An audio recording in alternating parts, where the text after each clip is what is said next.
Don't leave me all alone. This battle's a lonely one.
Hello PUBG esports fans! One of the big differences with PGI.S is that instead of receiving prize money based on your final rank is determined by how much prize money you've won. We're awarding prize money every week, and the team who has collected the most at the end will be crowned our PGI.S champion. Here's how it breaks down. The first 8 teams to win a weekly survival match each week take home an automatic cash prize, earning more the sooner they win. From there, the winners of the weekly finals tournament get an even bigger cash prize. The first place prize being $25,000 on week 1, and growing to an astounding $500,000 by week 6, giving teams lots of opportunity to catch up and claim the title. Winning isn't the only way teams are earning cash though. 30% of the total profit made from PGI.S item sales goes back to participating teams. This money will be distributed based on the percentage of money each team won in the tournament, with bigger rewards for the higher performing teams. So, not only do you get cool skins and voting coupons to earn even more cool skins, but you're also helping your favorite teams bring home more well-deserved prize money. So be sure to tune in, pick your winners, and cheer on your favorite teams across 8 weeks of intense PUBG action.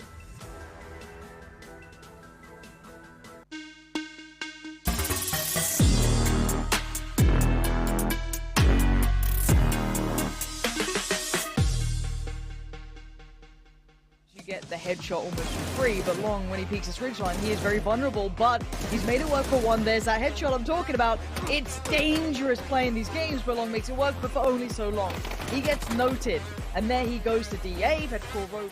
Be careful they don't step into the fire because it is very well hidden, obscured by the smoke. VP comes in from the back lines though, follows up with a nade, so Smakel's removed from play. Hyruzen hits the deck, 1-2, thank you. The spray transfer is picture perfect. Balefrost now to hold the line, but the bombardment will commence. Halo comes into the water now, mini in hand. 3 players in front and 1 up to the side. He sees 1. Oh my god, he's got all 3 of them right there. That's 2. A 3rd would be fantastic. And DXG will probably look going, wait, there's another? Where did he just come from? Out of nowhere. The beast from the water emerges, and now a 1v1. DXG already baffled, but IQ 500 trying to keep cool under pressure. Looks in, gets attacked, but there's an answer right. He's won it. Understandably so. Okay, pull up, full commitment has to happen now at this stage. It's a very interesting one. Straight out the back of it. Wait, used him out of the vehicle. Uber died to an Uzi, and I don't know how to feel anymore. My emotions are frayed, and as a fuzz faces, it's just down to 80. This is horrible between these two. DA still alive with 2. 80 looks dead, dude. This is over. A couple of Mosin shots coming out from Booram. Something to keep a track of. That is bouncing. That is finding its target. Maxi still alive. Got me out maybe looking for information here. I think he might just stay forward. Edie, he's found Balefrost. Oath look like they're terrified, and I don't blame them. Booram are looking dangerous. Just stayed out of nowhere. Almost right inside of Sparkin's POV. They're driving. Both of these teams heading head first, and away we go. Vehicle just comes flying through the air. The damage has been done, though. He stole them for all but a moment, but he's run back into his vehicle.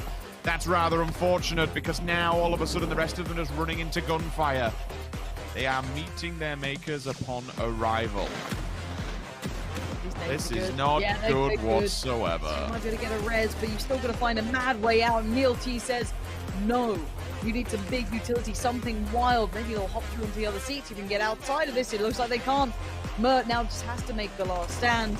This is Division X all day long. DA left it too late in the day. They could not make it out, and DA get ready to deal with E36. And a little helping hand from Roth from further afield actually might make matters easier. Hiruzen and Batulins double down. For now, there's no way that Ibby and James pull this off. No, Peng said absolutely no. Prone down there, filtered through the wild spray into the smoke, hoping to catch someone. The nades come out. VP look like they're on their last legs. Zenith want to just get rid of them at this point. Nades again. The bombardment continues. We've seen a few clutches, but you just have to say that this is a bridge too far. A 4 versus 1. Nothing to do, nothing to say. Zenith. Peng can't move. He's boxed in by the mollies. The biggest benefit for them is that they can wait till RV pushes out, damaged up from the blue. The swing at the top, the tab and orange work simultaneously, but it's only the tab, the one who can stay alive. For how long? That's the bigger question. Aqua 5 down, dead, so is the rest of T1. Icy bangs out both of them vehicles, flying down the hillside. Fall for the fray, that would be very, very dangerous. They do, and it's easily dealt with. They are melted out of the vehicle. White gets the job done, and it's unrelenting. This time they've opted to go a little bit of an off angle. Response from Might see nothing else he can do. Shoot to kill now. They're going to fold into this. They realize there is an window of opportunity. Take advantage of it. You may as well phase. That's going to be them going bye-bye. DGW next on the chopping block. 1 versus 4 on the side of STK. Sees what can you do? Not a great deal. STK keep going, and more importantly, they keep quite a lot of land control. All the smokes go up, the wall goes down. Rustamal's got a nice angle potentially, unless he gets called off. Trade out comes in. Alo finds 1, but it goes right back in it. But there it is. Luke 12, Kurt's coming in. They're all getting the flushes. I don't know how many are alive for Rents. I think just 1 here. Diggory with it all to do. He tries to find the flank. He shot him in the back of the head, I think, there. He got a bit of damage, but he doesn't even know the smoke is so thick in front of the eyes, and they're taken down. A bit further away, as is crazy. Snakers gets forever, and they need to quickly clean up the second God V. Easier said than done, of course. But Othar on the case. God V now gets a little bit more damage. There's Rello again. This is good work. Nade goes out. What a shot as well from Balefrost. That's great work from OG. Is brutal.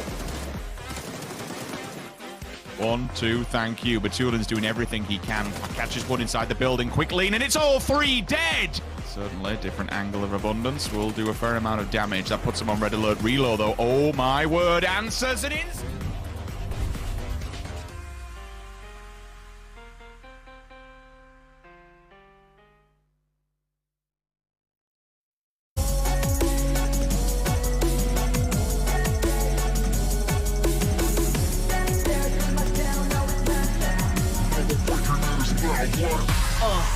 me to gamble, I wanna shot. Climbing and climbing, humble, yeah. I'm in my squad, feeling like I know I'm the greatest, I crumble, yeah. Made it from the bottom to the top, I did it there. Got other players, everybody breathing for air. Aim it and lock it. Shoot. The winner takes it all. Taking it all. No one breaking in his mind, what? Are you ready? Yeah. Welcome to the battle, ready, set, fight. Welcome to the battle, ready, set, fight. Aim it and lock it. Shoot. The winner takes it all. Taking it all. Shoot. Aim it and lock it. You know that nobody like me, cause I'm faster and I'm stronger. You can have me, let me guarantee, cause the winner takes it all. You ready?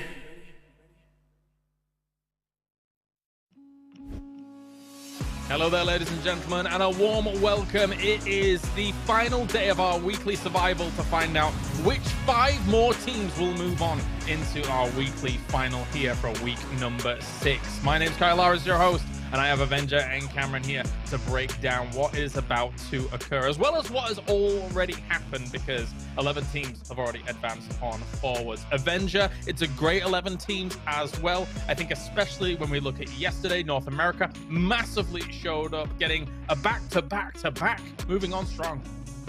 Yeah, that was super impressive to see them come into this and really show up, and also doing it back-to-back-to-back, considering that they only have 4 teams coming out in North America. Super impressive to see that, to be honest. And also, yeah, our final here is incredibly stacked. Like, it's going to be the roughest weekly final, I think. Yeah, I think everyone's very, very much hungry to try and strike out at what is effectively now a 2.4 million plus prize pool, Cameron. I mean, as if obviously this phase is very stressful, but I can only imagine what it's going to be like in that weekly final with that much money on the line, with that few games. I mean, I don't even care about how stressful this weekend is going to be. I'm looking at the teams that have yet to qualify. You want to talk about few games? We only have 5 remaining for the 5 final slots in the weekly final, and a number of these teams are going to have even fewer ones, especially some of the favorites coming into this event. Shall we say Damwon Kia. I know that their fan base is in a completely different mental state at this point after these 2 months, but needless to say, today is arguably one of the most important days. Yeah, definitely so. Let's talk about some fan bases that are very, very happy in regards to them teams already advancing on. Teams like MCG, Gen G, if you're only just tuning in for this last day, they went through with flying colors, Martin, to start off this weekly survival. And a team like Gen G currently has multiple paths to becoming the champion, but I think it is fair to say they still sit as a pretty big favorite in a lot of people's eyes and estimations. Yeah, for sure. Even if they just won the last week, and I think their form and their current kind of performance has really shown what we can expect from these guys. Also, even their qualification here, taking down Oath in the final times with a massive clutch from Ionix. And I think this is the kind of stuff that we can expect from them in the weekly finals as well.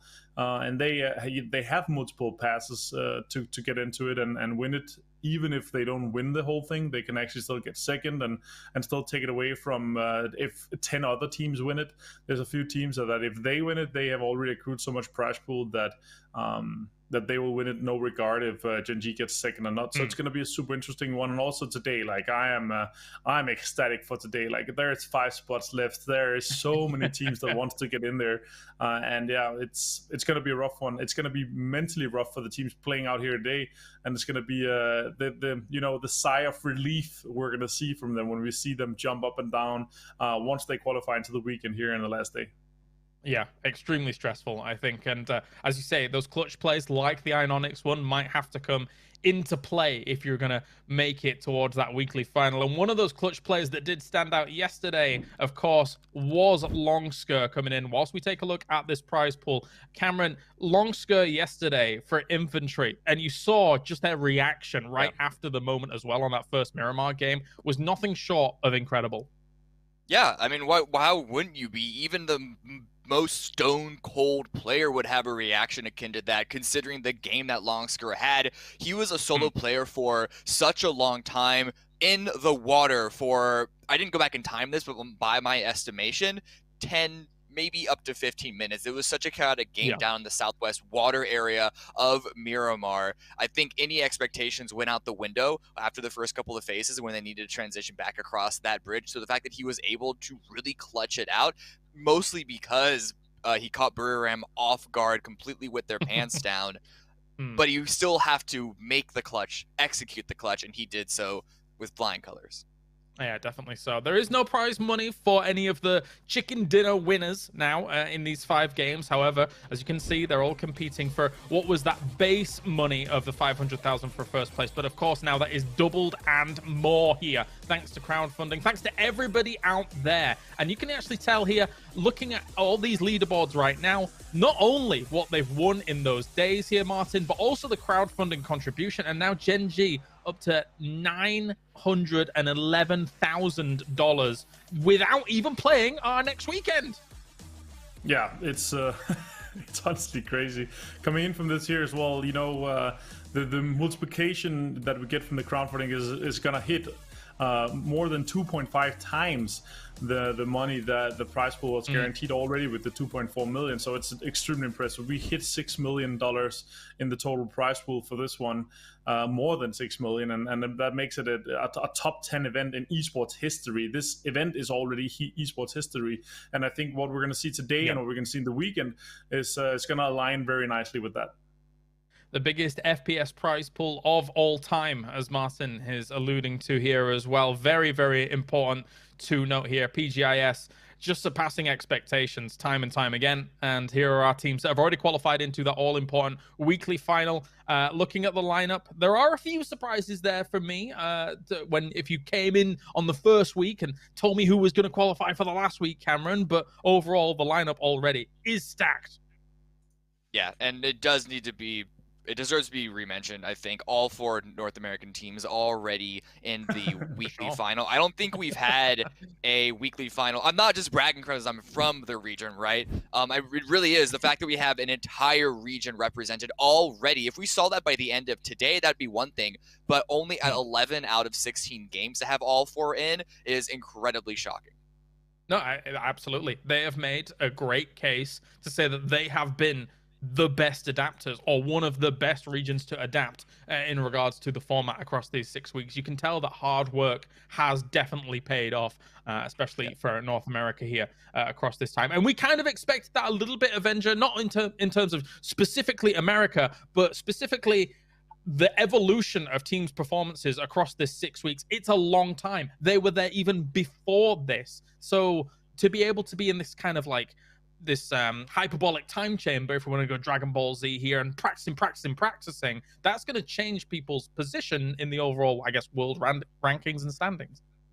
Oh yeah, we've played more than 150 games over all this, and that obviously changes it, that impacts it a lot, not just by game to game, but also in the overall thing. And I think you know, the current form that we see from some of these teams that is represented on an international stage over the last 2 months is quite well represented to what their overall standing should be in the world, and not just in the weekly final here in the last one, but they're all the weekly finals, and the performances that we see from some of these teams stack up quite nicely. And honestly, this event has been crazy. This event has been nuts, and we've seen some insane plays and some insane moments from it.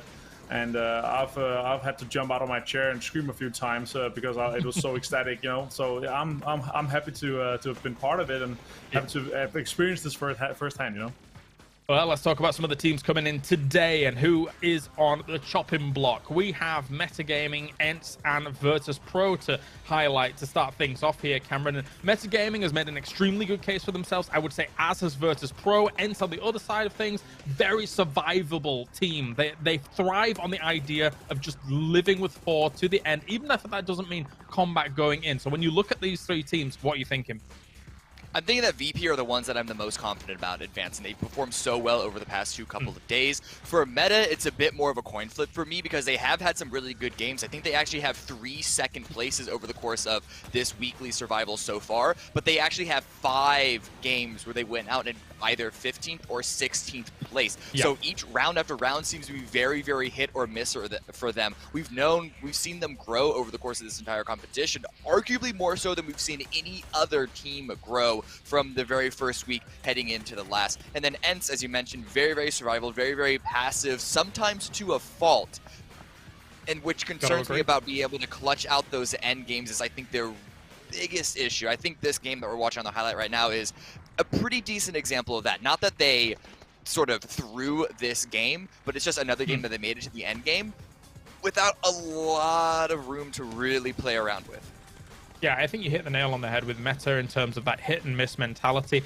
For ENCE, this was, I think, their first game in the weekly survival here, Martin, and they got a 2nd place. And as Cameron says, yes, that survivability is a power for them, and sometimes it can be a little bit of a curse. Sometimes they're not that warm going into some of those moments. I think their hard focus on being 4 guys live towards the very end sometimes comes back to haunt them a little bit. But in a situation like this, like if VP had pushed shoot to kill instead, it would be the ENCE third partying. It also comes down to how much pressure and kind of peacocking you do, because if they had pressured enough, if they had put out enough smokes, if they have been proactive about it, they could potentially have tipped the scale a little bit and put VP on focusing shoot to kill rather than VP focusing on ENCE a little bit earlier. I know terrain wise and stuff, it came down to VP. It was just a better situation for them to push on the ENCE side, but if they put enough pressure early on ENCE had, they could definitely tip the scales in their favor and be the team third partying rather than the team being third partied. Yeah, definitely could have. Definitely. So we'll see if their prospects come to fruition for those 3 teams that we just previously mentioned. Another team that I kind of want to touch on here is T1. They had a great day 1 for week 6. However, yesterday it wasn't as easy here, Cameron. And we know that this roster has power behind it and has definitely improved here at PGS relative to previous tournaments. But what are we thinking for T1? Yeah, I mean, they've had a lot of moments. I almost feel like, since we just talked about ENCE, they're kind of the polar opposite, where if you put them in an endgame situation, suddenly their stocks are going to shoot up to the moon. It's just getting to that endgame situation that's a bit tricky for me. I'm still haven't seen a lot of confident sort of macro rotational plays out of them. Aqua 5 has had some amazing moments. Starload, of course, is a legendary player. He's had some good moments of his own. It's just those moments I feel are a little bit too few and far between, and oftentimes you'll find them caught out losing 1 or 2 on a random pass and being in a what I call a salvage situation, and that's not one that you want to try and end up in. Yeah, for sure. And taking a look at some of these other teams that are going to be moving on forwards here. I mean, Martin, do you have anything to add for T1, or do you want to move on to another team? I can definitely add something to T1. I think, coming in as a 2-man changed roster just before the event started. We've said this before. It's been a rough kind of start for them, but this is the best kind of training you can get. And usually with the amount of density and stuff there is in between the games and the amount of games that you play, them making into 3 weekends consecutively was pretty impressive. And I think their macro is actually one of their stronger forces, especially the macro that we saw them for the winning of the game in the last week. They were in one of the roughest spots. They were outside circle. They were on the southeast side, and they rotated all the way up on the north, kind of an old school rotation where they hugged the edge. The third circle popped away from them, fourth circle popped away from them, and they made it work. And they put themselves into a position, a game-winning spot and a game-winning rotation from a macro point of view that really benefited them, honestly. So I think macro is one of their stronger benefits. They are capable fraggers. That I think their weak spot is their lack of synergy. Right. I could see that. I mean, maybe that does come with, well, sometimes you see teams have that honeymoon period, right, Avenger, where, 4 get together and all of a sudden, they're winning everything. But, having the 2 members that you mentioned in the past couple of days join on just before this, maybe just kind of connecting all those nuts, kind of screwing in those bolts, maybe it will pay off here in the last day. Moving on to some other teams that we want to take a look at. Africa Freaks has been middling so far here throughout this last week here, Cameron. I think that they had a great opportunity in that Miramar game, but it kind of got, I don't want to say squandered, because that doesn't do justice to the level of play that we're seeing here, but they could have ran with it a little bit more, I think. Yeah, I think you're referring to the game that they had both the barn and then that building right next to it, and they sort of let it go to DA, and then that's when DXG came in from the north, right? Freak Freaks, yeah. So they're not looking bad. I don't think. They're not performing at the level that Virtus Pro are, but for the team that sort of took the mantle of the Korean heroes at the very beginning of the event, they won the first weekend. Correct, sure, that has now been passed over to Genji once again, which isn't really that much of a shock considering the tenure of not just the organization, but also a bunch of the teams on that roster. But still, to see the Freaks not be in as much of a strong dominant position, I'm not terribly concerned about them. I think there is a very big chance that they're going to be able to secure a win today. It's just, it's a little weird. It's a little weird, I guess. I guess the big problem is again, there's only 5 spots left, and there's so many good teams that haven't qualified through here, Martin. And when I look at an Africa Freaks coming into the tournament, like week 1, I'm like, this is one of my big picks. They've just won PWS. They've got a great roster. They're ultra consistent, but apart from 2-3 Korean teams, there's not been quite the adaptation that they wanted throughout the whole period here of PGI.S. No, for me, Freaks is definitely a team that they started great, but I think so coming into this as well, right? They were on such a high note and such a high momentum coming into this because they have been able to practice that much. They were all like, their kind of entry point into their current form was already super high. Like their max potential in their current form was already super high leading into this. But then you start playing more and more games, and because this is so concentrated, we have so many teams here, we have so many games played, and they have they have gaming booths available to them when they're not playing the tournament here. They're playing in their own booths. Like everything is perfect them in terms of everything is set up to play as many games as possible. So when Freaks' form was already so high coming into this, the other teams will catch up slowly, and then they start getting in a kind of parallel situation where the other teams are getting in a as good form or better form than Freaks. And that's why I think we've seen a kind of a downfall a little bit of Freaks, because they come in with basically one of the most highest potential in terms of the highest momentum coming into this. They're already in a winning spree, so I think their current form is already quite high. It could be a little bit higher. They had some rough times and some rough ones, but they made it to all 5 weeks, which is already in itself a huge accolade for them. Oh, absolutely. So one would assume they were able to do it here. And of course, coming into this next match, we will have LG Divine joining the lobby. So let's see how they're able to fare here on the final day. It is match 12. A huge thank you to Zowie, Toomey, Perrier, and of course, Intel for joining us here for PGI.S. It's the final day of weekly survival. Only 5 more spots remain as we now move to the Battlegrounds, and we also move over to the commentators who are going to bring you all of the action on Miramar. It's Sims and Pansy. Take it away. And it's our absolute pleasure to be doing as such. We already have so many good teams, but we need those final few to join them. And the question is, who will it be?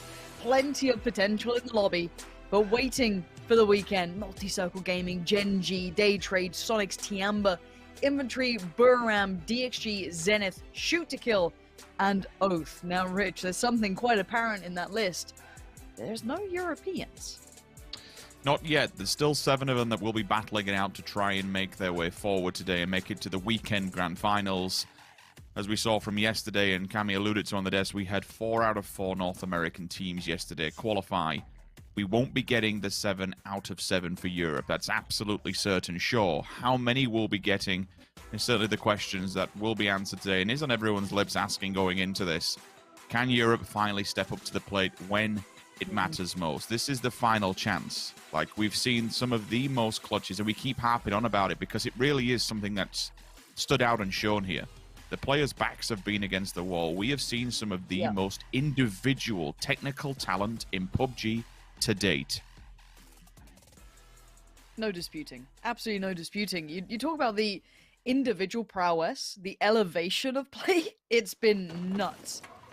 We have not seen as many clutches, we've not seen as many crazy plays, as many individuals exceeding expectations, and the first circle has come in and we're heading towards the north, and quite drastically at that. That is hefty leaning up there. We do still have water treatment in, a bit of Hacienda, but the rest is shooting up towards the north here.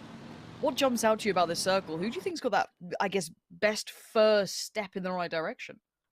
It's anyone who's going to be looting. I mean, actually, think about it. I'm going to hold my words for a second. You mentioned water treatment, but usually when I look towards the north, we say, yes, the cupboard area, it's a good place to be. It's a good place to kind of stay. In order to get that now, we need an abundance of hardships, which take us all the way to the west. That's when it starts to roll in and starts to come into the fold. Another prominent position that we would normally address is somewhere in around the top of the craters, the northern side of it, but they absolutely are not in for this circle. With this one, it's hard not to look to the left-hand side of water treatment. Yes, we don't get any prominent circles that go smack bang in the middle of water treatment, usually playing on the extremities of it, somewhere towards the roadside, the buildings, the compounds. Hell, with this kind of circle, if we get a very hard northern shift all the way up to the edge, we're even starting to look at, dare I say it, Oasis. There has Don't been. say it. It's a Don't say it. rarity. It's a rarity, Lauren, but so far for this competition, anything goes. I'm kind of with you on that. This has been just a crazy competition of, let alone the teams, the endings, the clutches, all the brilliance. The circles have been mad as well. You never know. But some of the teams' desks we're touching on are definitely up there. My mind instantaneously goes to the ones who are seemingly next in line if they continue yesterday's performance. Now, we talk about someone like Virtus Pro, we talk about ENCE. Let's start with ENCE because they're on the screen right now. They've come in. They came in quite late, to be fair. They didn't have all the games to play with. So far, what, 3, I believe? 3 games played. So, at that point, they've come in and they've looked pretty dangerous. Do you think they're probably primed to qualify today, or, is it too much up in the air? It's really hard for me to say, given how wild this can be and how many ups and downs, that the circles do play a large factor because there's no points to be garnered and to be banking across a multitude of games. It's win it or don't. It's qualify or don't. Really, as blanket and as simple as that. With a circle like this, it's not too far for them. Provided Navi doesn't cause them any problems as they transfer from the west, then they'll be able to get a full team there. The consistency, in terms of being, kind of throughout the upper echelons, 4th in week 2, I think it was somewhere around 7th, 6th in week 3. A little bit of a drop-off to week 4, but they have been making it towards these weekend finals, no matter which way you kind of want to cut it. So they've been doing quite well. They've been able to qualify for this one. Today really comes down to pressure. Is a team going to bottle it? Now, I'm not, I'm glad they're on screen because I'm about to talk about them. A couple of years ago, we were in a green room. I remember, I don't know if it was you or if it was Martin or what, and I literally just said to him, I don't think Liquid's gonna qualify today. And I remembered, and I've always stuck by my guns when it comes to following my own train of thought, and for some reason, it happened. It would be devastating for Liquid if they didn't qualify for a grand finals again 2 years in a row when there's such a stature and there's such individual prowess that the team is a formidable force, but. Yeah, it would be extremely rough, and if it's one thing that I will say for today, for all the fans and people who are watching at home, look, we've got a few keyboard warriors out there. Celebrating your team's success. If they're doing well, if they qualify, celebrate with them, embrace them, lift them up. But for those who don't, look, today is going to be a very, very cruel and evil day for a lot of teams. Elevate them, help them out, pick them up. Don't be an awful human being on social media. We can all be nice people. All right, some people are going to have a very rough day today, and they're going to need a lot of picking up when all said and done. Yeah, it's this is probably one of the hardest competition we've seen. I think that's absolutely fair to say across the board, and some teams have been able to deal with that pressure. Some are struggling quite clearly. Now, another team I did want to talk about was Meta as well, someone who's done quite nicely, who've consistently looked scary towards the end. A couple of scenarios where they're in a 2vx situation, which calls upon those individuals that they do have. Now, whether or not they can maybe muster that again, because this is time to go, so often back into this and just keep picking yourself up. Keep that momentum up. Keep that focus up. Keep that faith in your IGL.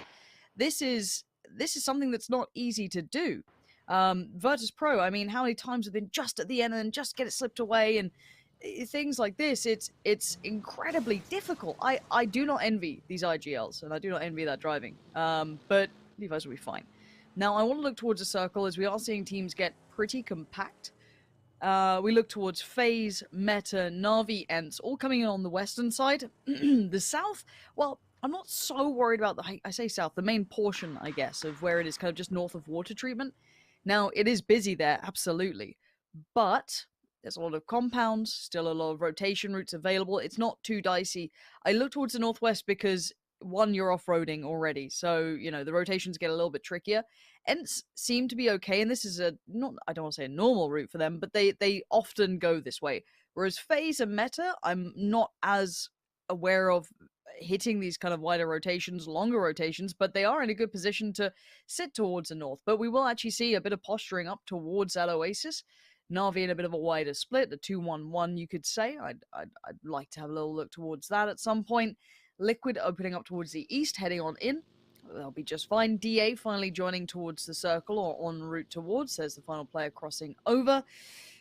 And beyond that, TSG and T1 will be joining in eventually.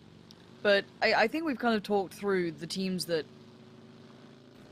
I say that. There's plenty of teams who've been scary. There have been plenty of opportunities. I just don't know if these IGLs can keep this up and these players can keep delivering. We talk about consistency and performance. I don't know how they keep doing it. Competition-wise on the tournament, if we kind of look towards three of them individually, 4EM, Freak of Freaks, and FaZe Clan, three teams that have won a weekend finals. They've gone forward throughout this gauntlet and managed to actually succeed when it matters most. I mean, week 3 is when the money really started to escalate rapidly, and I think it was something like 100 grand minimum for the prize pool, may have been 300,000 or something ridiculous, including crowdfunding for FaZe once they stepped it up there. But we have seen signs of life, and we have seen championship winning levels of play come out of those three teams in particular. It's just every time we keep saying this, Lauren, every time we keep saying, well, this team's got a good chance, that team's got a good chance.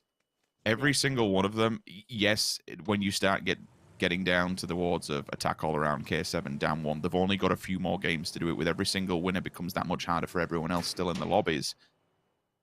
Anything can happen. That's the whole trials and tribulations of today. Team Liquid, contact is made, and this is quite an awful area, to be fair. It's not too far from the edge of the circle. You've got three teams directly above you. If they would decide to maybe book it towards the north and Tony Mawada, they could be in trouble because you've got three teams, of Freak of Freaks, Petrichor Road, Detonation Gaming. White, you touched on Mexi driving and unfortunately has hit the rock.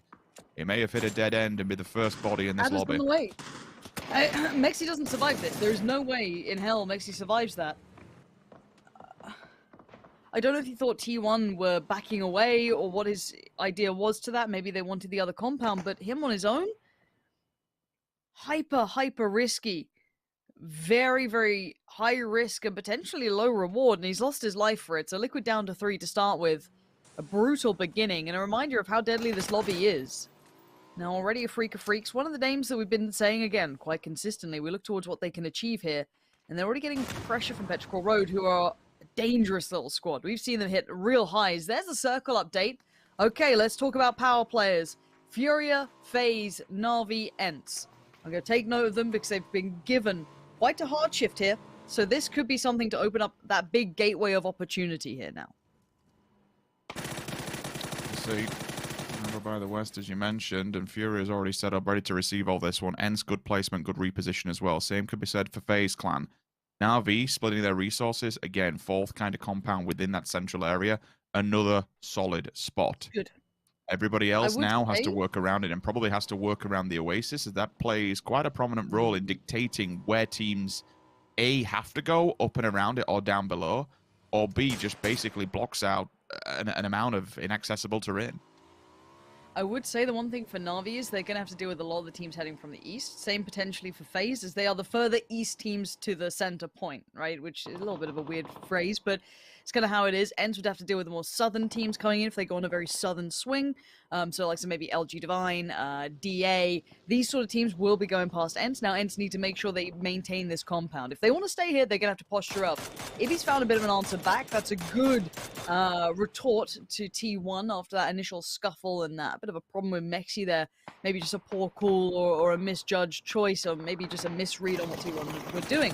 Now, LG Divine have decided to kind of, okay, let's hunker down. Let's try and control this position. Not a bad spot by any means either. Quite a nice little nab there. And DA now need to kind of adjust accordingly. Fall back away towards these kind of shacks, these kind of standalone buildings. Try and maybe get some nades down. But look at Vitralius, very low HP here. Very, very vulnerable. And further shots coming in, 2 HP. And Diggory, oh, this has to be it. There it is, yeah. Sign, seal, deliver. Diggory finds Vitralius. Now, the flush doesn't matter. But for DA, it does mean you're down to 3. In that circle, it is going to come forward, and it is going to come towards the south just because you have that huge wall up against the edge. So, observers are on point. It's like they're reading our minds here. They give a quick glimpse on screen. Have to finish this one for Sylphia, which he absolutely does. Second player on the right-hand side.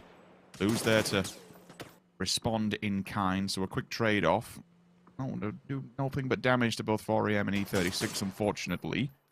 There's no one else in abundance around that side of the mountain where they're actually sitting. Territory-wise, it's Na'Vi and E36 once they caress that. Everyone else below them, there's nobody. It's dead air. ENCE and VP further to the west of that fight. And that's actually quite a horrible little setup, to be fair. It's a 4-way split between ENCE, VP, LG Divine, and Digital Athletics. Liquid, it's very, very, very scary at the moment. Again, when you're going out in... They can crash. It's TSG that's the problem. That they're a 1-1-1 split. They're all divided. I mean, they might have to even crash into. Shan's there on his own, so there is a possible to hit this, but it would literally be a hit and hope. Well, this is the thing. Sometimes you got to make not unfavorable choices, but you have to make a choice. Sitting in no man's land won't get you anywhere. So Liquid seemingly continuing further forward. They've got kind of.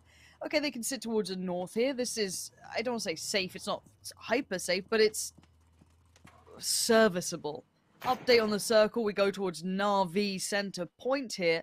E36 not far off, LG Divine DA. FaZe still pretty quite happy with this, but it has somewhat centered up now.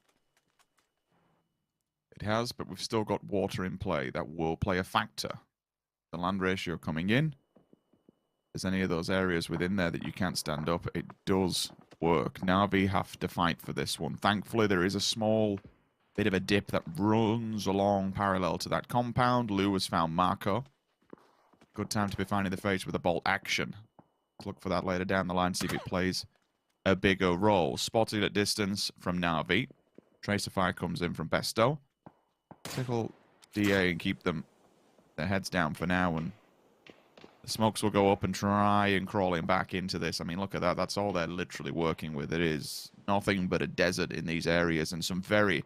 The one thing for this circle in particular, and again, it's because we very rarely see it, it's the terrain. The terrain of this area is absolutely killer for vehicles, for maneuverability, for mobility.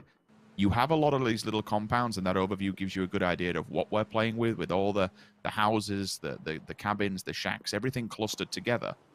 But getting over it, getting around it, it's not the easiest thing in the world. You add that to the fact that everyone else has been kind of pushed together with this circle, like, this next transition is going to be awful for a lot of teams.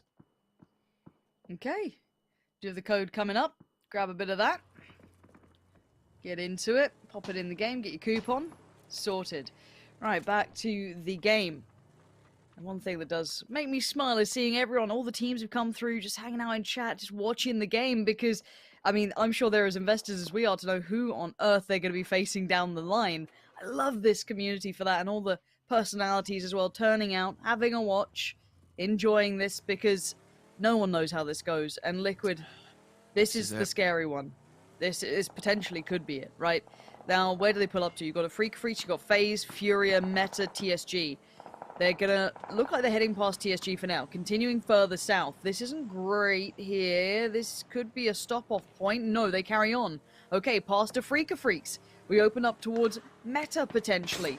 And now this is where people do not like someone trying to encroach on their territory. You said it, the rotations probably will cost you your life more than anything else right now. Actual compounds, yes, there's plenty, but getting to them, not so likely. And here we go, Senya spots out at least some of Liquid, and nade gets posted, Tab finds Ibby, and this is looking disastrous unless Clib can save Ibby. Well, this could be all but down to 2. I like that Navi's been proactive and trying to stop them working their way upside this hill. The more teams you can remove earlier on, the easier it gets in theory.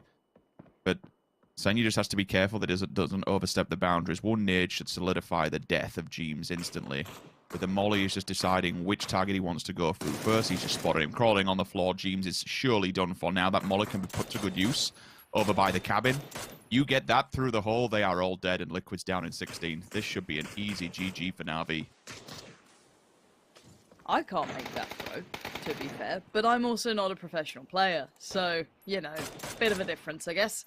And Liquid, I think that sinking feeling may be hitting at the moment, saying, God, someone please pressure Na'Vi, get their eyes away from us, anyone. The problem is, Na'Vi are quite safe from the rest of the field. They don't have too much pressure yet. Now, of course, if they push further over, maybe... He's going for it. Oh, that's a good shot, though, to be fair. The cover's needed. They have to commit to it, right? Because they've already lost Mexi. I understand why they would want to try and go for this. Did they spot him on the cross? I don't know if they did. He might have made this work. Ibby, though, is now in trouble. He's burning alive. This could be Ibby gone. He's still standing somehow, but that nade's coming in. And, oh, Ibby is trying to do so well to keep their attention drawn that side. Now, they do have Jeems back up. This is something else. Wait, VP and Ents are on the move. Okay, VP have gone, oh, I guess they've beaten us to the punch here. We better pull off this, leave Ents to try and pick up. And it looks like they're folding towards Na'Vi.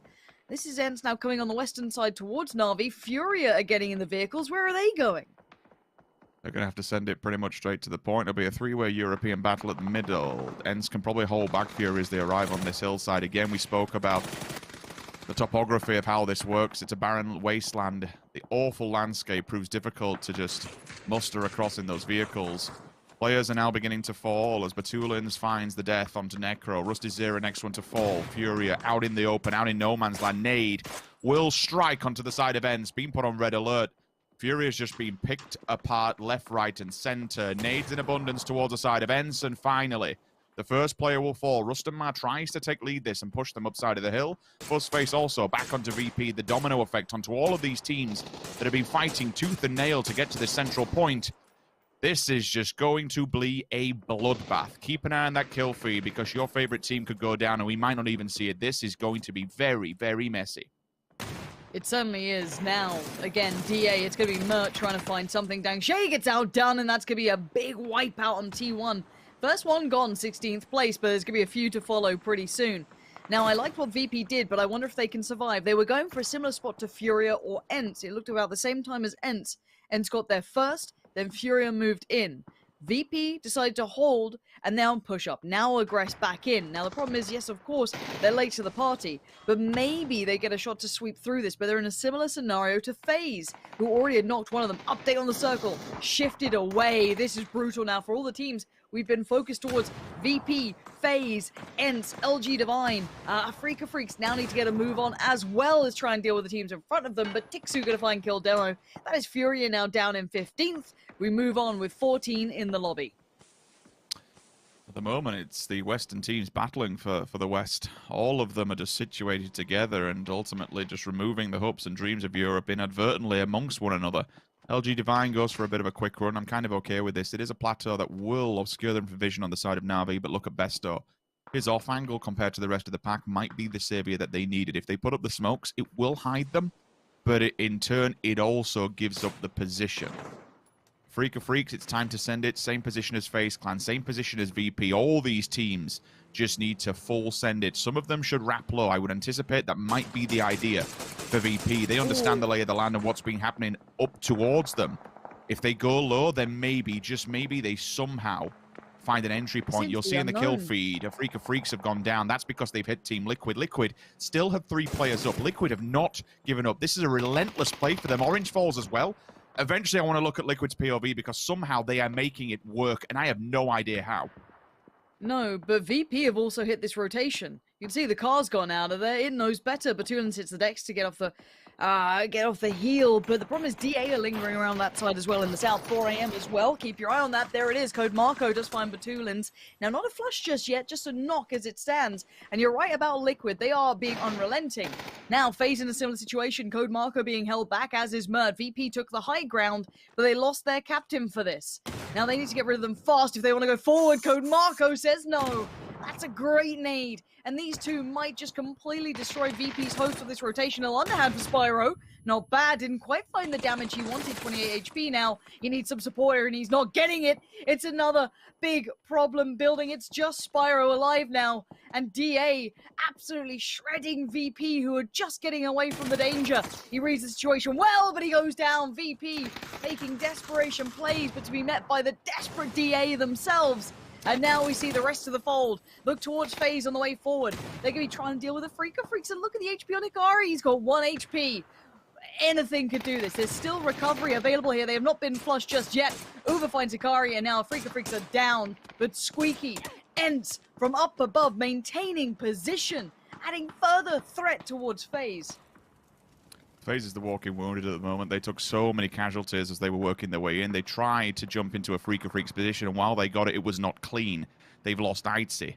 They've lost Fuzzface, Gustav, Huber. Are they enough to try and hold the line? I mean, hell, with the blue on the back, I don't even know if Gustav can get into this one. I didn't realize it was so damn close. He can keep crawling. No, he is gone. It comes down to a one solo snake. Ents now working their way towards the building. We said earlier, for Na'Vi, while this was a very strong compound, it's very hard to keep and very hard to keep clean. Priority now, no longer in it. It's outside of the wide, it's outside of the safety net. Team Liquid smack bang in the center of the circle with the last 2 remaining players. And of course, Jimbo and Ibby, the dynamic duo. But 4am is there in abundance. It's something they have to be aware of. Yes, one player of 4am did go down earlier, so it makes it a tad easier. The biggest benefit for all of these teams now with inside the circle, which would be 4am and Team Liquid, is that the North is yet to meet. The North has been sitting quite happily, quite cautiously and calm towards the side of Oasis. Well, there's 4 teams up there, and when they all come in, they are just going to beat the living hell out of one another. Same could be said for the West. At the moment, the central point of the circle, that's the safety net. Marco? Marco? Ooh, I was waiting here, Polo, but already he has been dealt with. LG Divine will potentially lose too. I don't think they're really that recoverable here. Code Marco destroying, and DA as a collective destroying not only VP's chances now, but potentially LG Divine, as they're left with 2 players. Now my mind turns towards Ents. They're in a bad spot with this. Same for FaZe, Uber just alive. The West imploded, and it was mostly EU teams. That's the sad fact of it, is that they all got kind of compressed together and took lumps out of each other. No one's going to relent just because they see another EU team. It's just another team to get through. And look at that. Senua, though, instantly pushes back. Rustamar nade gets posted through the doorway. And this is not in. Now, for Ents, they can't swing around yet to try and, lock in Na'Vi. It's a very open area. This is going to be tough for them to find the right placing for. So I wonder what Ents do with this. Uber's still a problem, even if as a lone ranger, he's still causing grief to many a team. He's hit Ents, and now he's hit Meta. Now he's going towards E36 as well, and finally they just say, you know what, we need to shut this down and stop this. Get rid of the solo snake. Give ourselves a bit of breathing room. They do, but again, still that northern side all has to fold in, and Ents, they have to find themselves in a position where they have room to move. If they can take out Na'Vi, this would be that spot. The fight is about to unfold as Senua will fall. Tabs up front and center. Can he take on Tixu? That's the question. Tixu going for a quick overpeak. But what can the Tab do with a bit of a wraparound? Do they make notice and presence of his angle? They absolutely do. And now they can collapse onto this one with the second one falling as well. The third one, the story is written. Ents deliver the damage to Na'Vi. Another European team has fallen. We hop on board with a different fight. This goes back to the North, Lauren, because it's starting to unfold. And Ents just dive in on another team. They just found Meta as well. And you're right, it is going to be this northern battle that's been slowly, quietly bubbling away in the background, especially with that shift. This goes back towards Liquid and Ents. Now, DGW, Petrichor Road, E36, not all these teams can leave this area. There's a bit of a ridge that they'll all have to lead up towards. And Petrichor Road, I think, are down to 1. I'm seeing 3 knocked here. A nade's going to confirm the start of it. not far from another. Their Long's in danger. Emil, well, I'm not sure what you can do with this. Nothing. No time for a res, and more nades coming in. And again, just pinched in a bad spot. 4AM quietly working away in the southeast too. They are down to 3. They lost a player earlier on, but they're still in a big enough form to do some damage. Detonation Gaming White will just pause for a second and see what happens between E36 and Petrichor Road. Petrichor only having 1 player left in a vehicle. You can see him in the distance just trying to drag this thing out of there. There's nothing else really you can do, so any defense, even if it's a vehicle, it's honestly well received. Some bullets, though, take the eye off the prize for all but a moment, and Rustamar has fallen. E36, the punishment will continue. They're trying to third-party that. The revive should be there. Remember, Ents have had a few knocks themselves. They need to be really careful now. Those bleed-outs will start to become a real factor in how fast they need to get the revive and how much time they need to pause, to be fair. You do have several teams playing the extremities here. 4AM. Remember, they lost a player early. Still, decent compound for them to work off, and this is complete dead air at the moment. They're going to have all their utility and everything. When they get to the end game, they'll be pretty fairly tanked up. No one else can say in this lobby right now. Because you had that northern fight, you had the western fight, and even LG Divine had DA and a couple of others. 4AM, in that kind of mad rotation time, actually got to go under the radar for a little while, which could pay dividends down the line. Now, Ents are still alive with 4 as it stands. Let's see what Mill can do. I think he might be done for here. Yep. Oh, bounce. That's a bit of, bit of a trade out there. And a bit of an awkward standoff. Machado trying to get into this. There it is. Finally gets the final player. And we're down to 6 teams. Spoke about utility. It's going to be abundance for 4AM. They've not had to commit it just yet towards any side. If they can keep clear the north, stop the approach of Detonation Gaming White, and they will own about 40% of the map to themselves. They have the high ground, and if they don't even get the kills onto Detonation Gaming White, they can do enough to force the fight between them and E36 and just third party from up high. Flashbangs in. Look at all the flashbang. It's all been thrown their way now. Utility will begin to just rain from above. Crazy. Is this nade the one that strikes it? It's bouncing. It's there. It's a little bit too far as it goes downwind, but the smokes are up, and 4AM should have all this information. LG Divine eventually have to come into the fold, but with the land, it's going to be difficult. They've gone for the 1-1 split, and I honestly do not blame them. Rustamar, that's a bullet to the side of the brain for 1 player down low. Satu will have to get the med off before the rest of Ents push into this. The collapse could be fantastic, but for the Ents, they've just got to be careful they don't bite off more than they can chew. If they come over that hillside, then all of a sudden Detonation Gaming White and 4AM have a little bit of an eye line into it, potentially. I'm a bit scared if the player we were watching then is anything to go by. Vests are broken. Yep, no smokes, no nades. Ents have been in so many fights, and they fought valiantly. They've got 13 kills. I think everyone can say they are playing a fantastic game, but they have nothing left in the tank here. Even, it looks like Liquid are better equipped as it stands. Ents are just fighting this out. Just, the guns at the side seem to be enough. You're seeing Squeaky come in, 4AM are there. Now, position noted, they should know where 4AM are. They now should know where Ents are on both sides of the coin here. Both teams in probably the most powerful positions should be aware of each other. 4AM have a lot of gear left over. Lots of utility, all the vests, all the goodies, bells and whistles, the lot. Now, LG Divine, I wonder how well they're equipped at this point. I'm unsure, but the spray comes out. Detonation Gaming looking a little under pressure here. Oh, no, 2 of them down. Oh, no! Liquid's gone, but they've done so much damage to Ents. The double kill, or at least the double knock instantly, is responded on. 4AM pounced on that.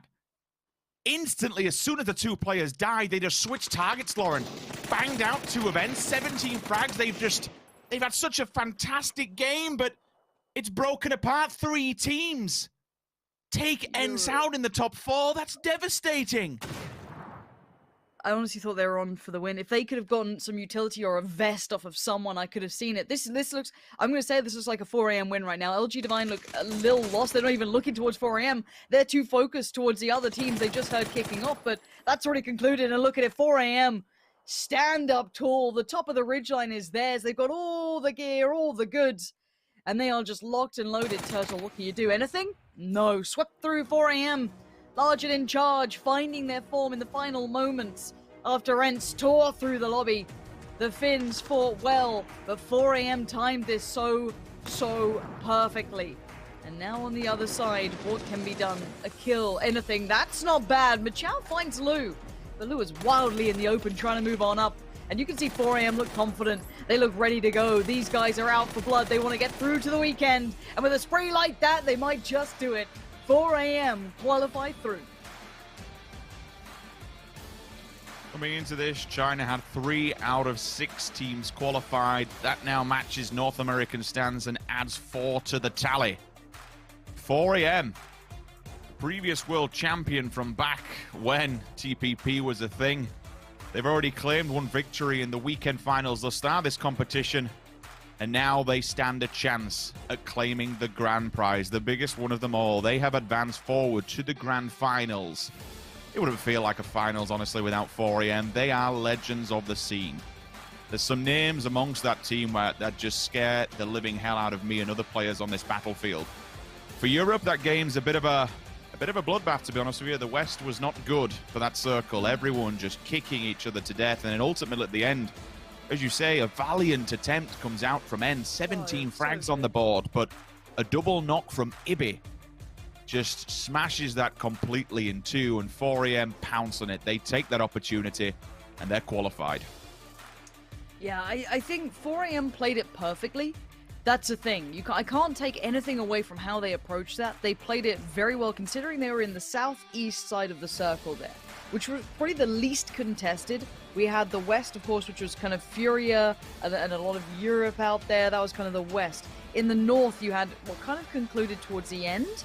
And I guess DA was slightly down towards that side, but it was the least contested. So they were able to keep their heads down, didn't get over-involved, and for 4am to show restraint, now that's surprising. They love to get involved. So for them to go, right, our best bet here is to let this play out, let them all take chunks out of each other, come in late, get the best positioning, keep our gear over, and play it well, which they did. It wasn't the hyper clutches that we've seen coming out, or like these crazy plays. It was a well-considered bit of positioning from 4am, who managed to go under the radar, while Ents were just destroying half of the lobby. But it's how it goes. That's the way PUBG is. There is no love lost at this point between teams. You're fighting for survival here, fighting for that way through. But congratulations to 4am to do very well to secure positioning, and I'm happy to see them through towards the weekend. Whew. 5 lives to go, 1 down, 4 remaining. It's just... how much is riding on these 4 games now? It's not a chase for the title at the moment. It's just a chase to try and get a shot at the title. For many teams, they will not be happy with that one, but the circle was absolutely brutal. For a game number 1, it's a telling sign of things to come. The stresses, the trials, trial by fire. It's probably what's about to unfold before our very eyes. With 4 more games left to go, it's anybody's. The opportunities are there. You've just got to work with these circles and hope and dream that there's just some space to be able to move. That one was certainly a bloodbath, I have to say. That circle was not for this world, and that was kind of the same for many of the teams. But you know what? Regardless, let's celebrate in 4am and go down to an interview with the team itself. PGI.S Weekly Survival Week 6. The winners of our 12th match was 4am. I am here with Claire forever. Congratulations. Let's talk about what happened in the match today. The circle kept locating to the high grounds. And what kind of strategies did you have approaching the match?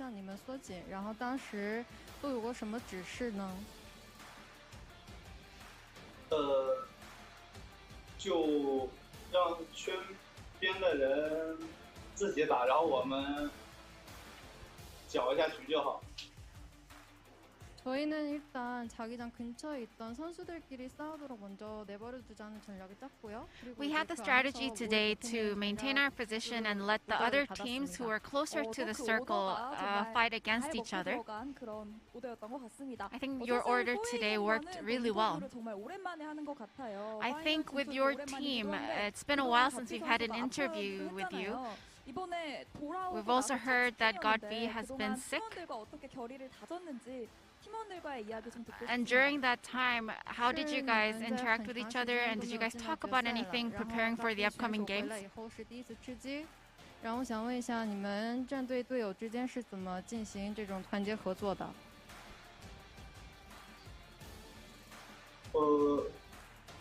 互相信任。 네, 저희는 선수들끼리 서로 많이 믿어주는 방식을 취하면서 결의를 다졌습니다. We try to support and encourage each other as much as we could. 위클리 서바이벌 마지막 날에 파이널로 진출하게 되셨습니다. You've made it to the weekly finals on the final day of the weekly survivals. 어떤 마음으로 임할 건지 각오 한번 들어볼게요. How are you guys going to prepare for the last weekly finals? 进入到了周决赛，应该有一些很多感想吧？我想对此听一下你的意见。 其实挺可惜的，这次 PGI.S 所有的周中赛进周决的奖金都没有拿到，觉得很可惜。 저희는 일단 아까 말씀해주신 대로 위클리 파이널에 많이 진출을 못했던 점을 많이 아쉽게 꼽고 있습니다. As you had mentioned, we hadn't made it to the weekly finals every week, and so we are looking forward to this upcoming weekly finals. Thank you so much for your interview, and we look forward to seeing you this weekend.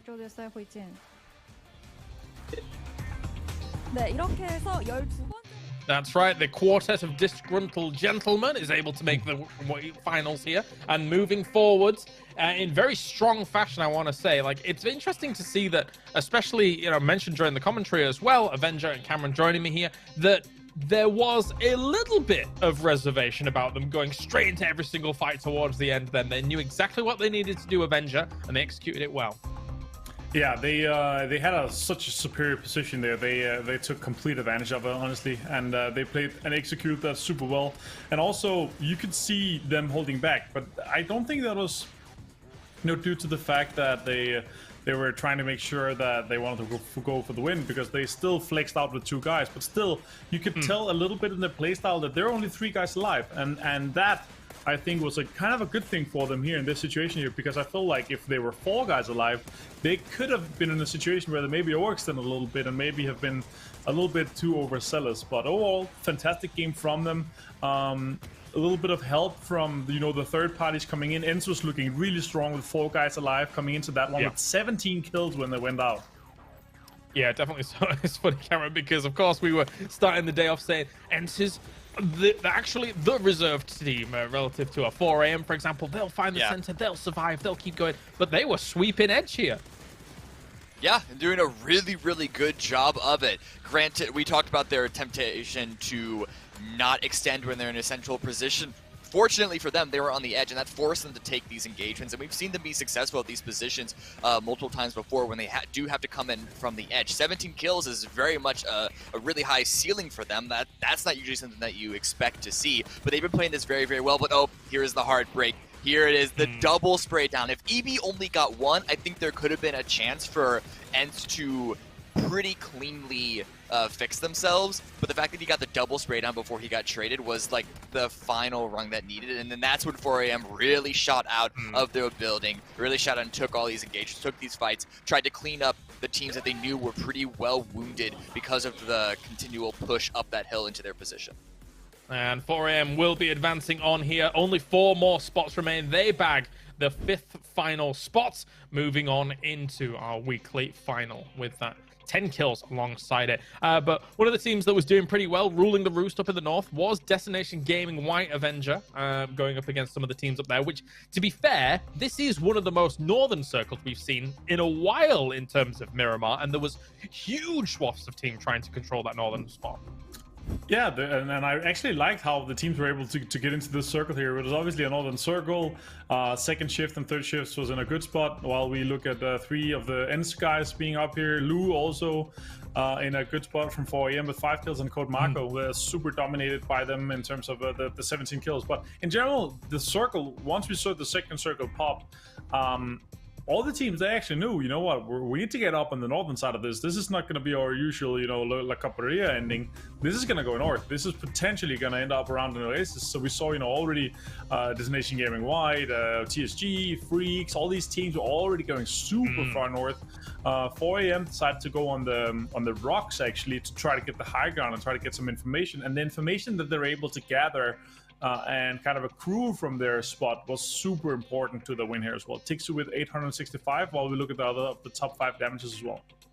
Sparking just always shows up. Crazy guy. And actually, speaking of meta, alongside teams like FaZe, even they took more northern positions than I was kind of expecting here, Cameron, considering the circle. But if things had gone slightly their way, it would have paid off. But yeah, it really shows how north this was.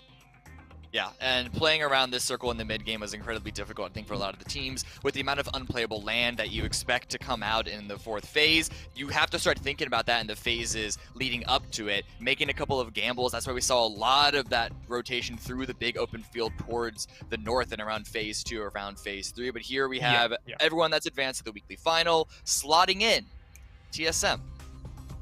All right, wait, Cameron, wait. Martin, we're the sacrificial lambs. Do you want to do this, or do I do it? Yeah, I'll do it. So all the EU teams is still in the match here.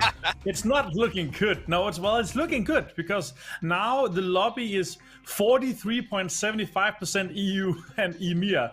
So we obviously still have our top earners right now with Digitalytics. I really hope that they go through. They are still posing very well, and I think both DA, you know, Virtus Pro, these teams are the teams that is on my highest grader. Also ends on this one here. The other teams have had a rough patch. I hope obviously that they go through, but we have 4 spots left. Statistically, there should be a high chance of an EU team, but now, yeah, I don't know. It's gonna be a rough one. 3 or 4 games to go, and TSM has 4 chances on their lottery ticket here.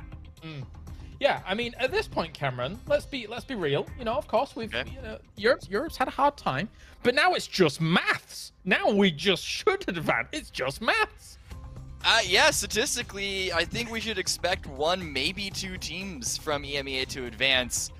It's just, at this point, you got to be superstitious. That hasn't happened yet. I don't even think the most optimistic team is going to be the most optimistic about this. TSM coming in, though, this is going to be an interesting one to see. These guys, we know they have really good players on the roster. It's just about seeing them actually sort of lock in, key in. Had a really good start to the event. Started to struggle since then, though, but Iroh's always a monster. Bard Miraku, great. Wookie Wookie is amazing for being a sub coming into this event. So I don't want to count them completely out. It's more of a question of how cold are they going to be, considering this is the first game and they only have 4 to try and show up in.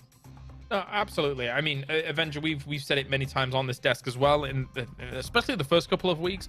Wookie really showed up as a sub. TSM has had a rough time of it. It feels like losing out on effects is a huge blow to them, but they tried to make the best of what they could. It's just not quite come together here in the final weeks.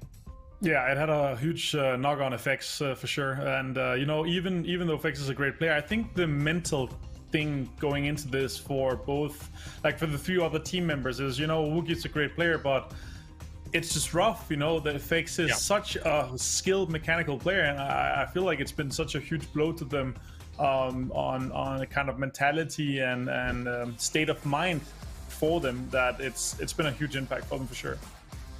Definitely so. Well, getting into things now, we will be moving over to Erangel here. Here's Team Liquid gearing up for potentially some of the last hurrahs in the weekly survival. Cameron, any final thoughts before we go in? I mean, EU win, I guess. That's wow. We've converted him. The sympathy vote from North America has come in. I appreciate that, Cameron. But we will see. Of course, now, as previously mentioned by Avenger, 7 teams from Europe are here, but that does not guarantee anything by any stretch of the imagination. There are still huge names across this lobby. Meta, we've seen them get 3 second places. T1 has had second places. We've seen Africa Freaks try and push the envelope as well here in the final moments, and there are only 4 spots, 4 games remaining. It is time to head to that game. Thank you to Intel for joining us here at PGI.S as we now move onto the grassy pastures. It's match 13 as Sims and Pansy are bringing you all of the action. Ooh, okay. Welcome to PEL, is it? Something like that? No, this is PGI.S. It is a stacked out lobby for at least one region, and probably not in the best of ways. It's not like it's the weekend. We're like, oh, dude, it's sick. There's all of NA here. It's like, oh no, we're all still left over. But another go at things, and once again, Ents, like, how are they not exhausted after having to do that again and again? I watching it, I'm like, how? And so many see Meta as well. Meta's another one who's been in the entire time. They've played 13 matches. And they've constantly been pushing as well, keep in mind. So for Meta, it's like, how are these players not exhausted by the mental, like, strain that must be put on them now? I don't know. But credit to them for keeping a cool head. Starting up towards Zaki and heading down below Military Island, we've got a pretty fair playing path for most of these teams. We have indeed. It could be a bit of an early conflict, though, an early scuffle. As soon as I look at that map, both Africa Freaks and Petrichor Road are heading down towards Novo, so we have to keep an eye on that. See if something happens. There is maybe a chance they've long shooted it of Africa Freaks to go towards Milta Power, and actually, it'll be a slow rotate, but you know what? Whatever works, if it can avoid the early fight, then fair play. That's exactly what they've done. They decided to not bother with Nova. And you'd know at this point with how many times you played against them, that Petrichor Road out there, and there might be a potential that they just say, you know what, I wish we would have gone back there now, boys. Turn the parachutes around quickly. Get a car and get the hell out of here. Na'Vi quick on the draw. They've already got Senya on Sosnovka. Be aware of that. The rest of Na'Vi can just carry on with its vehicles and get across and maybe set up a potential roadblock. Getting to this island now is going to be one of the most important things. Like, there's no other way of doing it. That is what you have to do. This is the aim of the game. How quickly you do this, Lauren, is the bigger question when you've got teams like ENCE and VP looting Zaki and Severny. That is a big old drive. It really is, right? And it's like, VP, I guess a boat's an option, because looking at the circle, it's got quite a lot of the south still in, like, of the water. It's not completely towards the west either, so a lot of teams do like that coastal approach. South coast, that is, and then kind of wrapping around the island. And driving, I mean, you could turn up late. I feel like ENCE are going to take the vehicles and just turn up super late. It's not the first, and it won't be the last time we see it. I don't want to say they'll be okay. I think it's just what we know them to do. For VP, I don't know this rotation route for them. I really don't know how they play this. So again, they might be a late to the sort of party team. And here's TSM. Brand new to the lobby. They've decided to turn up. Welcome, TSM. It's not been good so far for Europeans. I'll tell you that for free if you haven't noticed. But every other region looking belting. Looking proper sorted in this. So already seeing the likes of T1 on the go. Now, T1 are a team to keep your eyes on. We've been seeing them pushing and getting closer and closer. Now they're on rotation down towards where Liquid are, currently on the western bridge, so quite similar timing. Now Liquid are ahead of them, so Liquid will probably head on across. No investment in bridge camping, no consideration of it, just want to get over and maybe get themselves in a good position to start this one off. Makes it a little bit easier by the fact that Na'Vi was already on its way over here, and it saw the circle, and the rest of them just got in the vehicles, and they decided not to go for the petrol station. We'll just crack on and get loaded up and get geared and gone. Liquid will be the ones to commit to the first bridge. T1 will pause on the opposing side. They're right behind them. For all but a moment, you can see Adder, and I did see the same for Aqua 5, just lurking and looking towards the lighthouse. Make sure nobody's set up on the glass house or the Harry Potter. Liquid's not going to set up encampment on the opposing side as well. It's probably still under gear because it is a rather quick movement, although we are playing super settings. Phase on the move. TSG. Are you going to do the dirty here? Because with how they're split, this is very easy for one player to be able to call to the next, and maybe pass the information along down the line that a team is following here. And even though we're still not I don't playing think for anyone's points, stopping. Lauren, the more you... No, I don't think... I think it's not... There's no point in losing someone so early no on. benefit. Mm-mm. No, not in the slightest. The only argument would be to try and remove another team from the lobby earlier. But one, you're going to be undergeared at this point, or at least you're not undergeared, but still going to be trying to finish off that gear run, that loot run, because you're only 4 minutes into the game. And two, twofold, like, who wants to lose a player early on? Exactly, and let's as I said, some people in chat, I saw them saying, well, but that's one less team to face. I'm like, okay, well, let's say that fight happened. Let's say TSG had waited on the other side of that bridge, or had pulled up. Now, not only maybe they would have suffered casualties against FaZe potentially, which would be quite likely. I feel like FaZe would potentially trade one in that. You'd then have Meta, DGW, potentially all the other teams, so LG Divine, ENCE, Furia, VP, all coming your way. Second to that, you're going to lose positional advantage, because now you cannot get to where you want to be going because you've been held up. So looking at what TSG have ended, they're on the kind of lower side of the radio tower towards the airfield and the airstrip itself, whereas FaZe have gone towards the tower, deciding they want to go topside on that. So for me, again, there's no actual benefit, because it's not like you're the only team in this lobby. It's not just a 5v5 like, you know, other FPS games. It's you and 60 other players, basically. So it doesn't quite work the same, and trying to play towards when you know you have to fight. Now, that's different. When there's, okay, this is a key compound, we could maybe take a key position that would put us right up there, absolutely go for it. Now, that I don't mind. That I will happily look at and go, okay, well, what's the value to this take? Is that somewhere that they can maybe work with? Now, that's a good spot. Now, I don't know if CS saw it on the other side. It looks like Fuzzface might get a shot for free here. There it is. Couple of tags. Nothing too much, but enough to keep them on notice. Couple of things to note about these players when they do head on to Sosnovka. They are all going deep into it. You've already got Liquid, who are as far south as humanly possible, those flat tops and those coastal compounds. And it'll play a benefit if anyone tries to actually boat this one in. They should be able to see them on the southern side. We've got an overview, so you guys can at least get the aerial information of what's happening right now. DA could play spoiler if they wanted to try and set up camp on the bridge, but again, I just don't see anyone really wanting to do it, given how far down this circle is.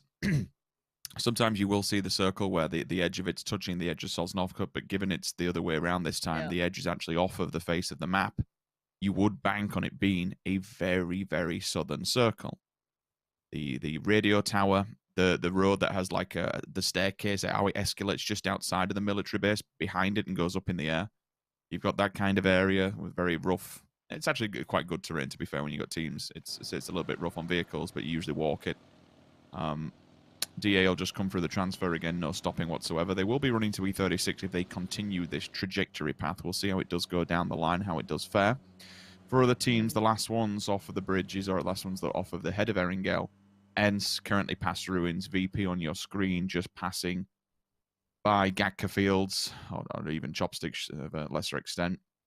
TSM have pulled up and stalled in Pachinki. Now, whether that's to look for vehicles, whether that's just to hear for the audible cues of the late stragglers getting off the bridge, they don't crash into anybody on arrival, it's a different question, but they will be one of the latest towards Sosnovka Island. LG Divan on the opposing side, mill to power, and that bridge is completely clean. They'll get in rather easily.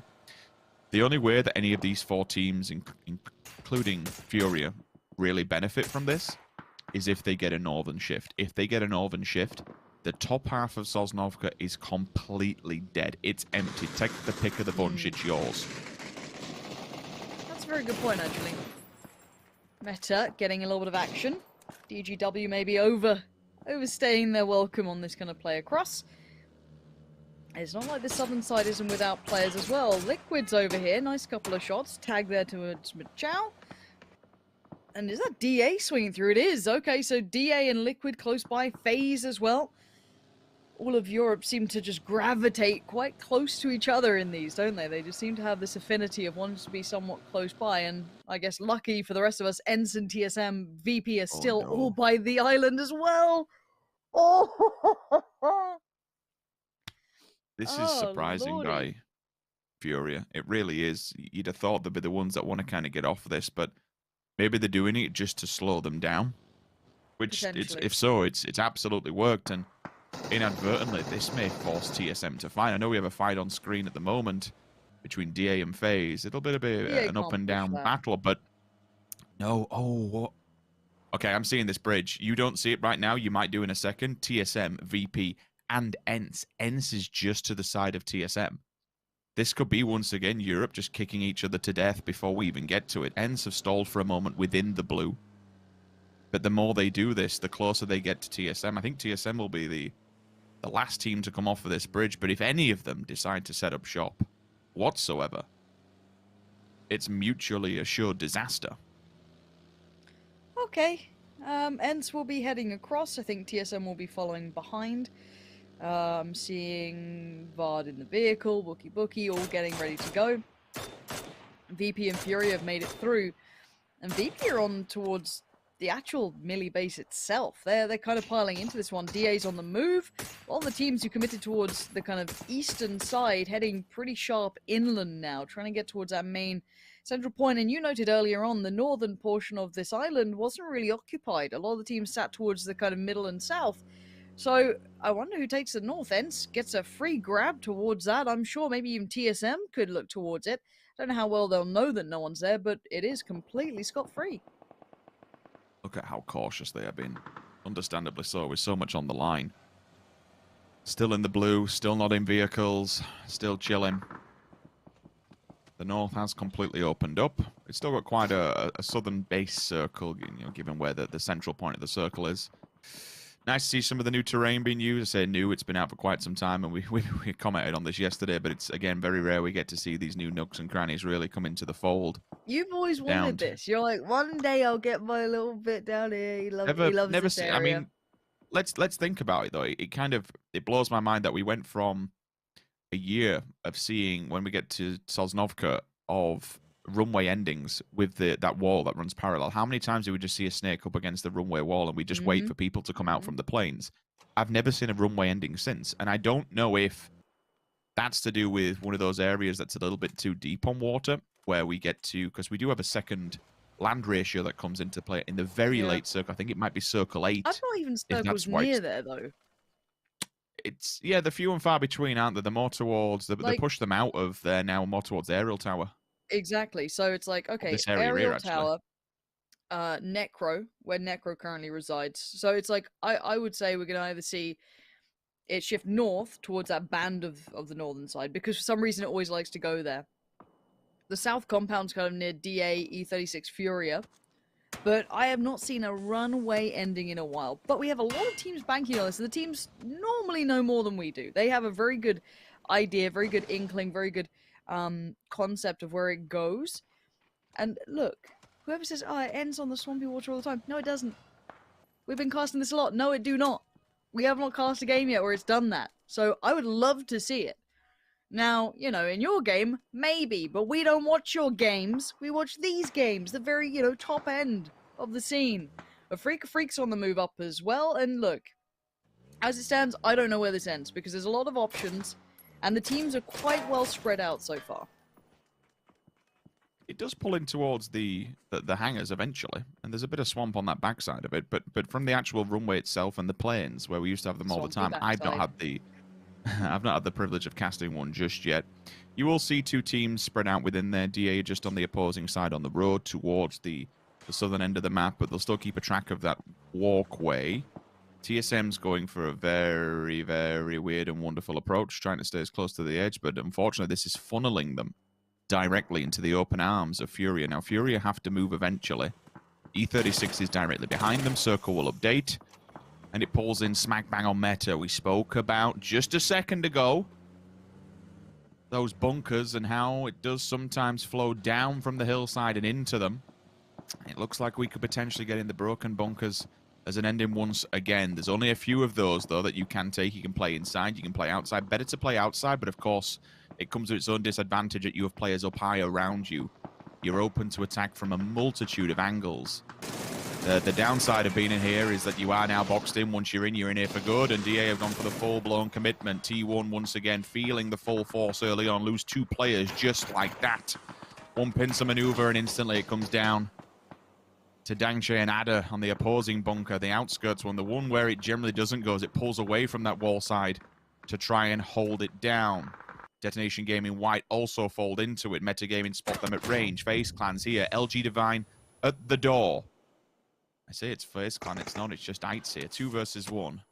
Survival looking very unlikely given there's someone on the opposing side. Machao and Malofa also from Detonation Gaming White dying simultaneously. So Meta putting the hurt on. Close the door. Not a problem. My teammate will finish you off from the left-hand side. Eights is down and dead.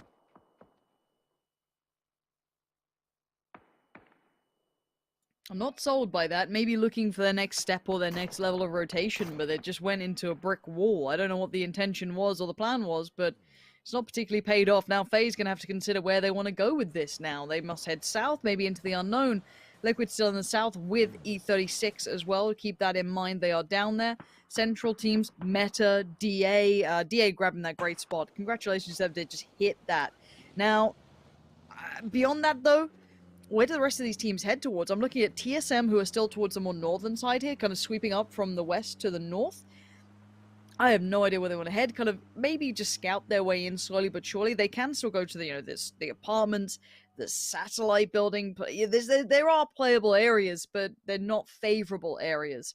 I'd say Petrichor Road are in a bit of a shout as well in that compound. I'm not opposed to that position at all. They've got a bit of freedom too.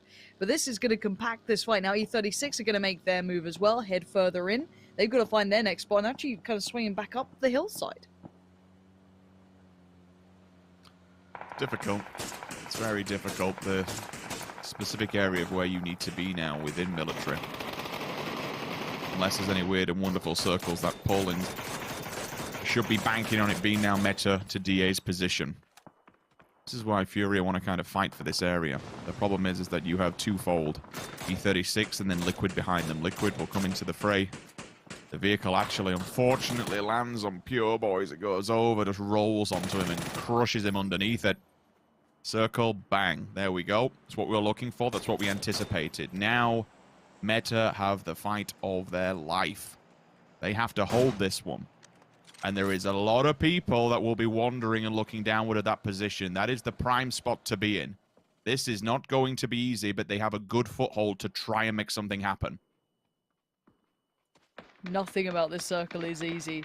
I actually love this. This is a nice treat. But on the hillside, here we go. Fuzzface finds Hansia. Hikari, you can see him already a little bit curious now as to where that just came from. Just thrown in. Trying to get the flush. Maybe force the player out. Just going to go straight for it. Burn through the bullets, but it's for I guess a valiant reason. Furia on the pull-up as well. Oh, they've chosen Metagaming. Oh, they're just sending on in. Wicked's gone down, but they've got one knocked, and now this is looking a little bit of a disaster for Furia. 2 still alive, but the nade's going to come out on the other side of things. You can see Ends taking chunks out of E36 as well. Rusty Zera, the backline's Necro. That Molly looks on him. He might burn to death. He does. Sparking's taking him down, and now just one alive. Rusty Zera trying to hold on here. The flush from the vehicle flipping on over. And just sent into absolute doom. But Meta aren't looking too good either. Left down to 2, Sparking and Silzen to try and hold this together. Gone through the really quite critical utility down to the flash, pushing in. Rusty Zera gets one. He can't convert the second. Just making sure he's damn dead. Meta, though, left in tatters now. A little bit of LATAM banter. As you mentioned, losing one player earlier on, it was always going to be difficult. Wicked commits to the cause, and they're down to 2 now. Holding the prime position as a 2-man band is not going to be easy. They're inside as well, which makes it that much more harder. Once we get down to like 2 or 3 teams left, if they're still within residency of that, you can't really get out from it. You're committed to the cause now, and no pun intended, but it really is bunker down, batten the hatches, and wait for the teams to follow up. Fuzzface still singing loud and proud with this a big old green gun up top. But again, it's another team, one of, what, 5 that have to come down from the hillside? Yeah, I just noticed Hiruzen got picked out of the car from VP's rotation by Na'Vi at the worst time. They were already in the vehicles, they were already going, they couldn't stop and pick them up, and it looks like they're going to send through as well. Everyone's just piling in towards these hangars, Rich. They're all going for it. Spyro trying to find the right way forward. It doesn't look like going on the inside on this, playing on the outskirts instead of going full in like we saw those other previous teams. And now LG9 wants in as well. And it's Metro on the other end. Now they've just recovered from their initial fight, but Silton, 10 HP, no chance. And that's just going to be a wipe. Yeah, there it goes. Now, at least a nade did find JN, but that might be recoverable. LG Divine nabbed themselves one of the hangars. Only one of them standing, though. The smokes will go in. Nicky's removed from distance, and it keeps on going. VP. Prime spot. But again, this is not an easy win. This is absolutely not an easy win. Just because you have one of these compounds, if you play outside, TSG, Afrika Freaks, FaZe Clan, Liquid, ENCE, hell, even Na'Vi to some extent, all look onward of your position. You go inside, well, you can't defend that. You cannot defend that. They'll sit outside, they'll wait for you to make the wrong move. Liquid and ENCE, what's the play? Oh, no, no, no, no. Once again, we got a European three-way towards the south. ENCE, FaZe, Liquid, everyone having to pull the same factor. Amanot, sweep and clear. Job done. Get him out, get it clean, get it good. Keep control of it for now, but still not inside the circle, so lots of work to do. And the vehicles, unfortunately, are rolling away from them. VP not faring any better. The utility has been committed. The smokes are down. And Na'Vi is laying the hammer. They are laying the law. Lou, the vehicle. It rolled down and killed him. That's devastating. He was holding them back, and one nade just solidifies 13 or 12 plays. Not much better either. Liquid full send. LG Divine gone. Liquid's in. It's just who takes which compound now. Look at this, or which hangar, should I say. Okay, Red's going to try and come out. There isn't much left of what this send was for Liquid, but other teams in similar scenarios. TSM still with 4, ENCE still with 4, TSG 4 alive, Na'Vi 4 alive, Petrichor Road 4 alive. So keep that in the back of your mind. ENCE hold the south side of the fence running around. TSG watching TSM in the long grass. Shanjian looking to be that clever girl waiting on the other side. It's making me think of Velociraptors for some reason. I don't know. Jurassic Park's in my head. Shanjian now, timing is everything. Now, he is not in, so he's relaying this information to his team, but if he pulls that trigger, he'll get turned on straight away. So he's got to dip out and maybe find a smarter way forward. It's a matter of just using this information and having your team play off the back of that. But it's whether or not they're in the position to even respond to his calls. Fuzz is trying to create some sort of avenue, but you can see the health bar just drops below 50%. Diggory has tagged him up and tagged him up hard. FaZe clutching at straws. The time limit with the smokes is here, but somehow makes it work. He has just cracked Diggory's skull open. Now FaZe have to move. That was the only opportunity. Shan, time to open up. One down, one running against the tree. Ira and Vard disconnected ever so slightly. Volibear instantly responded on, though. Ira now moves back with Vard and TSM, unfortunately. The dagger in the back. It's hit them hard. It definitely has. They aren't unrecoverable yet, though. There's the first flush. That's the bigger issue. If they can't get back up on this, Petrichor Road have made this one last now, but the trade-out did come in the form of Iro finding Long and then the flush as well. So it is going to be just paying left alive. Fire from Afrika Freaks is just pinged him in the side, but the nade is still good to get Iro. Gets off a quick heal, but he only has bandies, so kind of burning through that right now. Vard now under pressure. Does he know how much trouble he's going to be in? Now he does. Molly comes in. Get ready, Vard. On the other side will be Peng. Peng's got the better shot on him. TSM gets shredded. But at what cost? TSG are down to one player and no position on the circle. Give you a quick lay of the land before all this carries on. Petrichor Road and TSG, probably not a great deal you can do. All 3 players left on both of those rosters, lingering in the north. FaZe Clan holding on by 2 players just inside one of the watchtowers on the edge of the wall. DA landlocked inside one of the bunkers. Na'Vi actually looking like the strongest team in this. They've got the 2-2 and they're outside. If Petrichor Road can be dealt with, nobody can shoot Na'Vi from the back lines, which then leaves DA trapped inside, TL trapped inside to Afrika Freaks, and T1 and ENCE really to hold each other back. So it's on a knife edge for each one of these. They're all sharing these compounds. The next circle, it's going to push at least 4 of them out and take us down to the final engagements. But for me, looking at this right now, I'd say Na'Vi's in the strongest position. They have all 4 players alive. And they're outside of those bunkers. I'd be with you. I haven't had my full faith in Na'Vi, and look, if any of you have watched your PELs, when Na'Vi look good, I'm one of their biggest fans. I don't think they've quite hit their stride in this event, and I think that's a pretty reasonable assessment of them. But it's not like they don't have someone like Besto on that team, and if Besto gets going, he'll shut anything down. But we just haven't quite seen it all at the same time. So again, yes, they are probably in the better position. I want to see what they do with it. That's the bigger factor. Now we do see that kind of play in from Peng here. I believe that's Hypok's favorite name in the game, he told me. Loves it. Now, Petrichor Road working in against the blue. Now that's going to be a little nasty, isn't it? Na'Vi should have this every day of the week. There is a touch of cover, but I don't think they're in yet either. So this should be quite comfy stuff. There it is, cresting out of the smoke. Oh, the timing on that reload was awful, but it is what it is. Flush comes out, Mamu goes down, and now just one for Petrichor Road trying to make the last stand. Axa left trying to go for it, but look at the creep up, Rich, you're right. Afrika Freaks, the timing is so good. Na'Vi have no idea. Just step by step, they're creeping closer. Na'Vi, do they even consider it? Senya turns around, but he doesn't see it yet. They're just creeping closer, and here it is, the execution squad. EJ from up on top. Na'Vi took their eyes away for a second, got comfy, and it gets ripped away from them. Orange goes down as well. Massive work from Afrika Freaks. We cannot say how devastating of a blow that is to Na'Vi. They took their eyes off the ball for all but a moment.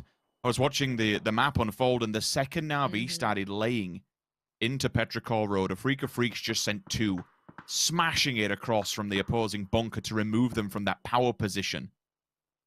They've just given themselves a very standing, solidified chance at winning this thing. They can now hold Liquid at gunpoint. No one else can touch them because of how the angles work and because of the topography of the map. Nobody can kill them. They need to deal with Peng eventually towards the north. But they can pin Liquid in here. If they get this fight clean, that's 3 players standing towards the end circle, and more importantly, a very, very sounding spot. Ooh. They have become power players now. That one move was massive. It's just neutered Na'Vi. They've just gone from having like a really solid position to we're still here, but just in what form? FaZe on the outskirts, but it's third-party city. Everyone can see each other as soon as you crest that ridgeline. There goes Uber. Ends down to 2. Liquid trying to make a move on this, trying to maybe move themselves up, but not so much cover to play with. Maybe just keep your head down. But look at that smoke wall in play. They constructed that pretty well. And investing everything they've got just to find a next step in. Maybe just get under and away from Afrika Freaks' vision. T1 can see them, and that's probably what the worst point is for Team Liquid. It's one of the bunkers where it has the doors closed and sealed on this one, so you can't get inside. You will have to take the fight. That's where you can already see Jeans is vertinating to try and remove Afrika Freaks from up top. Quick drive-by to solidify FaZe Clan's position as 7th. Ents are going for the send. They got nades in their hands. Oh, they're going for the full send. This is a full-blown blind send. That is one of the most precarious sends I have ever seen, and it's dealt with. Jeans just brushes them to the side. Oh, don't run your teammate over. Good lord. Actually, very surprised he didn't die then, to be fair. He's got no helmet. Has to be quick. The blue is here. That vehicle is looking worse. Are they sending it too? Oh, no. Where are you going to go? No. Are they going to DA? Where are they going? Oh, they're going nowhere. Absolutely nowhere is where they're going. We are down to 4. I've got to say, Afrika Freaks, ooh, the circle's actually a bit punishing towards them. But that position they hold is still pretty key. And Na'Vi don't look like they want to fight on this either. They're just kind of keeping their heads down. So Na'Vi and DA are in. Liquid, I guess they're in just. But Afrika Freaks have the 3 of them. They've got smoke, so they can make something out of this. There's a 75% chance a European team gets in. I'm just putting it out there. I'm even leaning forward to really emphasize it. Well, if you said it, why? Shut up, Richard. I can't believe you've done this. All right. Good nade. Nah, you know what? You cast the rest of this. You just cursed it. This is you. No. Yeah, I hope you're happy. Here we go. Oh, look here, what's happening? Look at this. Look at it. There you go. Look at what you have done to poor Liquid. They tried to hit a rotation, and the Richard curse has struck. A CAD finds Jeems, and a Freaks made it off with no one really hitting them with anything. They have crossed here, and nobody spotted them on the way. Na'Vi are playing a lot more, introverted in this, trying to save. I think they've seen a CAD there. Yeah, Besto definitely does, but it would be a 2v3 at best for Na'Vi. I don't know the other positioning coming in for Tab, so the nade goes a little deep. Smash finds Ivy, so that's one EU team out. I hope you're happy, Rich. And now it looks like maybe Na'Vi's next on the chopping block because Akad is looking sharp today. Tab's now going to try and back away nade in hand. He's gone down, so is Na'Vi. We're into a 3v3, and I cannot believe it. DA up against a Freaks making all the moves. Smash needs to get out of there quick time. They can't have anyone stood inside because ultimately you die. You just basically feed a Freaks up top. The 3 versus 3 begins to unfold. Marco Metralius. How much more utility can you commit to this? Akad is front and center. He's watching all of this one. The vert nades will begin to try and find some kind of a target. But Hikari's gone towards the back. The thing is, the blue's there. There's only a limited amount of time. So Code Marco can actually wait them out. It is a Freaks essentially that have to come out into the open first. Metralius and Smash are the ones having a problem. Marco can bail them out, though. And Akad, this could be death from above. Are you... Gosh, you better check this, even in the vehicle. You better check this, boys. Have something in mind. A dive into the smoke, maybe in the vehicles will get you past, but no, Code Marco's been noted. Akad gives it away, but here we go. Sending in the vehicle. Smash tries to make it out. The spray comes in. It's not quite there. But what did DA do? They're in the middle of an open field now, boys. Get out, stand, and deliver somehow. And Freaks now have better vision than and Hikari's punished Smash. What is the game plan now? Code Marco trying to still play out from the hangar, creeps out by the smoke. A cat up above! The man's gone mad! He gets picked up, the trade comes down. EJ comes in, it's just Metralius left in a 1v2. He's done this before, and he could potentially do it again. All of Europe's hopes and dreams are residing on his back. With the 2 Korean players still out in the open, a few smokes and a few trees is all that stands between them and Metralius. He has the hard cover, and he probably has more time. But he needs to make these shots land. Both teams, all players just committing to the cause. Goes out in the open. He tries to molly him. That's the one move done, and it now falls to a 1 versus 1. On the other side is EJ. Eyes locked towards this. Smash potentially resable, but do you go for that? That'd be too risky, surely. EJ, if he senses this, could move up on this, but Code Marco should be able to call it. Metralius still out here. Molly goes in. Metralius in the bottom left, top right is EJ. EJ still looks for this, though, but who plays the smoke better? Metralius on the swing around. Has he seen him? He hasn't managed to see him. EJ getting away with murder here. Just focus towards that tree. Maybe a miscall came out because it looks like Metralius simply does not have the vision on the edge of that smoke. A spray in. And now EJ gets closer forward in towards the blue now. Flash comes out. EJ working a little closer. Hits the deck by the next box. See if he gets some more utility. Nothing for this right now. Metralius, he's in the blue. He's flashed up. He has no idea where he is now. Completely blind. And EJ's got him pinned in the smoke. It's over. It's done against the literal odds. A freak of freaks. My God, they make it. There has been a lot of criticism thrown the way of a Freak of Freaks. They were your week #1 winners. But after a hell and a sell of a few weeks on social media and everywhere else, they prove all the haters and doubters wrong, and they make it to the grand finals. Korea puts a second team on the board. And with 75% of that end circle ending in Europe, once again, the hopes and dreams are shattered as the home turf team comes out on top and a Freak of Freaks qualify themselves to the grand finals. What a formidable attempt, I will say. It's one of those moments with DA you think, what in the world are they doing? But they're stuck inside a hole. There's nowhere else for them to go.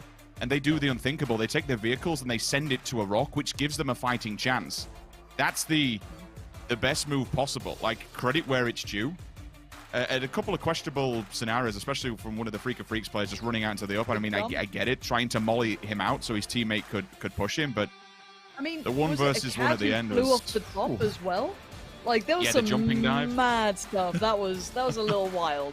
And the thing is, there was an opportunity for DA to punish it. Like, genuinely, there was a window of opportunity, and a Freak of Freaks just did better in that final 1v1. That's what it came down to, and that's how they get through. I honestly think both teams, you could see the pressure on these teams making these choices. It ain't an easy one. Some of these choices they're having to make are hyper difficult. They are super, super pressured, and not everything's going to be clean. It's very easy to sit at home and be like, oh, clearly you do this, you do that, you do this. It makes so much sense. Yeah, okay, imagine your career is basically on the line. Like, life-changing money is one win away. See how well you do. These guys have delivered, and Afrika Freaks have been pushing and have been working hard, and they make it through to that weekend. A well-deserved win. Now, we aren't getting those flashy clutches anymore. They're not quite coming out. You know, 1v2, you know, it's nothing wild in this. It wasn't, you know, the same sort of thing we've seen from maybe your Gen Gs before, or, you know, Long Skirt, any of these players. But the fact they're making it through is all that matters for these teams. That's what they're aiming for. Well, everything's on the line, and for now we're going to go talk down to the final game winners. Weekly Survival Week 6. The winners of our 13th match was our own Afrika Freaks. I'm here with player EJ. It was really intense up until the last very moment. And following Gen G, you guys also made it to the weekly finals.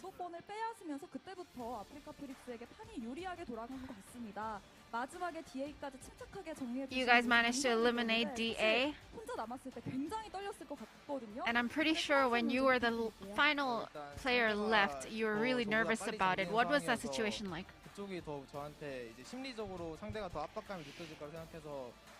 I calculated that psychologically the player remaining in DA should have been more nervous, and so I really tried to remain calm to win the chicken dinner. You guys have made it to the weekly finals in the 15th match even before. I'm pretty sure you had a lot of pressure on you. How did you guys manage to stay calm throughout all of this?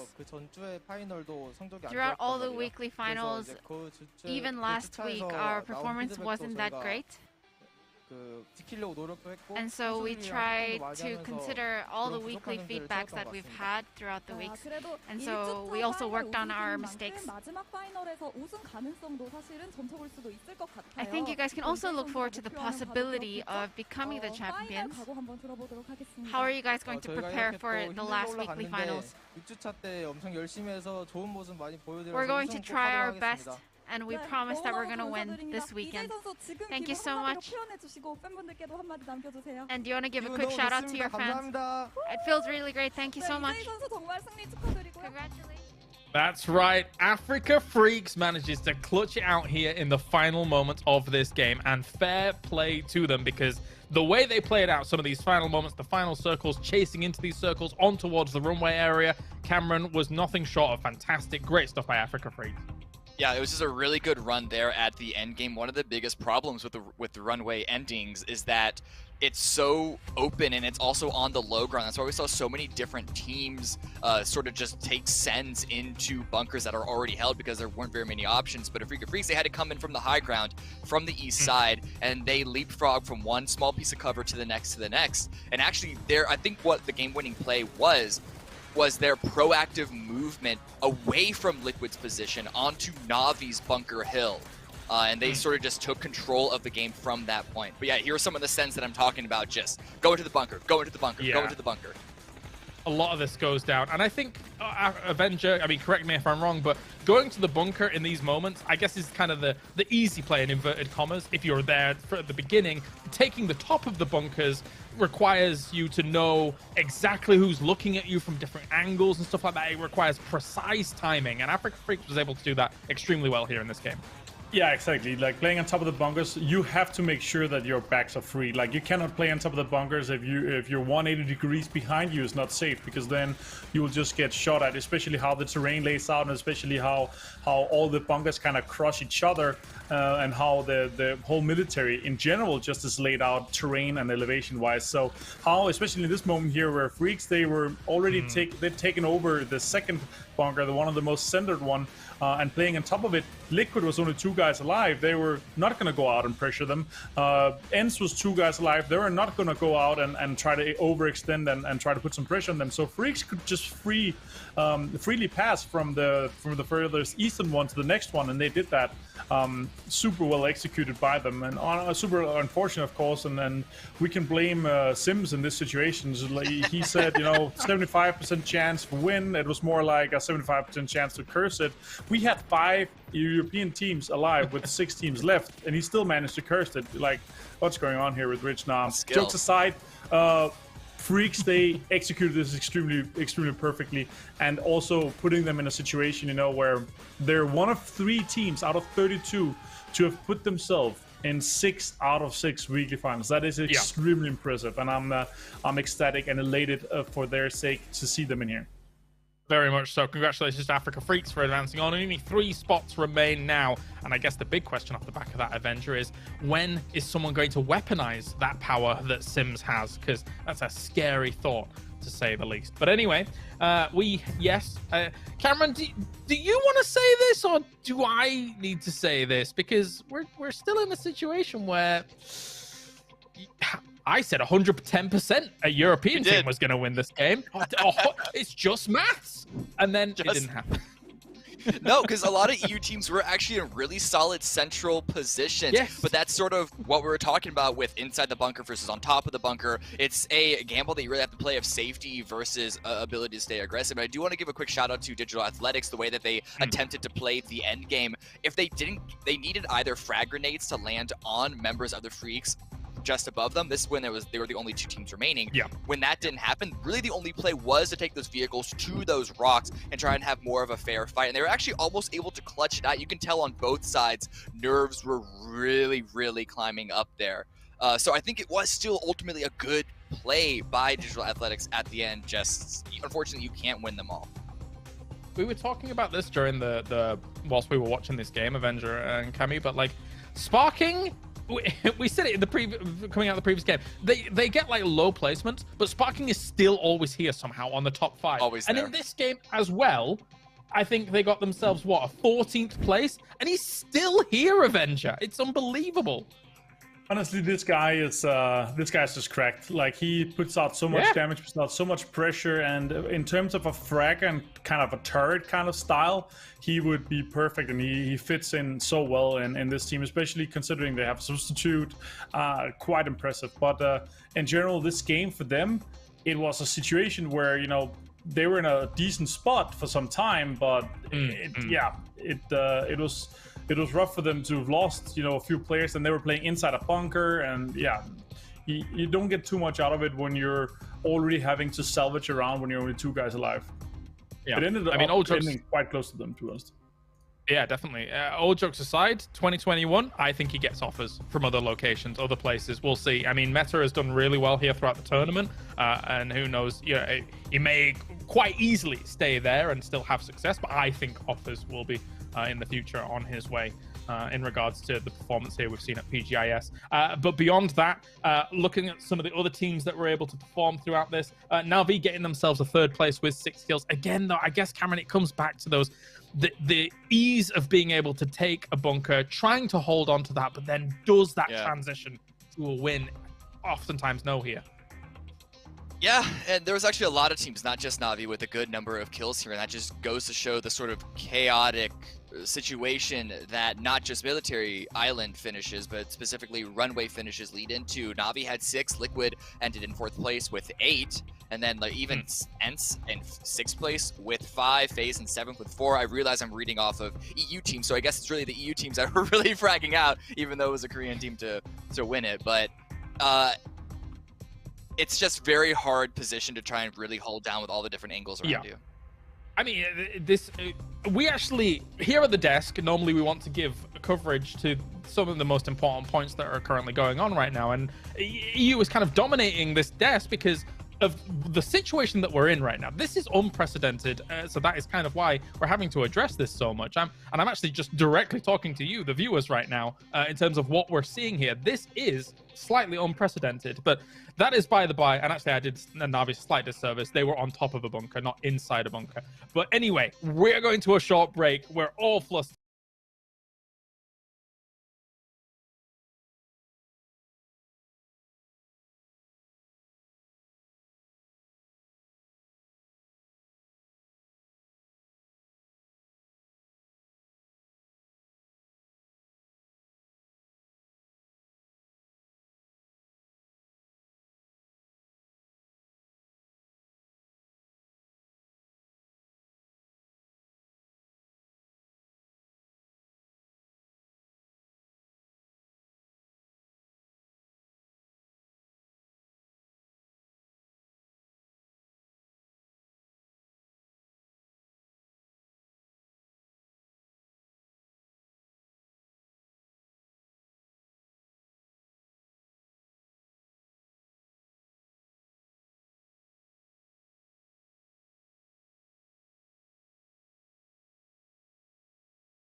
Уезжайте уже потихоньку. Я скоро буду. Один домик остался. 30 секунд. Матак вы? Нет. Это Соники.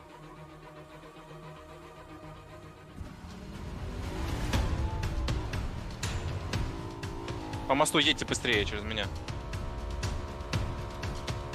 Первый на Еще Матаке. дача, еще дача, еще дача. И фулл сквад едет. Так же, как Матак ехал. Между нами, между мной и Батутом.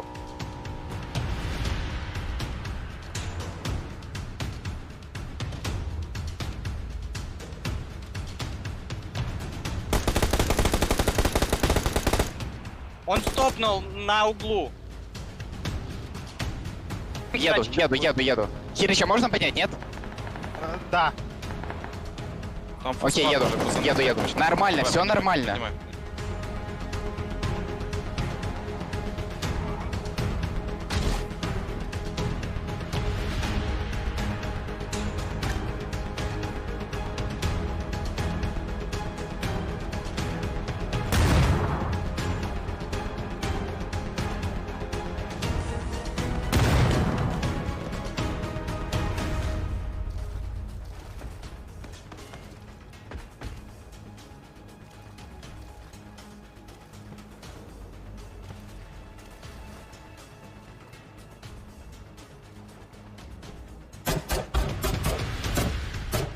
Лежит под камнем на метке. Я отошел, Хирис.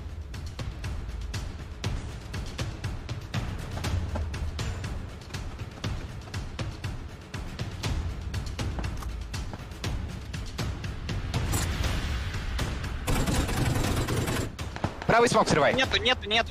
Окей, они влево переходят.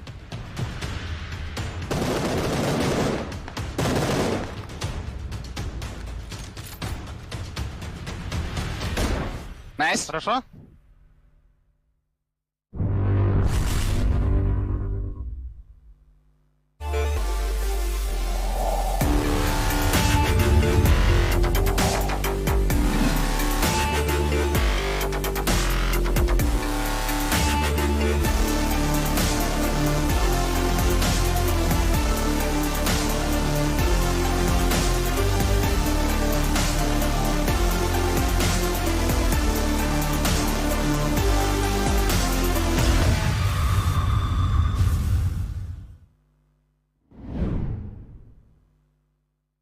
안녕하세요. 아프리카 프릭스의 한샤입니다.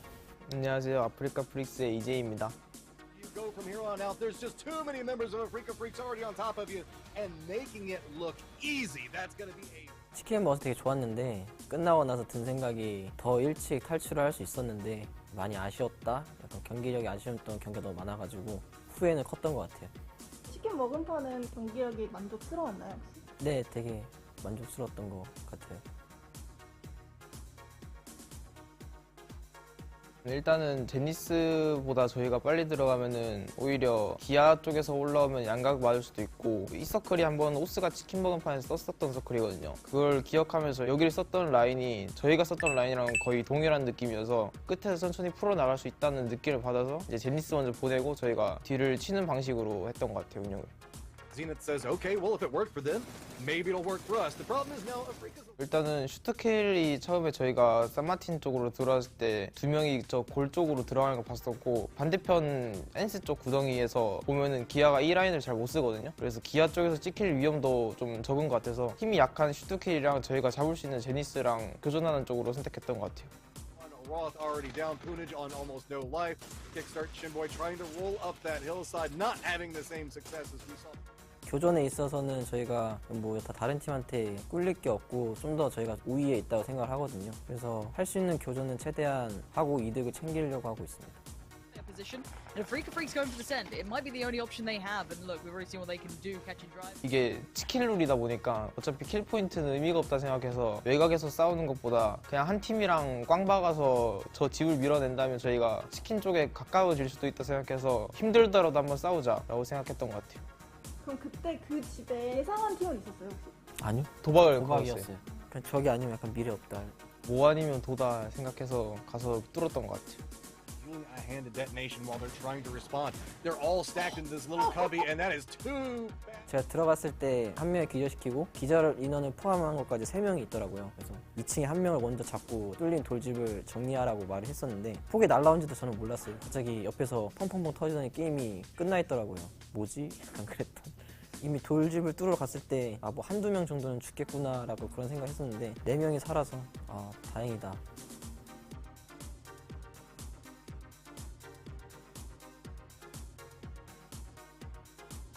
저희가 일단 히카리 형이 먼저 담벼락을 먹어놨기 때문에 제가 담벼락을 붙을 때까지만 시간을 벌면은 저희는 티안바를 4방에서 쪼이는 각도이기 때문에 티안바가 나올 때 저희 리드샷을 못하고 추후에 서클이 떠도 연막탄 하나로 의지할 수 있는 라인을 만들기 위해서 먼저 붙으라고 오더했던 것 같아요. 히카리 선수가 폭 안으로 던질 때 총소리 막 냈잖아요. 전략이었던 거예요? 아니면 그냥? 네, 히카리 형이 수류탄 던지는 그 당시에 들면 소리가 들리잖아요. 그래서 총소리 좀 내돌라, 여기 판자 앞에다가 총을 좀 많이 쏴달라 해서 거기만 계속 쏘고 있었어요. 판자만.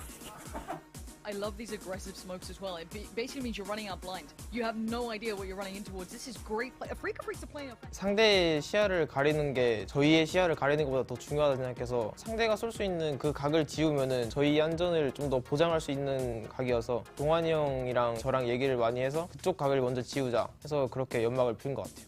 저희 팀 목표는 많은 상금을 가져가는 것도 일단 당연한 목표지만 다른 팀들보다 독보적으로 주차 우승을 좀 더 많이 하고 싶거든요. 세계 최고의 팀들이 모인 자리에서 많은 주차를 우승했다라고 말하는 게 좀 더 최고의 팀에 가까운 것 같아서 그걸 목표로 두고 있고, 근데 하다 보니까 상금이 계속 많아지는 주차까지 와버려서 2마리 토끼를 다 가져가야 될 것 같아요. 저희 아프리카 프릭스가 5주 연속 이렇게 또 올라오게 됐는데 이제 믿고 응원해 주시고 찍어주시는 분들 이번에도 믿고 찍어주시면 저희가 꼭 보답하도록 하겠습니다. 네, 저희를 뽑아주시면은 그거에 맞게 좋은 모습과 좋은 성적으로 꼭 보답해 드릴 거니까 저희를 뽑고 많은 EP를 꼭 가져가셨으면 좋겠습니다. 아프리카 프릭스 파이팅! 안녕.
The line for all of these teams. So far, so good for 13 of these teams in our overall 31 that have the chance. Now, Avenger and Cammy, we have another contender entering the fray. It's Damwon Kia, who have not lived up to what we've expected. Avenger, can they do it here and now? Yeah, again, in this weekend here, a region that won is, replaced by the same region that they just won from. So that's an interesting kind of story that we've seen throughout this week here. If Damwon Kia makes this, I think they will win the whole thing. Maybe. That's we will see. A huge thank you to Intel for joining us here. Thank you very much, Cameron, for your amazing contributions during this segment. No Time problem. now to move on to the next game here for PGI.S. It's match 14. Only 3 more spots remain. We're going to head over to Sims and Pansy here for all the action. We're moving back to the desert here. See who is going to be able to secure one of those juicy spots. Let's get to the casting. Thank you, James. And yes, the madness is setting in. Only 3 more spots. So that's only 3 more teams that can make it to the big finals this weekend. And look, yes, Damwon Kia haven't had the best run this event, but they have 3 more goes. And can you imagine if they're able to turn it on just now? It's another big name. Yes, outside of this tournament, they came in as quite the team to watch, and they didn't quite perform. But again, it can all happen in one game. It's not even that they've not been seen throughout this entire tournament. It's kind of scary to say it was a team where everyone was looking at them from a casting perspective. We're doing the numbers and we're writing loads of stuff down, doing our own research. I mean, a few people have spoken to me about it and said the same thing. I put this team, Damwon Gaming, as one of my top 3 for this event, and they have done nothing.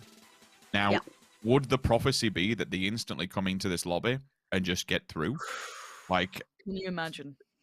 I mean, there's already, Luke, show me the book, show me the story.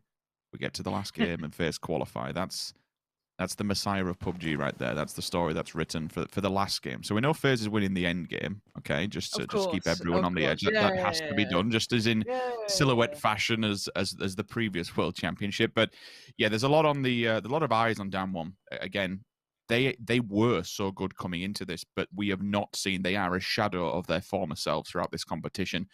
Not some, I don't want to put that much leverage onto Na'Vi. Na'Vi at least have been up in these weekly finals. Na'Vi have been showing signs of life throughout the competition, but we've just not really seen anything. Apart from that first initial opener, they were like, good God, yeah, this is the team to win it all. This is the team to complete the cycle and be Korea's number 1.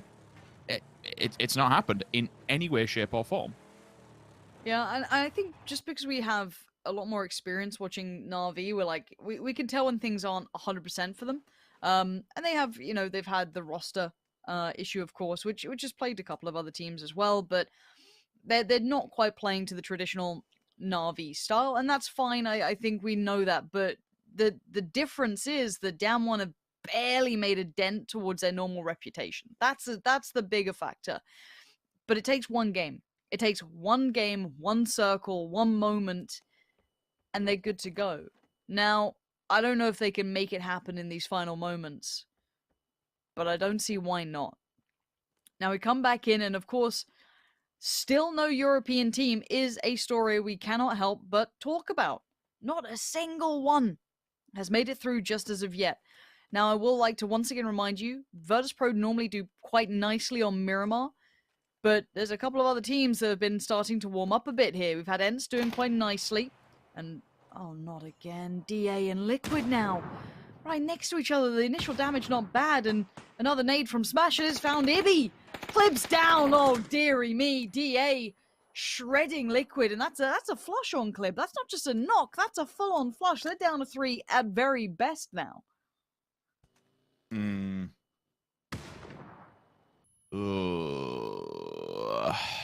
It's rough, isn't it? It's rough to watch, and we'll see what kind of response, if any kind of response, can come out from Team Liquid on that. Another one will fall, and there's literally one player of Liquid alive.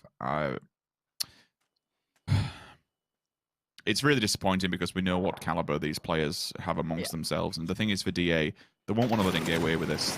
You can't trade off on this one. Even if you manage to get a knock, you're not going to get a flushed. And in under 4 minutes, Liquid has been removed in 16th place. That is absolutely heartbreaking. And this is the thing, as much as people are like, oh, you're just biased about, Liquid going through, it's like, yes, to a degree, I'm sure you can say that. But in actuality, Liquid's form has been waning. and clearly unable to adapt as comfortably to this, I don't want to even say meta, but this format as other teams have. And it's apparent when a team doesn't turn up. It's the same with Na'Vi. We look at Na'Vi and we go, right, they're not quite getting it. They're not quite there. DA, I feel, is still actually performing relatively okay. It's the same DA story of highs and lows, right? It's you'll get a DA where you're like, God, these guys could win it all, and then they go missing for 2 or 3 games, but it will reappear. That doesn't seem too off track to their traditional style of play. Whereas Liquid are top end. And yes, they've had a couple of downs and a couple of dips to performance, but that's uncharacteristically poor and maybe starting to feel that mental strain. And the amount of teams who I'm sure qualifying through to the weekend is more just a weight off the shoulders. They go, we've done enough. We've done enough to get us there, and that is all that we can ask for at this point. So now we look at what remains and who's in the power positions as the circle came in. T1, DA, TSM, ENCE sit in very strong positions for the circle. I'd like to take a note of that briefly. And T1's another team. Throw the name out there, throw them into the mix because they might have a good opportunity in this moment. And that's the thing for T1. While they got a lot of stick coming into this as one of Korea's weakest teams, or certainly with the teams that they put into this Weaker lobby, than but the others, yeah, within this respective area. But you know what? There's been some bloody good signs coming out of T1, and they kind of fall into that same category as DA, where 1 minute it can be a complete flash in the pan, the next minute it can be like, well, this looks like a giant killer, you know? The consistency lacks, though. That they are, I hate to do it, but I'm gonna mirror your words here, Lauren. They are very much like DA, and the consistency does lack there throughout the entirety of the competition. But when it works, it works. And that inconsistency, I suppose, can play off a little bit and pay dividends when you're in a competition where a win means anything. Because the public plays, the smash and grabs, the complete and utter hardcore aggression. And I still truly believe this is why we have got a few SEA teams through there. The aggression when people are going passive and just hoping for the circle to come their way, it just can't be counterbalanced, and people don't anticipate it. And all of a sudden, they're at your doors. You're like, well, crap, I've no idea how to respond to this one. Yeah. They do because they're doing it, and you're out the lobby and they're in first. Now, Europe is an easy region to talk about right now, but let's talk about some of the other teams who are still in this. Now, I look towards TSG, a very capable side, a little further out on positioning as it stands, but very, very capable. We've seen them once again pick up that pace, elevate the gameplay. Down one, I put a question mark by. I think that's all I can really put by them at the moment. If they are able to rekindle some of the form they've had in the past, then we talk about them. LG Divine and Petrichor Road, these two have had huge moments going forward. And Petrichor Road are one of those teams that I didn't know where to place them initially. And I think I was casting with, I think it was Poro at the time. And they had one of the biggest pop-off games I've ever seen. I mean, again, it is that hot and cold. And I think when we talk about consistency, and it's why Gen G get put above almost all the others here, is the fact that they're able to be consistent in one of the hardest games to be consistent in. It's the last thing that will come into play for most of the big teams. Even the best in the world will struggle because a hard shift can make a team go from 0 to hero or hero to 0, right? Like that's the difficulty of PUBG. A random crash, a team having, you know, maybe a scout going on a mission and catching 2 of you and getting a flush. It's near on impossible to account for that. And you have to be so good to get past it. It's why Gen G are, in my mind, the best team that we've seen so far. They've come in and displayed this incredible ability to go against odds, which is a true testament to their capabilities. Now, of course, they're through. So then we go beyond that. Who else is in this? Meta, a team who's had exceptional highs with individuals, and Sparking his name is hard to not be saying when he is consistently in the top damage, top kills. He is one of the players that is turning heads. He is, as an individual, incredibly talented. Do we get the rest of the team finding that form with him? Can they find that place to support him, put him in the right place? We've seen, I think it was a game against Oath where they were, 2v4 against very difficult odds, and they still made it very competitive. So keep your eyes on them. Maybe they have a good bit of form here, but they're sandwiched between VP, and this is the VP ridgeline. But Meta, I feel as though they'll take 1 or 2 of you with them, even if they do go down. Furia. What can you say about them? I didn't expect to see them making it through as often as they did. They were a team that have surprised me and impressed me time and time again. Necro has been an absolute god. Kill Demo's come out with some great plays as well. I think every team in this lobby, to an extent, has impressed us. It's just the matter of consistency that we wait to see. And we wait to see that next circle coming in. Now, Los Leones is in. I'll imagine that will be moved away from if we're in the old circles. But, well, look, we've had a couple of Los Leones endings, so who knows? But keep in mind, T1, DA, ENCE, and TSM were in the better positions. And I'd say they still are.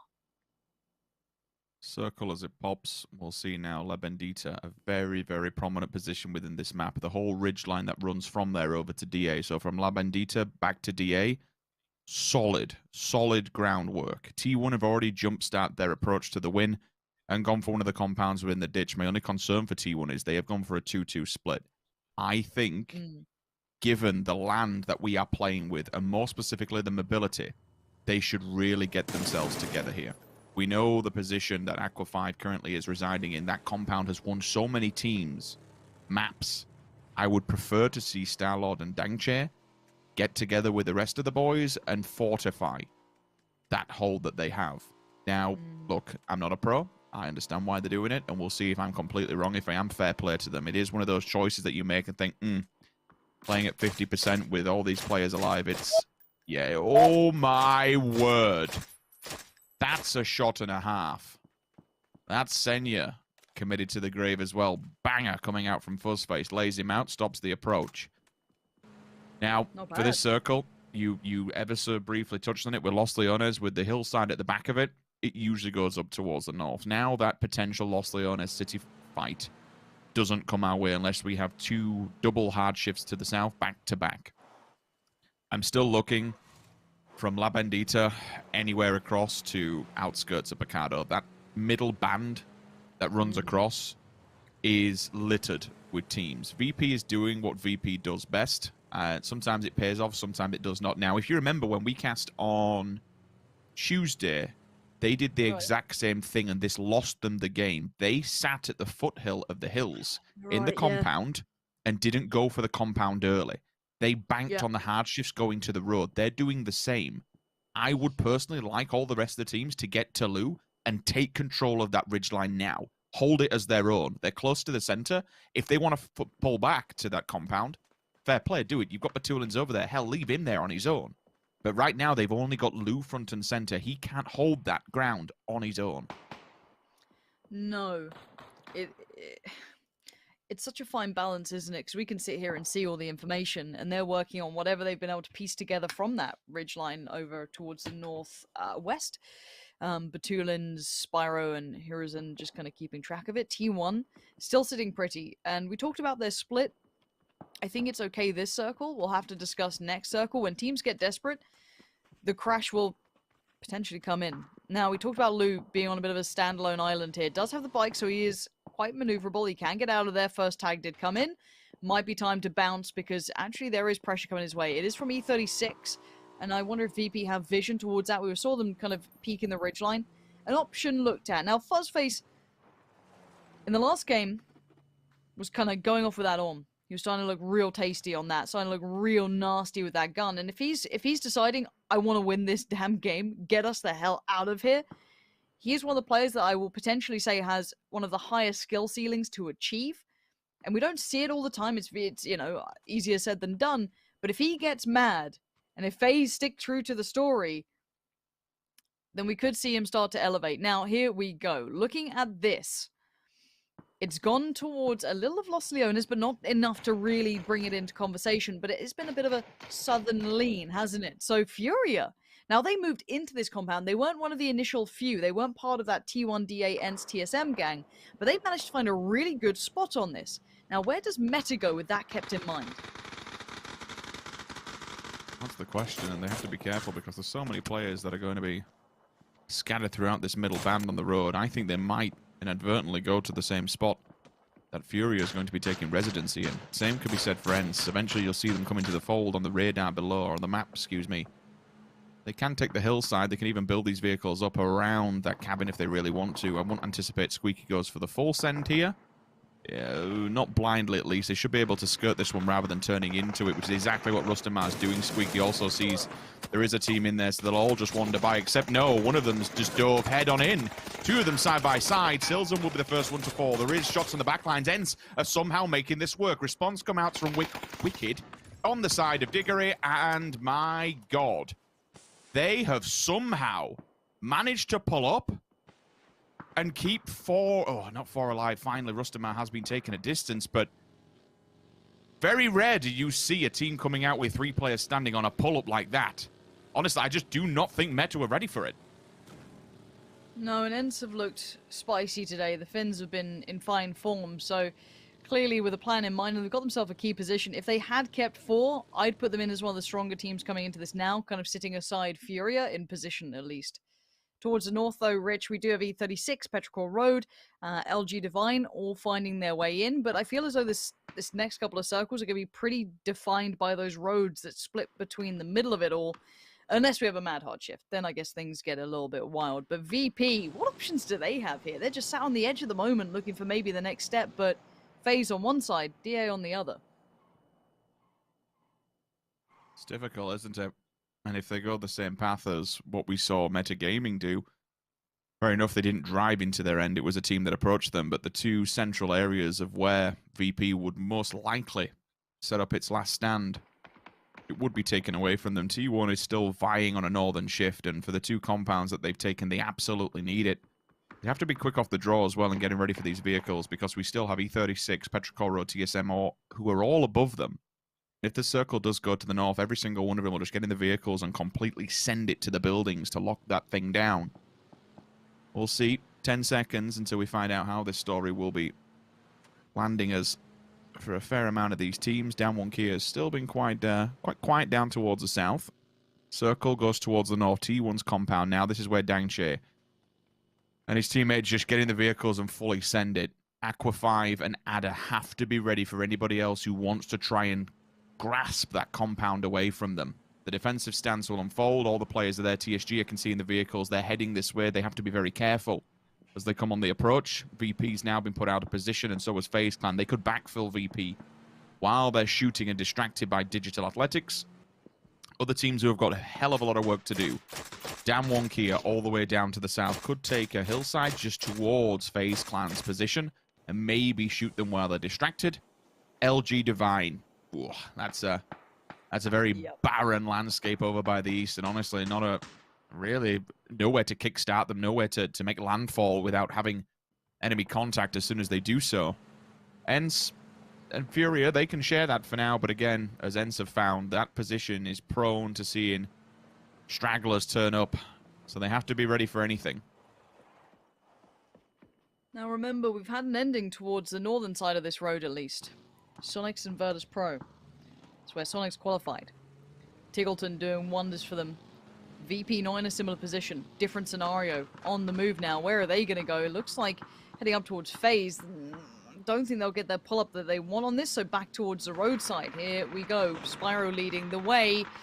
And on the other side, DA going to pile in. Spyro spun it, and oh dear. Sato's just found one. Maybe saving DA's attempt of fighting towards VP, but Spyro's been flushed. It's just the 3 for VP now. Trying to find a way in, but DA are being a bit of a disastrous team against them. They've got 3 alive, and they've lost 1 en route. Now, down 1. Getting quite close towards FaZe here. I think they're aware of each other. They definitely are now. It's the next fight that we said was a potential possibility. There's only one real way that Downwell could enter the fray in this. LG Divine are also slowly but surely just working the way around on the circle's edge.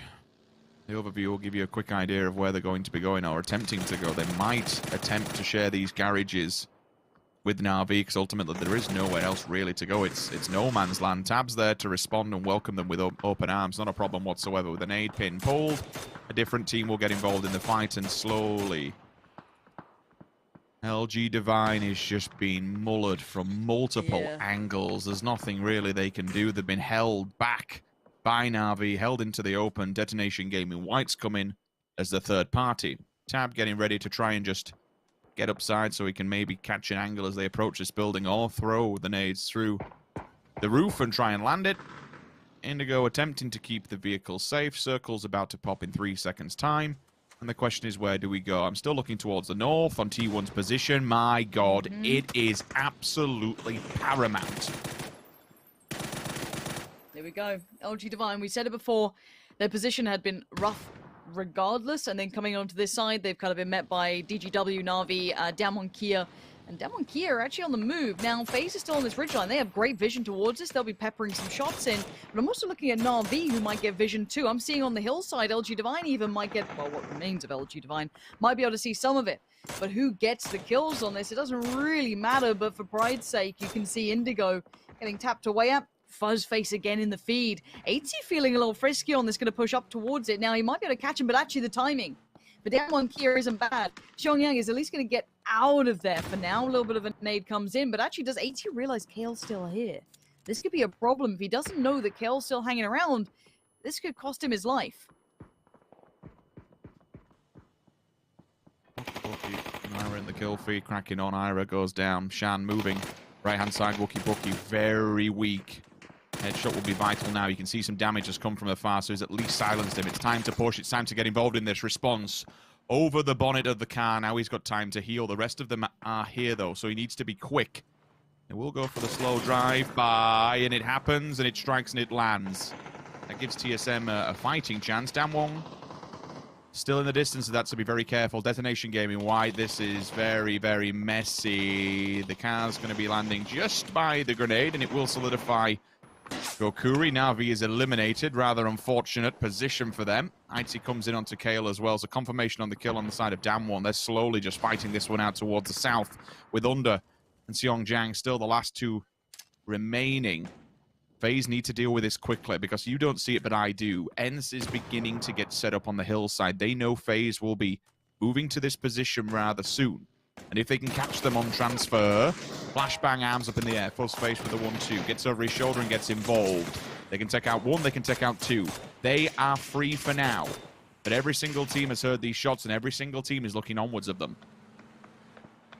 It's this circle that might be the death of FaZe trying to get in here now after making all that attention look their way. TSM on the pull-up towards Furia.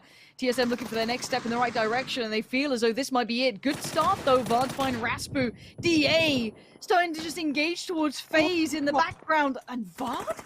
Oh, no, Iro's gone down. This is suddenly getting... Oh, no! Oh, God, what is going on here? The curse! The Sims curse comes true, and EU, as soon as they make a move, it all falls to pieces. I can't believe this. I've never seen anything like it in my life. Necro now going, I thought there was a team pulling up. It's just Bookie. Well, that's much nicer. Okay, fine. No worries. We'll get a res. Cool. We're back to our own game plan. They're 4 alive. What is going on? T1 again in prime position. They have yet to have to flex out of this. FaZe are looking rough to try and cross. E36 in the hillside. VP made a very strong but dangerous rotation to the north. Gustav just punished Smash. And once again, we are seeing Europe taking chunks out of each other. I think T1 win this. I think we're going to get down to 2 more games where there won't be a European team. Genuinely. And that's even without accounting for Petrichor Road. If they manage to snag a good spot, but I don't know if T1 will let them, that's another team in a really strong position. I think for TSM, that's just a rather unfortunate set of circumstances. One player had pulled the pin on the nade and was about to throw it, but you saw on screen the vehicle reverse. I think the vehicle, as he's either reversed into him or seat swapped and it's dragged into him, knocked the player with the nade. Nade goes off, kills 2 of them. And Furia still stand 4 strong, but will it last forever? We can see Petrichor Road on the map is going this way. They're getting involved. What can they do? There's nowhere else to go. Thankfully from the opposing side, T1 starts that off and takes out 1 player. Long is no longer. The continuation of the good old push will come through. If they hit the back of the vehicle, maybe they run people over. They've got to go for it. There's nothing else to do. Oh, he did! He gets him! He gets 1, 2! Oh my God, this somehow made it work! What? Unreal. Unreal pull-up. Is this round 2? Furia going to do the same thing? Or no? Dip down a little lower potentially, but the swing up, it looks like they're trying to pull up a little further away from this Petrichor Road. They're just getting their players back on their feet after that mad pull-up. And now the nades come out. You can see Mill is ready somewhat for this. And a split. Rusty's here on his own. They hold off against another side. Petrichor Road are digging in their heels as best they can. That is phenomenal work to use the vehicle as a battering ram, then just get out and respond in kind. They've only had one player go down, and everyone else who's closely situated around them is also paying the price. E36, now it's time to swing on DA. They've only got 3 players. Excuse me, I thought they had 2. They're not. They're still with 3 strong. They do lose Code Marker, one of their strongest within this. But they don't really have all the land in the work to play with, and VP is backfilling. Be aware of VP turning up and striking at the very wrong time for E36. DA can still hold them back and be a nuisance. The nades now will be cycled. The lethal utility committed to the cause. VP, you've got 2 teams directly in front of you, standing between a win and death, certain death in this game. Fury goes down, Petrichor Road hold that, but this fight now, Lauren, it's all about VP. 3 players still standing, but 2 teams in front of them. They're still pushing Luz on the fight towards Sato. Nice work, though. Burst coming from the back lines. DA going to be getting the pinch going on the other side of the ridge. And now the quick heals come out. Poor boy is just trying to avoid the blue, let alone the players yet. And DA looking to do more damage. 7 kills for them. 3 players standing. Petrichor Road managing to withstand against everyone. DA wiped through E36. The nade towards Hirozen as well. But Aurelius just got another bit of damage in. And now it's just Lou on his own here. Tulin's trying to play the position, and this should be a shutdown. DA need to bring this home.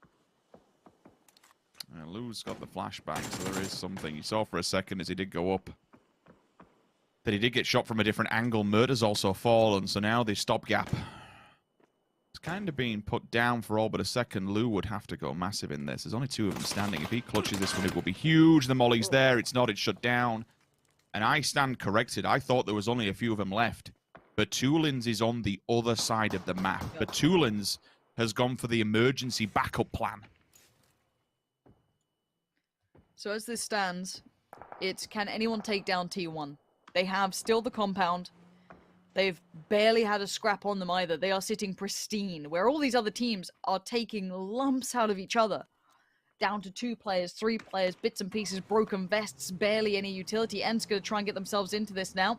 Vehicle garnered for Squeaky. Try and get this going, bud. Oh, the blue damage. Wait, was Oh, this no. The blue damage. He's just gone without him. Squeaky's dead.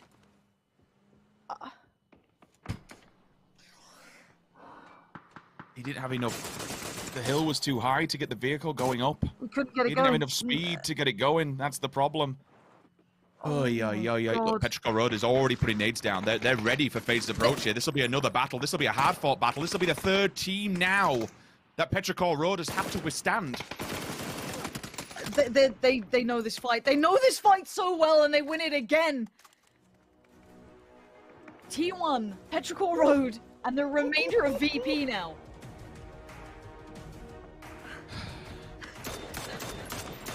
Okay, so what is position. going on? T1 is much more situated for this circle. They have a building. They're deeper inside the circle compared to Petrichor Road. Tulins is just chilling, trying to do whatever he can to put on a show, bless him. Starlord is staring directly at him. Starlord knows his presence. He knows his position. But look at what they're working with. They're up on the roofs. They have the windows. They have the first knock as well. Petrichor Road has been through the ringer. They are battered. They are broken. Resilience, don't get me wrong, has been phenomenal. But this just looks like a bridge too far until we get that circle. Never mind. This is getting shut down. T1, this is your game to win. But does a snake in the grass, does someone like Batulins play spoiler to this one? He knows he is not really long for this world. And once again, VP, you get so close, but it's just so damn far. There it is, confirmed by T1 for standing against the 1. There was no other way that was going to go down. Petrichor Road were broken by the 3 teams that had crashed them, and T1 maintained position. T1 joining the other teams towards our weekend final with a solid game. It was a good close down for them. They played it well, again, maintaining position. Did not falter, did not make mistakes. They were one of the initial teams I talked about. T1, DA, ENCE, and TSM were all in very good starting positions. Furia moved up into a decent position as well early on. T1 were holding that 2-2 split, remember. A wide 2-2 split. And as that circle started to lean this way, they came over and they found great positioning and they maintained it. They made no mistakes. They held their nerve, which is clearly easier said than done. And now, You have 2 games left, Rich. We do. 2 more lives for greatness and glory. 2 Korean teams back to back take our last spots. Down 1. If they were to complete the cycle, that would be 4 for 4. All of KR would send its teams forward. This is kind of insane that we could potentially have... I mean, even thinking that we're only going to have 2 European teams, there's still a lot of work to do. They still have to win the next 2 games.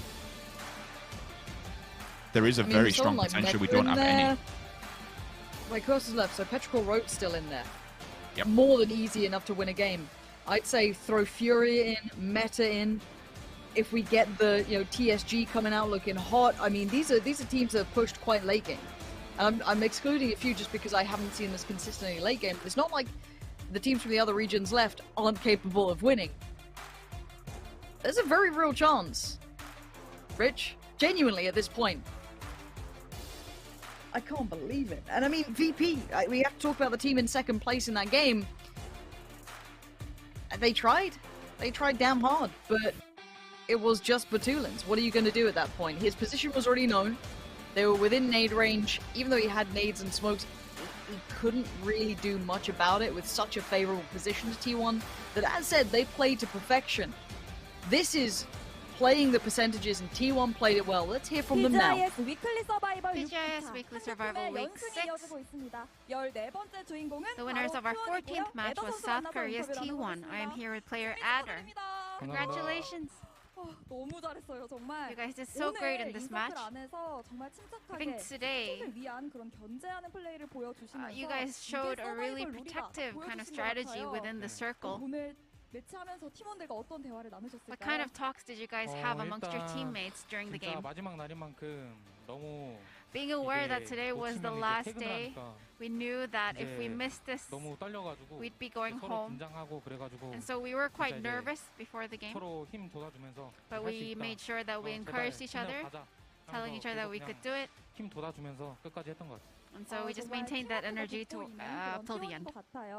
Your teamwork really was working really great today.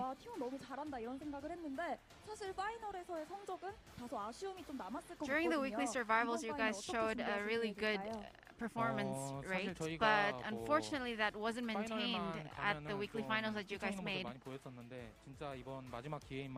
As you said, our weekly final performance was not up to par, but we're going to make sure to do our best for this upcoming finals. There are a lot of fans who are rooting for you guys. Do you want to give a shout out to them? Thank you so much for trusting us and supporting us. And recently, some of our players have been struggling with a lot of negative comments. Please be careful your language. We'll make sure to do our best and take a really good amount of prize money.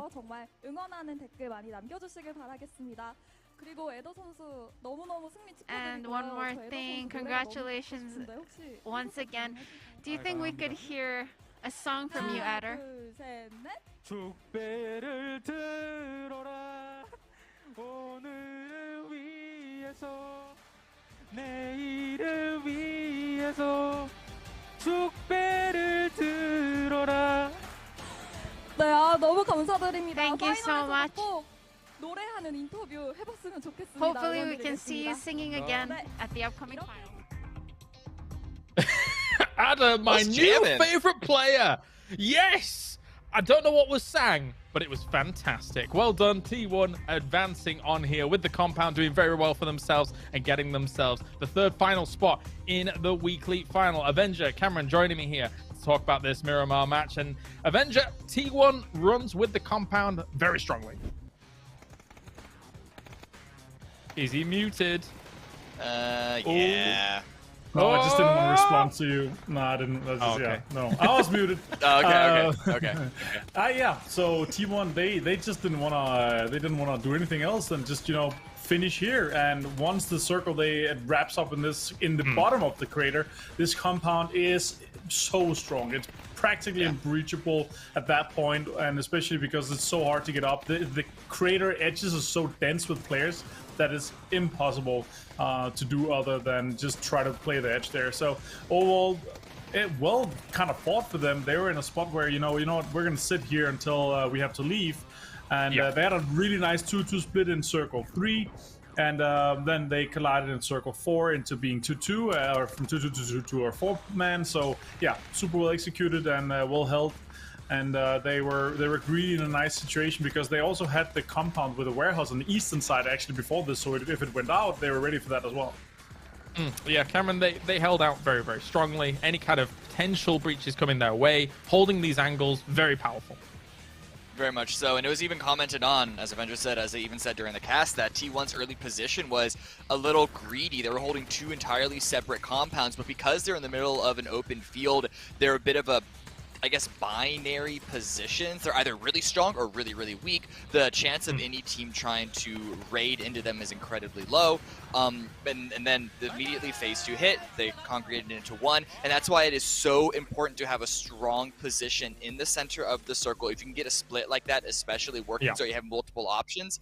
Multiple games we've seen being on the edge, whether it's an island circle on Miramar, whether it's an island circle on Erangel, a lot of crazy circles you kind of want to play on edge because it give you a lot of options of rotations. But if it's in the center, getting an early central position is so key, so powerful, and that's what T1 were able to do. You know what? And T1 is having fun with it as well. I mean, I guess a huge weight is lifted off their shoulders, but Anna's singing, the praying to, I assume, the gods here, considering that they've qualified on forwards. Congratulations, T1. Aqua 5, absolutely. After 6 weeks, Avenger, we've spoken about how he has been the standout for the player, and he gets them into the weekly final. Very great. Yeah, Aqua 5, and thanks to obviously the new members of this roster here starting just before this tournament. And now they made it 4 weeks consecutively, and for the first 2 weeks had to spend some time getting back into it and getting back together or getting into having the synergy, and then they just made it 4 weeks running, and super impressive to see them make it into 4 weeks there. That's something that not a lot of teams has done, to be honest. Huge threats still linger as well. Petrica Road here, as they went in for that crash, what seemed like an absolute suicide run, managed to clean up the position that they claimed. Unfortunately, Cameron, from that point on, they couldn't quite do anything because the position for T1 was just too powerful, but Petrica Road made a run of it. Yeah, that was really the only play that they could have done to have any sort of chance of winning this round. In a traditional format where they're just going for super points, that's also a really good play in that sense as well, because you're just collecting points. If you're stuck on the blue with a hardship towards the north, like we saw towards the end game there, you really want to get yourself in a position to be able to put yourself in a lot of fights, to pick up points, especially if you're a team like Petrichor Road that really have a lot of fragging power behind them. But even in the chicken dinner format, you have to make a winning play, and they did a good job of cleaning up and controlling the ridge line. Unfortunately, not everything in rounds of PUBG is within your control, but it's very good to see them try and put themselves in a position to have the best chance. It's been a full Asia day so far, as 4 Angry Men, Africa Freaks, and T1 have bagged themselves the tickets to the final circle, our last weekly final here for PGI.S. And now, Attack All Around is going to be joining the lobby here, Avenjo. Yeah, Attack All Around coming into this with only 2 chances to go. They have had a rough tournament. They managed to qualify for the first 2 weeks, and I was like, okay, wow, I'm impressed. Managed to do it back to back. Not the most super performance, but not at the very bottom at least. And I was like, okay, these guys might do it, and then they haven't qualified for the last 3 weeks. So with 2 chances to go, I have a hard time seeing them making it in, even though there are a team that is capable of getting into the grand finals or into the weekly finals. Cameron, thoughts? Yeah, Attack All Around, they've had a couple of good moments. JRS has a couple of strong engagements. Gems, I think, has come up as a couple of rounds as well. But as I said this about a couple of different teams on the lower end of the scoreboard, those moments can unfortunately be a little bit too few and far between. So with 2 chances remaining, I have to echo Avenger here. I'm not putting their chances that high, especially when you have ENCE and VP still playing as well. VP might have fallen off a little bit from what we saw yesterday and the day beforehand, but ENCE are consistently putting themselves in strong positions towards the late game. Yeah, it's going to be rough for Attack All Around.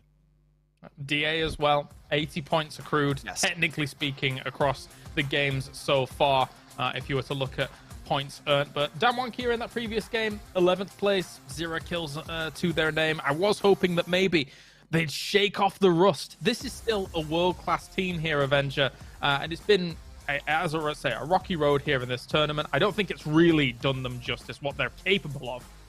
No, what we've seen from outside PGI.S, they have been able to do super well. I think at this point, like, it's rough for them. I can imagine their kind of state of mind is rough for them. Yes, more Ragnarok content. Meta, rough game in the last one.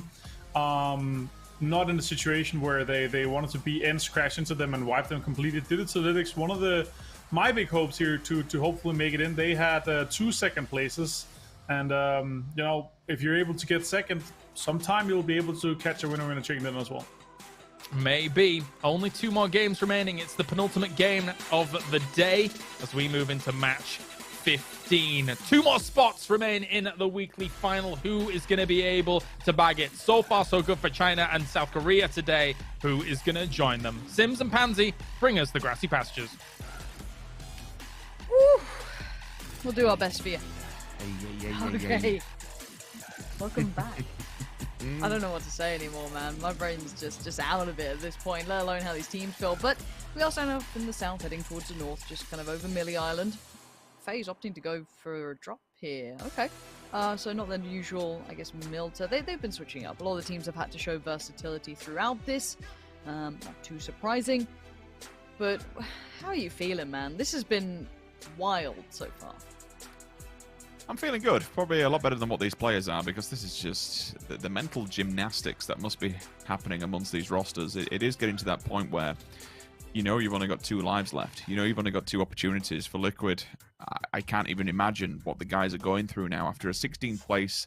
And don't get me wrong, I know the memes are in abundance that they do get 16 places quite often, but at this stage in the game, this late in the tournament, a 16th place is such a huge, devastating blow.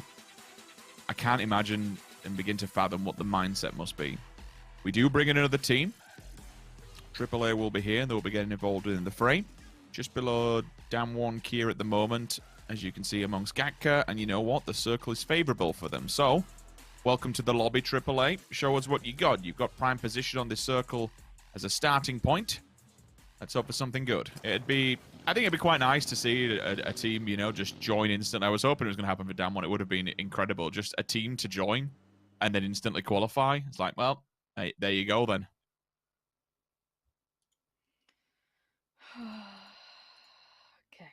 Okay.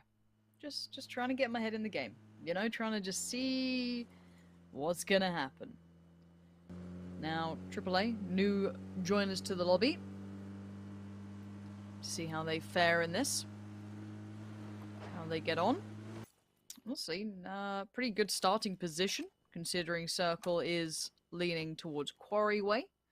So at the moment, just again to take note who's once again in those starting positions, because it does seem to bear quite a decent amount of impact. So let's say AAA. Who else we put there? I guess VP, they are at Primorsk, sure. VP. Na'Vi. And who else? Probably Damwon, I guess. Yeah, I think between they're the ones slightly towards the north. Yeah. It's not really a far cry from it, is it?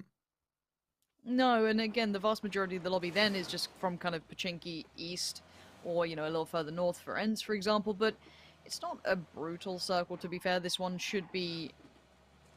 comfortable is a horrible word, but it's accessible. Even with the water in there, it does just kind of, I guess, condense it slightly, but not by a drastic amount. Oy, oy, oy. Yeah, fun few games ahead of us. And when we're not chasing a scoreboard, we can throw out all of that out the window. That begins this weekend, when the money really starts to rank up. For now, it's survival. For now, it's all about the win. For now, it's getting to that late game and not crashing your car before getting there.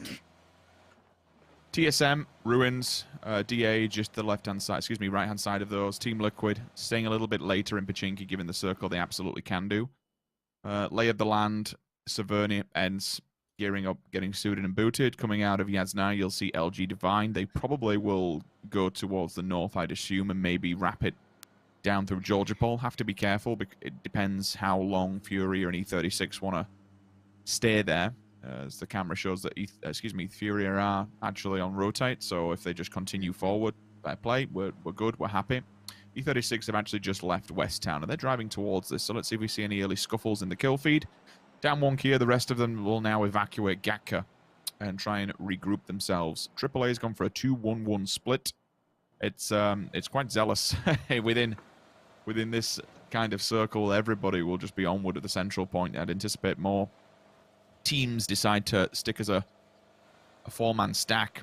But as I say that, I make note that VP's in a 2-1-1 also. They'll take just to the right-hand side of Primorsk and just to the left, or going upwards of that coastal road on the west. FaZe have to get off of Sosnovka. They're all in the vehicles now, and they're all slowly but surely working their way towards that bridge. Metagaming is at the other end of that bridge. They're not camping. Make note of that. They are just currently driving by. And then eventually TSG and Detonation Gaming White. Reload. Detonation Gaming White will fold in on the eastern embankment, just between Pachinki and the rock faces. I'll keep track of that one, because they might inadvertently crash into one another on the way in. And everyone else now just slowly but surely works towards the central point. Oh, Liquid are rotating. It makes me nervous. Everyone's gravitating towards this AAA's here. Damwon Kia's here. DA are heading this way too. This is all getting very, very dicey. Liquid gonna continue further forward. Down one. Had a little bit of a readjust of position. Just getting ready to all pile in if required. Liquid, where do you go? You've escaped that pack. Now you're going towards where Furia are heading.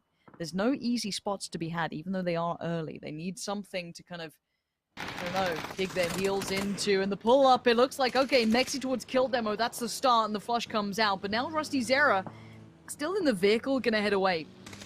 Liquid are carrying on forward, I think. And it looks like they're gonna go towards the kind of, I guess, west side, the petrol station, the standalone areas out here. They're playable, but okay, they've made it without losing a player. It's, I guess, a tick in the box for Liquid. Look, it's something, but up against the water, you're always banking on the circles being favorable to you. You know, we don't really get too many coastal endings. We do get them, but you're looking for at least 3 hard shifts within this game. All right, it's a little bit more towards land ratio, quote unquote, because it does go for the circumference of that coastal area. But yeah, you are introducing more RNG factors when you're playing the coastline. Yep. Down one Kia, DA, AAA, prime position at the moment, central of the map. I spoke about meta maybe catching a few people down towards the rotate. Well, Detonation Gaming White is folding their way. Hence, down from the mountainside all the way from Severny. Thankfully, they're here on time, so not just waiting it out. A little bit unfortunate with the issues with the blue in the previous rounds. Always hate to see it. And Petrichor Road, a team that do really excite me when they are very, very explosive and very, very talented. To be able to just take on all comers and all challenges in the previous one and make it to that final 3. Like, it's not even just that previous game. It's been many a game leading towards this. I 100% agree with that. These guys need to be kept in your mind. That previous game proved that they are very much up for the fight when required. That last game, there was 3 teams crashing towards them, and they were able to defend their position against all of them. It was very impressive. So their position coming in isn't ideal. Neither is that driving.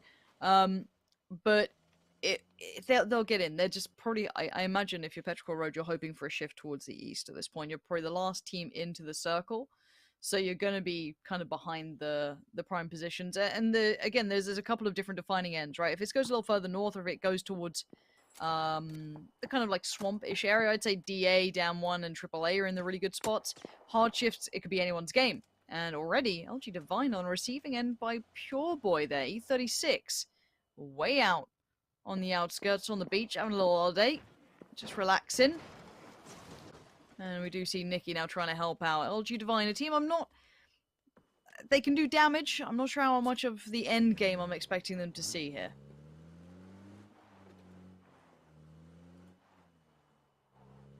Scrappy. You don't want to be losing players this early on for a position that really isn't prime territory whatsoever. I suppose if they've allowed LG Divine to get themselves into an unwinnable situation, then you do capitalize on this. You do strike while the iron is hot, so to speak. If they're on the front-facing side of this rock, which they are, as the player just comes out from the smoke, you will try and lay into them. For now, that's pretty much it. Turtle's back on his feet. If he can get back to the rest of the pack, you'd anticipate they do regroup around the back of the corner. There's no one in the north either that can shoot them. Petrichor Road still are working their way in. You can see the two players from Detonation Gaming White holding the top side of this compound. It's exactly what their job was, just to watch for any oncomers, and then you can go back and fortify an absolute unit of a compound. Mm-hmm. Circle update, let's see it. Okay, moving on in. Now, water's still here. You'll imagine it'll stay a little bit away from that, of course. But someone like Dam 1, pretty chuffed with this. AAA, TSG, kind of sitting at the very center points of this circle. Around that, of course, towards the north, you've got DA, ENCE, TSM. To the south and east, Petrichor Road, you've got Na'Vi, you've got Meta. It's playable, this area, but some of it's very unfavorable towards endings. You'll imagine most of them will be eyeing up Quarry itself, where currently VP reside. Ooh, it's going to be slow. It's going to be real slow if any of TSG are at the top waiting for this one. Be a deadly approach. Thankfully not. They will fall back into that compound. It's a very strong compound. Again, you're hoping for circles to be coming that way. You do have a long barn with the portal windows up top. Get a lot of viewership coming both from the fields and also even more so from the north outside of Gaki. You can see quite a lot. Gives you a good read of the land and a good amount of info, but circles are few and far between in terms of endings towards that side. The west is more the deadly part of this circle for me. LG Divine, E36, yep. Team Liquid, everyone who has to move forward. You have this huge ridge line that just kind of runs parallel to the road. And then it blocks out from Quarter, you'll see VP. From one of the bigger compounds on that roadside, you'll see Furia setting up shop. Digital Athletics on what we call the God Tower, that little moat that runs around with the 3-tier building and the main compounds also. They've got full lockdown of that. Further afield, you'll then see ENCE within the fields behind DA. So this entire western embankment, every prior is pretty much gone, except one small, very small farm complex that Clib might be able to see just behind Furia. If they get that, that's a good seat for now. It's just a stepping stone, though. Unless you get a hard shift, you'll be chilling there for quite some time. Everyone else within this, it's kind of sitting in around Quarry. That's the prime spot. That's the prime slice of the pie at the moment. Sato, hear this? And keep in mind, if he peeks up over this ridge, they're not going to be like silhouetting like mad, but they'll be pretty visible here. But he's on a bit of an island. The closest teammate is Pure Boy, like 150 meters away. Just got some shots towards him. Sato, this is a dangerous game you're playing. If you get spotted first, you are dead. Straight up dead. I don't know if you can even back away from this. I don't know if they'd push that ridgeline, but they definitely could. Rustamar, Diggory, the finish, boys. Feeling a little curious about that, I'm sure. And Liquid on the move. Now, we did have, I think it was Mexi maybe a little further ahead, yes. So maybe scouting enough of a piece of land, that kind of plateau here that sits just outside of the vision of that God compound that DA currently hold, that is playable. It's not ideal, but they have vehicles and it's playable. Na'Vi getting sent a little gift from the gods. Whether or not they can get it or not is beyond the point. I mean, they are quite surrounded, not completely. DGW is close, AAA, and FaZe not far off. So once again, we await the circle compression, see where it goes, see who it cuts off. These extremities are getting hard to play, and here you go, a little treat for you guys. Grab a code, pop it in game, get your coupon, back into the game, back into the action. Right, so it sent us up somewhat, a little bit more towards the east, but Rich, this is a quarry, this is that hillside, and then the surrounding areas. That's about it. This game gets dicey for everyone now.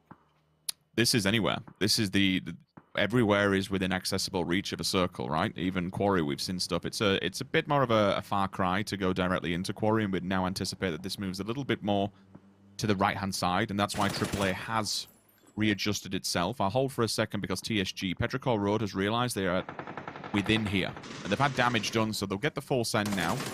Isle still doesn't even go through the door, just blows the bloody door off.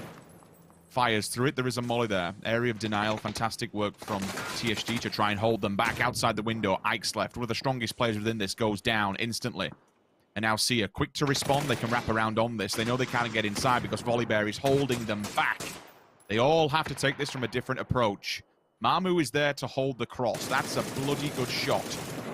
But all of a sudden, Sparking and Metagaming, they hear what's happening at the foothills. They hear there is an opportunity to get involved with a third party. Mamu goes down, and Petrichor Road is seamlessly being picked apart by two different teams, been held back by Volibear, holding them outside. Keeps them quiet for now. Yeah, this is indeed a bloody nightmare for both of these sides, and in the aftermath, it looks like just maybe one lone survivor. Maybe not. They actually get no one away from that because of the third party from TSM from the hillside. So at the moment, they'll at least be able to recover, get everything back together. And we see every other team trying to find their way in. LG Divine going on the swing around. FaZe Clan have a bit of a split on either side of the quarry, so get a nice crossfire building through this, maybe catch a bit of damage, but LG Divine have to end up somewhere, and already a player's just been plucked out of the vehicle. It will go to 8CNN, but it's fit to find it. And it looks like they're pulling up towards Na'Vi's compound. I mean, you have the wall, so you can kind of work with it, right? Why wouldn't you? If it's a defensive line and no one else really should be challenging that from Quarry just yet, because they have problems of their own, you can kind of work with it. Liquid within the valley of death, potentially. If E36 want to try and turn on this one, the nades could just come flying down here. But E36 is staying mobile in the vehicles, and onward they go. Liquid primed for the central part of this circle, and again, anywhere that you can set up shop is good, because we have no idea where this one will end. The center's looking good. We'll see 36 wrap around Team Liquid. They'll be in front of them.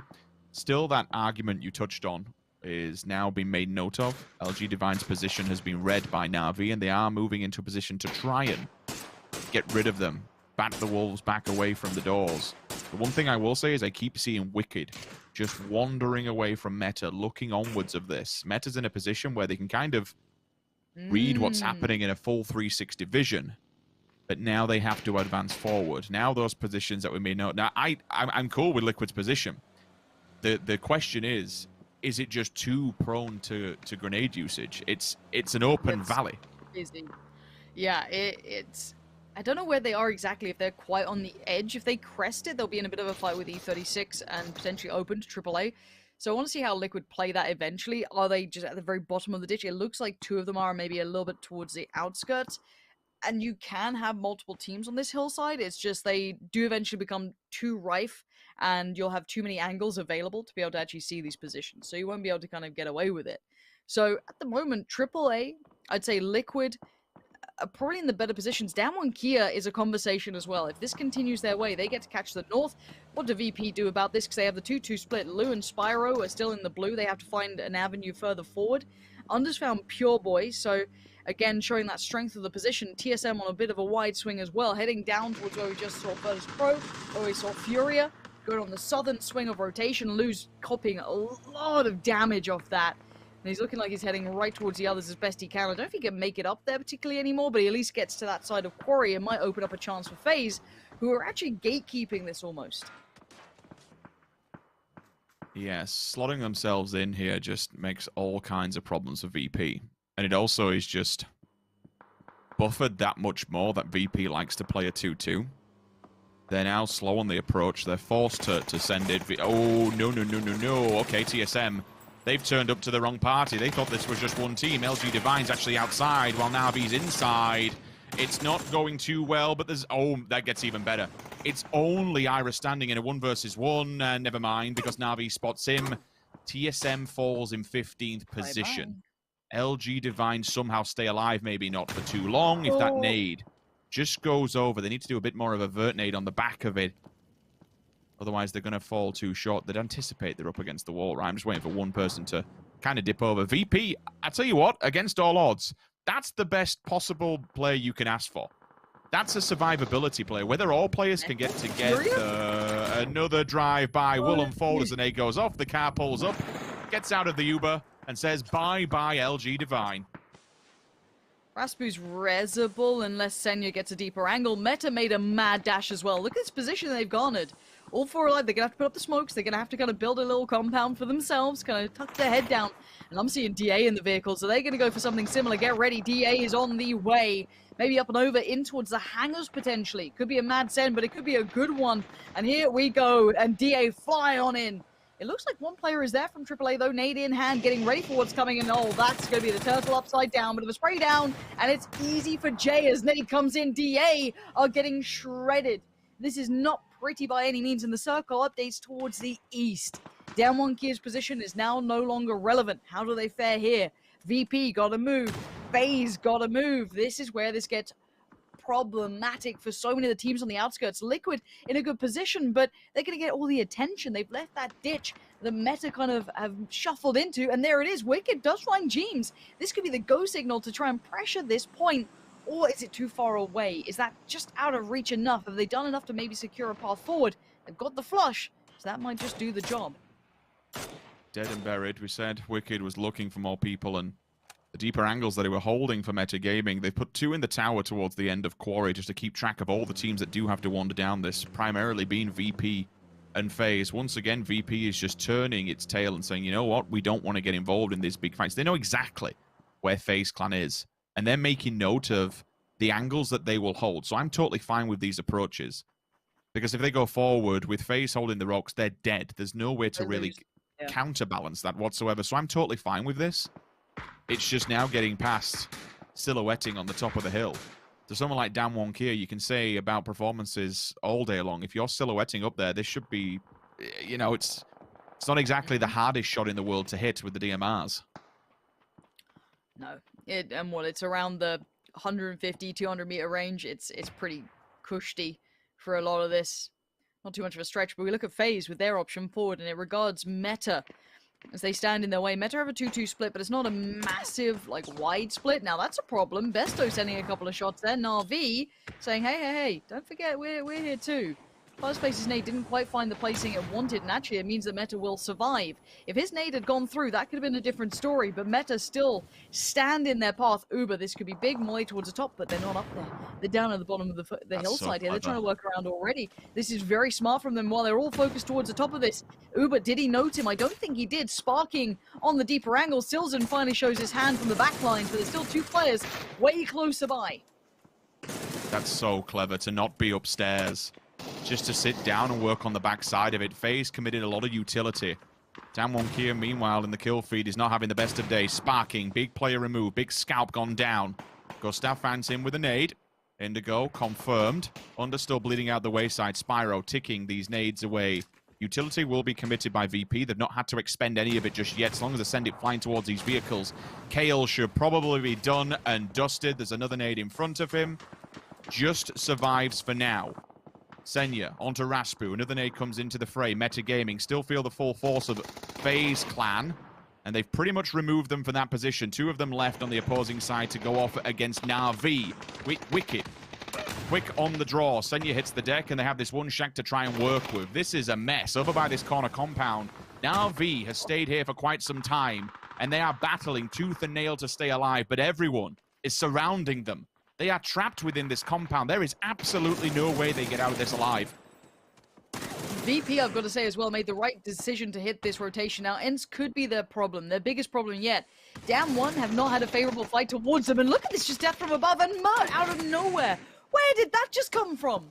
DA getting a knock on towards VP, but VP have flushed Damwon Kia, who are holding very good ground initially, but couldn't quite make it away from that compound in a good amount of time.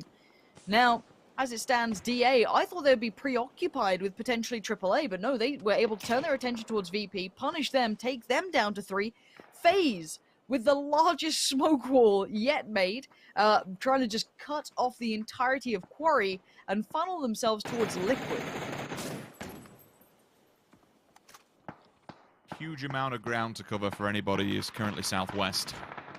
VP, first player to fall, Batulans. Clib behind a tree, spots him. Batulans instantly confirmed, can't get him back on his feet. Still the vehicle in abundance for VP, so maybe they can just try and send it to the center. Because everyone, generally speaking, is playing the outer extremities here. They need to be careful they don't drop in on N. Smirt holds for a second. They are going to push this, though. They know they've damaged him. The mine is down, and he is dismantling players as they come through. The quick swing from Code Marco, but a nade at least silences him for all but a moment. They will put the flashbang down in case the pop comes through. That'll hit the door, and you would... Oh, no, it's come back on himself. He tried to get the angle inside the building.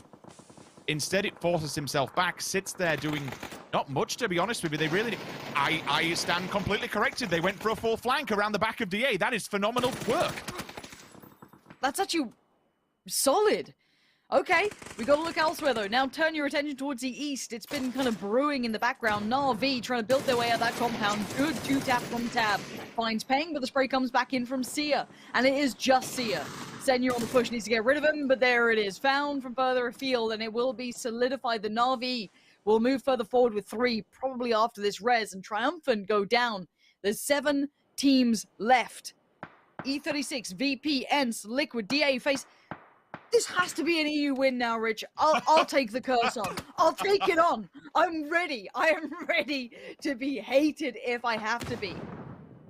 You can't not win this now. Liquid, ENCE, still in this towards the north. The center point, VP, E36, face a little further south, and then southeast is Na'Vi. About the 2 Japanese players in the center of this circle. This looks like a PEL ending if I've ever seen one before. Circle updates. And it's now... Oh, no. Oh, now V, they've had a tremendous battle so far. They do go down towards the south. They'll have to take FaZe Clan toe-to-toe. Ibi sees Clib down at the wayside and realizes what's happening. ENCE is pressuring this, and I honestly do not blame them. If they can clear this, they have a very easy way towards the circle. Mexi down but not out. Ibi's taking the fight to them, catches them off guard with the pants down. Fantastic work on the knock. The instant response needs to be there, though, from ENCE. They are just pushing. Keep on going. The refrag doesn't really matter about that. They have the man advantage within this one, but the problem is that they need to peek out. Mexi, if you land this nade, this would be formidable, but ENCE is backing away from it. They've lost Rustamar. The revive isn't possible. While they didn't come out on top, they have at least, you know, Liquid has certainly damaged ENCE and tied them up in terms of manpower. And while this happened, I'm pretty sure Fuzzface got knocked and flushed as well. So keep your eyes towards what remains. FaZe with 3 building from the south. And it's all kind of coming down to this VP now getting crunched upon. That's Tab taking a stride in the right direction for Na'Vi, securing their path in from the southeast. Senya's going to pick up on that and move further forward. All gravitating towards E36, who are center circle. Liquid trying to disengage away from ENCE as well. ENCE just trying to live on those outskirts, work their way in as best they can, up towards the very polar north. Spyro has been flushed. There are no full teams left anymore. 3 at max. FaZe, Liquid, ENCE, and Na'Vi. And Senya under fire here. He's the one to get a little bit of attention back, and now caution being displayed. Area of denial against the tree to try and force Na'Vi into the open. Iruzen working with very, very limited life here. Does have 1 med kit at least. It's something. It's better than nothing. Hopefully gets the level 3 gear, which gives him the level of survivability. Never mind. Besto. Nail. Coffin. 10 frags on the board now. V have had it rough down by their compound, but to be able to take 3 players out of it, it's a damn good showing. Aitzi. Mark 14 in hand, which suggests level 3 gear in abundance as well. That's a nice big gun for FaZe Clan. Gives them a buffer towards this one. Circle. Okay. Still homing around E36 in the middle. So the thing is, right, most teams won't go center point at this. They're going to try and play the outskirts and build it in. At most, probably like wrap low ground, high ground, whatever they seem most viable. So I do feel as though E36 are being checked on for a while. What have I done? What have I done? It's not bad. Bad at all. No, they're okay. We'll see what happens with these teams. It depends on the other teams, basically. They are at the mercy of everyone else. It's the north and the south divide, right? If Ents and Liquid have it out with one another and FaZe and Na'Vi have it out with other, they could be sitting in a really good spot for the win. Palms sweaty, not feeling great now, and the snaking begins. Here we go. Na'Vi looking for their fight towards FaZe. FaZe are on the low ground, but 80 clearly 3'd up at minimum. Yeah, he is. He's fully 3'd up. Besto's been in the wars. Look at him. Gears broken, glowing red. Having a little look around, being kept alive by the smoke, but also probably going to be found by the smoke, because 80's got a great angle on that, and Diggory's also watching Senya. So this is looking like Na'Vi might be next on the chopping block. Squeaky bum time. Besto up against the blue. Gets tapped as well. Needs to be really careful that blue doesn't touch him, because otherwise it will knock him. Doesn't have time to heal up. Can fall back to the rest of Na'Vi. Tab trying to keep an eye line on where FaZe are, but now they know with that gun rocking in the distance, it's going to be problematic. Tab, brilliant knock onto Aitzi. The rest of them scatter. Panic stations begin. Besto cycling the nade. The molly goes up, tries to push him back. But the more they do this, the less time there is to try and advance forward with the blue. It keeps them pinned up against it. Like, Na'Vi could maybe even wrap forward at them and just bottleneck them. Good nade in the kill feed, by the way. Could that be the go symbol for Liquid to try and push on? Oh, the molly as well, the follow-up. Yep, this is looking rough for a good couple of teams. Liquid are about to push Ents. Ents are kind of on the back foot here. Gustav's just found Tab. And again, E36 quietly waiting, patiently, just keeping their heads down, watching the war kind of unfold around them. Gustav looking for his pixel out of place on that ridgeline. Liquid want to get this done, but Ents not giving it away. Tixu quietly, patiently waiting. In case someone peeks that ridgeline, he would get the shot first. FaZe starting to disengage away from Na'Vi, and they can press further forward. Liquid on the move, getting quite close towards E36 now. On the other side, Pure Boy, Amanot, prone down, given away nothing, shown nothing during this. Liquid none the wiser, move in towards their territory.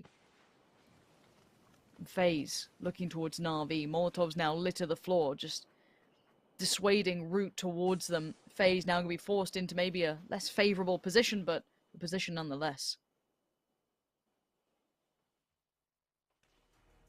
My heart is racing right now. I have no idea. Why do I feel they're going to get away with something here? Okay, they've been seen. We've seen others. Yeah, this is the first commitment now. Ents move forward, FaZe giving up the game. They've heard the shots to the left-hand side. Diggory, Tixu fall simultaneously. Senya also. Na'Vi, first one to fall. Big Nate comes in. Uber, time to step up to the plate. Where's the rest of them? So we've lost two just like that. It comes down to one player of E36 FaZe Clan. Team Liquid melting away. The mollies are down. How many players are left standing? 2v2. That's all that remains for both these teams. FaZe can get a res, get 3 back up, but I don't know if they're going to get the time for it. 80 going to be tasked with keeping them at bay. Ibby on the wrap as well. Clip trying to get the heal off. Ibby now in towards the blue, buddy. You got to get moving. Uber's going to catch you. Uber's got a great spray towards Ibby. 1H shot. Easy shot comes out in the end, and the positioning from Aitzi was perfect. FaZe finally do it, and it's a sigh of relief. This isn't just excitement and all of this. It's we've made it to the weekend. That's what they needed. That is exactly what they needed. The ticket through. And with only other one game spared, they did it almost in the final game. If history repeats itself, Don't. and there was ever a team that Europe wanted to be sending to a grand finals, it would be FaZe. It wouldn't be a championship Sunday without them. And you know what? They're going to be there. With one game left to go, they cut it close to the edge, but they do make it. Liquid, a valiant attempt, take it to a 2 versus 2 towards the end, but Aitzi's position to catch both of them off guard towards the end was just too strong. Uber, the balls to hold an angle, with very limited HP is like, no, I'm pinning this guy in. He's not moving, which then kind of allows Aitzi to breathe out and into that, right? Yeah, it was fantastically played. Uber literally cut off half of their rotation, tagged them up down to 1 shot. The blue would have taken him down. So again, very well played to Uber and 80 there towards the end, just kind of keeping Liquid at a disadvantage constantly. Liquid put up a good shot at it though, but FaZe, the first European team to make it into the finals now. And I guess you're right, if you wanted to send any team who could cause an upset, it would be FaZe. Now, who knows if that's going to be the case. The entire lobby looks impeccable, but FaZe do make it through, and now only one spot remains. Ugh. And I've got to say it, it's only going to be one. It can't be VP, ENT, it can't be any of the teams that have been consistently looking good. And my heart will break for VP genuinely if they don't make it out of this, because they have looked so scary so often, but just have been denied that final hurdle so often now. But it is FaZe who are the winners, who get a sigh of relief at this point.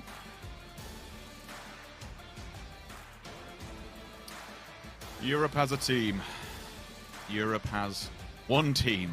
There is potential for two, but there's still potential for many other nations to be able to put one of their teams forward.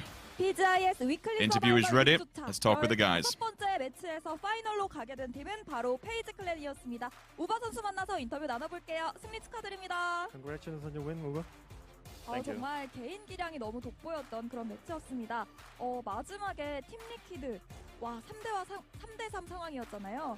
유럽의 강호는 누구일까? 누가 먼저 파이널에 진출할까? 정말 긴장됐던 순간이었는데 그 당시 교전 상황 부탁드립니다. At the end, you were 3v3 against Team Liquid, which is one of the strongest teams in Europe. Can you tell me some of the things that happened in between your fight? I don't know. AZ did all the work, honestly. Like, I think that's it. 제가 많이 한 건 없고 IG 팀원이 거의 다 한 것 같습니다. 그래서 저는 어떻게 상황이 가는지 잘 몰랐습니다. 정말 그 교전 당시에 너무 정신이 없었을 것 같아요. 자, 페이지 클랜은 사실 3주차 파이널 우승팀이기도 한데요. 마지막 파이널에 결국 진출하면서 그 우승에도 도전하게 됐습니다. 파이널 어떤 부분을 중점적으로 좀 연습하실 계획일까요? Even though you guys won the last week 3 of the finals, what kind of stuff would you add on to the finals of this week? Probably not that stuff. We played like week 4 and week 5. We played pretty bad. But we'll be ready for the finals. When the big stakes is there, like we're ready to play. 저희가 못한 점 위주로 보완을 진행을 할 거고 저희가 이제 잘하는 거에 집중을 해서 더 좋은 결과를 얻기 위해서 노력을 할 것입니다. 네, 파이널 기대해 보겠습니다. 벌써 2달이라는 시간 동안 한국에서 PGI.S 함께하고 계신데요. 서바이벌 인터뷰로는 오늘이 또 마지막이 될 것 같아요. 지금 이 순간 누구에게 어떤 말 가장 전하고 싶으신가요? This interview is going to be the last time you can say for the survivals. So any kind of last words to your teammate or anyone who you want, and some little small words. I mean, we actually survived, so we made it as a team. So we'll play in the finals as a team. That's what I want to say. 저희 팀원들에게 마지막 좋은 결과를 얻기 위해서 팀으로서 열심히 일할 거라고 얘기하고 싶습니다. 네, 페이지 클랜의 팀워크 파이널에서도 기대해 보도록 하겠습니다. 우바 선수 인터뷰 감사드리고요. 승리 축하드립니다. We'll be ready for your win by the weekend, so thank you for the interview. Thank you. 네. 자, 이렇게 해서 페이지 클랜. It might not be Sunday, but here in the final hour, it is very FaZe-like as they qualify here through into the weekly final, which is effectively now our grand final. And Avenger, Cami joining me here to break things down. It was a lot of EU and Japan here at the very end, so I guess, Avenger, we were bound to get one team through on this one.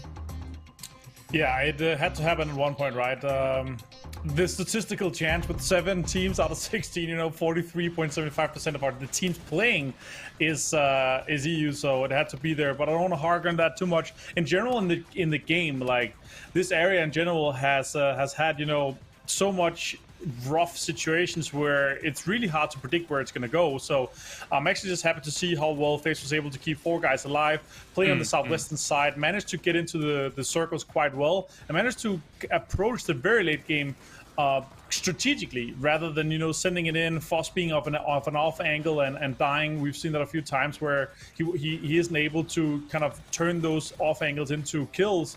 It's been a few times, but here he was able to hold it together. He was able to put on a big effort that put them into a situation where they actually they made it home. Yeah, working their way in from that south side, very, very nicely done. Cameron, what did you make of FaZe?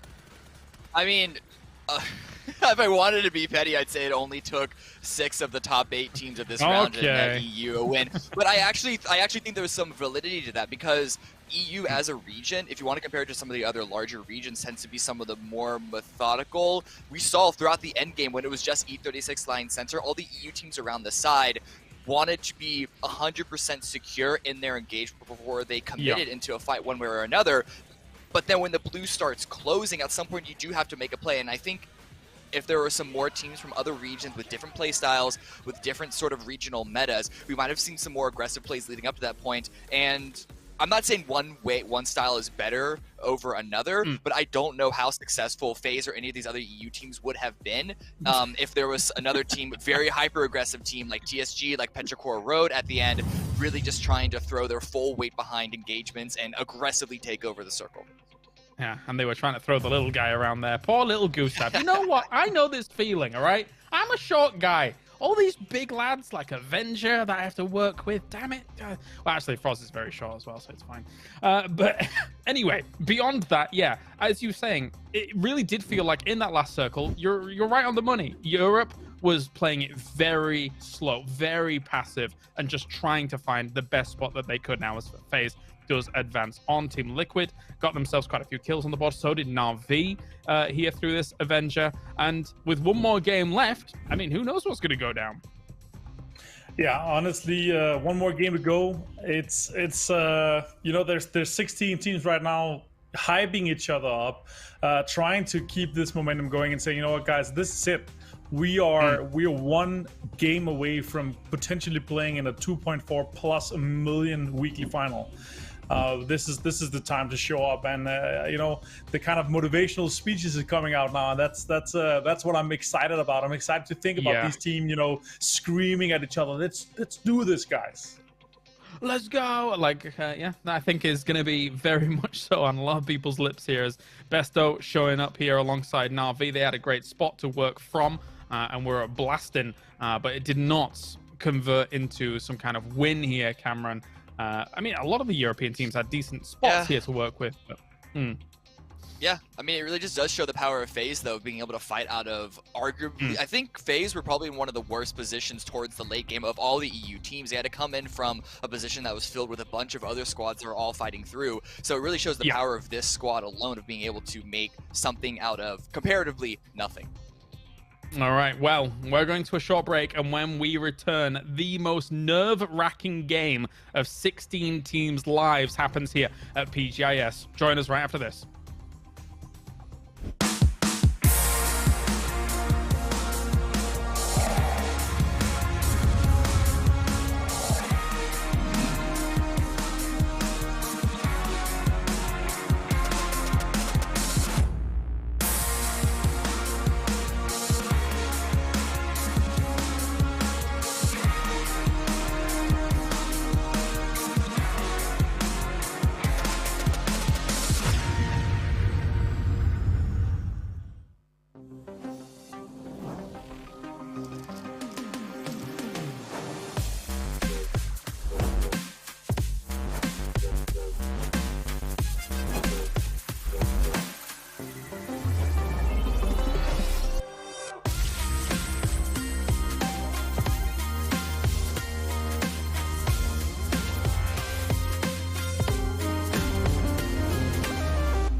Athletes are always challenging themselves to get better. You've seen this in all sports. Esports is no exception. You can never predict the outcome. The only thing you can control is how ready you are.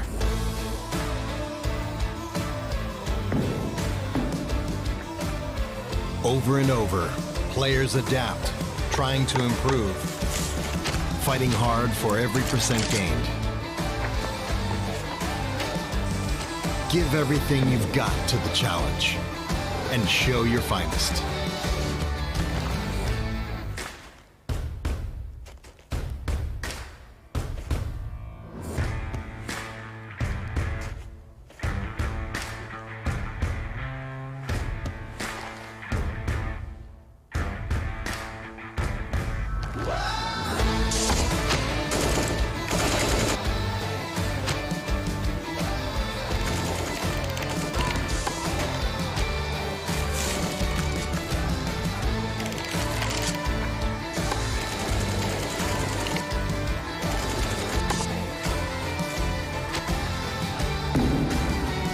your best out. Strive for perfection. It's our goal, too.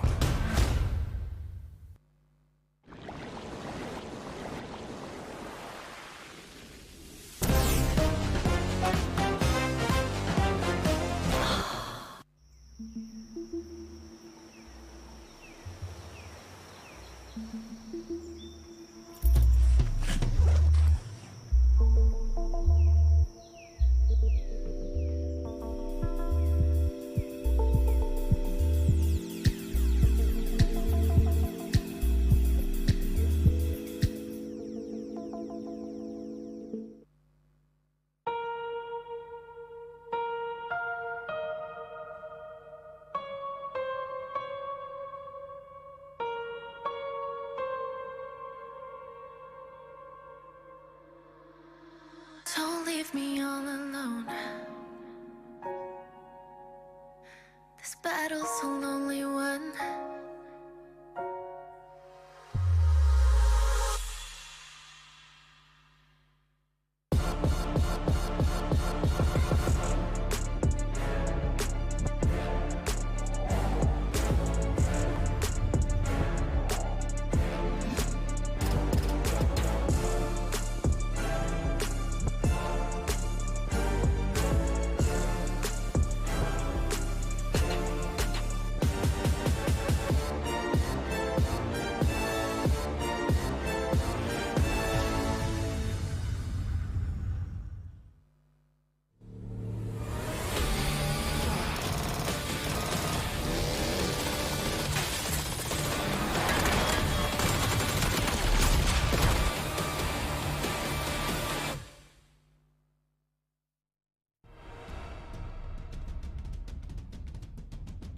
When they share it, we like it. Hello and welcome to Social Club. My name is Matcham and we're going to be taking a look at what our players and talents have been talking about online.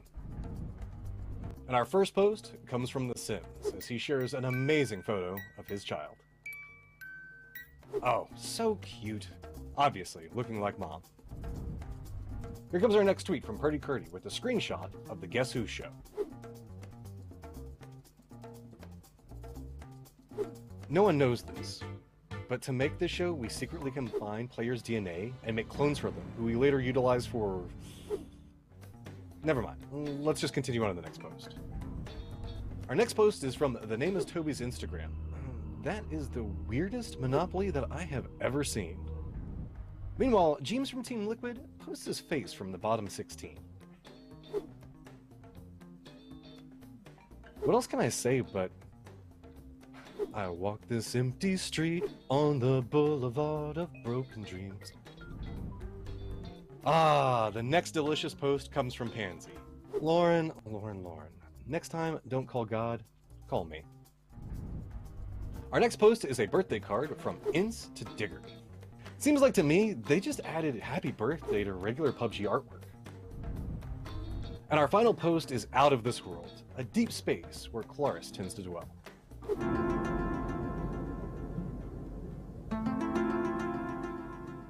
Feels like he's now finally protected from all that 5G. That's all for now. Thanks for joining me and enjoy the rest of the show. Welcome to the battle, ready, set, fight. Welcome to the battle, ready, set, fight. Aim it and lock it, shoot. The winner takes it all. Shoot. Aim it and lock it. You know that nobody like me, cause I'm faster when I'm stronger. You can have me, let me down, cause the winner takes it all. You ready?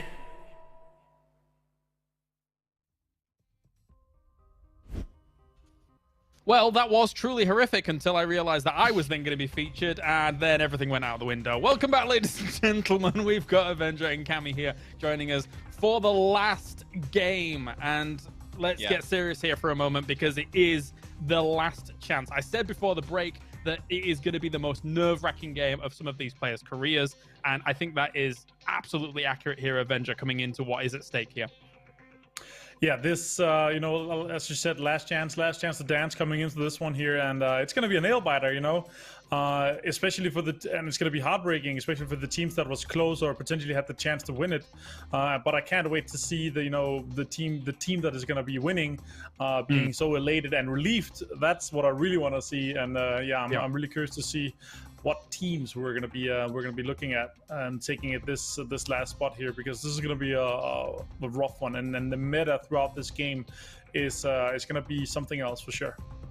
And as if it wasn't scary enough for the teams that have tried to advance in the past couple of games, K7 now enters the battlefield here, Cameron, and it is one shot, do or die. That is terrifying. Yeah.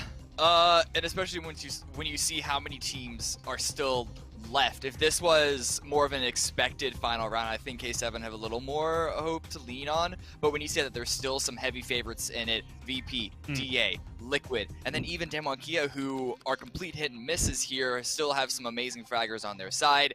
This is going to be a scary final round for obviously K7, but it doesn't even matter that this is their first game. This is everyone's final game, no matter what. So they are not alone in their struggles, in their nerves, in the stress.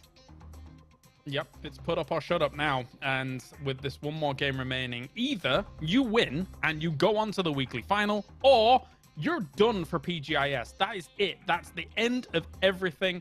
You will probably chill and watch the final games go down, but you lose out the opportunity, of course, on playing for $2.4 million plus in that final, in the weekly final. And looking at how these teams shape up, I mean, again, memes aside here, Avenger, with the way Europe can play, you would kind of expect a second European team coming in to this weekly final. But as Cameron says, huge heavy hitters still there. Meta still there. We've seen that they can do it. TSG still there. What are your thoughts coming in? It all comes down to Pansies and Sims hype coming into this. If they curse them or if they don't, that will be the whole chicken dinner chance of this one. No, jokes aside, I think what we've seen from the games here, obviously due to the fact that there is that many European teams, and we're talking about it again and again and again, but there's just that many, so they should be. So I would be more impressed by the kind of idea of an European team not making it. If one of the smaller regions and one of the teams with, or one of the regions with less spots, if they make it, that would be hype. That would be insane to see if they are able to clutch it off. All right, it's one of the most important games of these teams' entire careers in their PUBG esports lives. It's time to go to Miramar to round it out. Match 16, one team goes on to the grand final. Let's go, Sims and Pansy.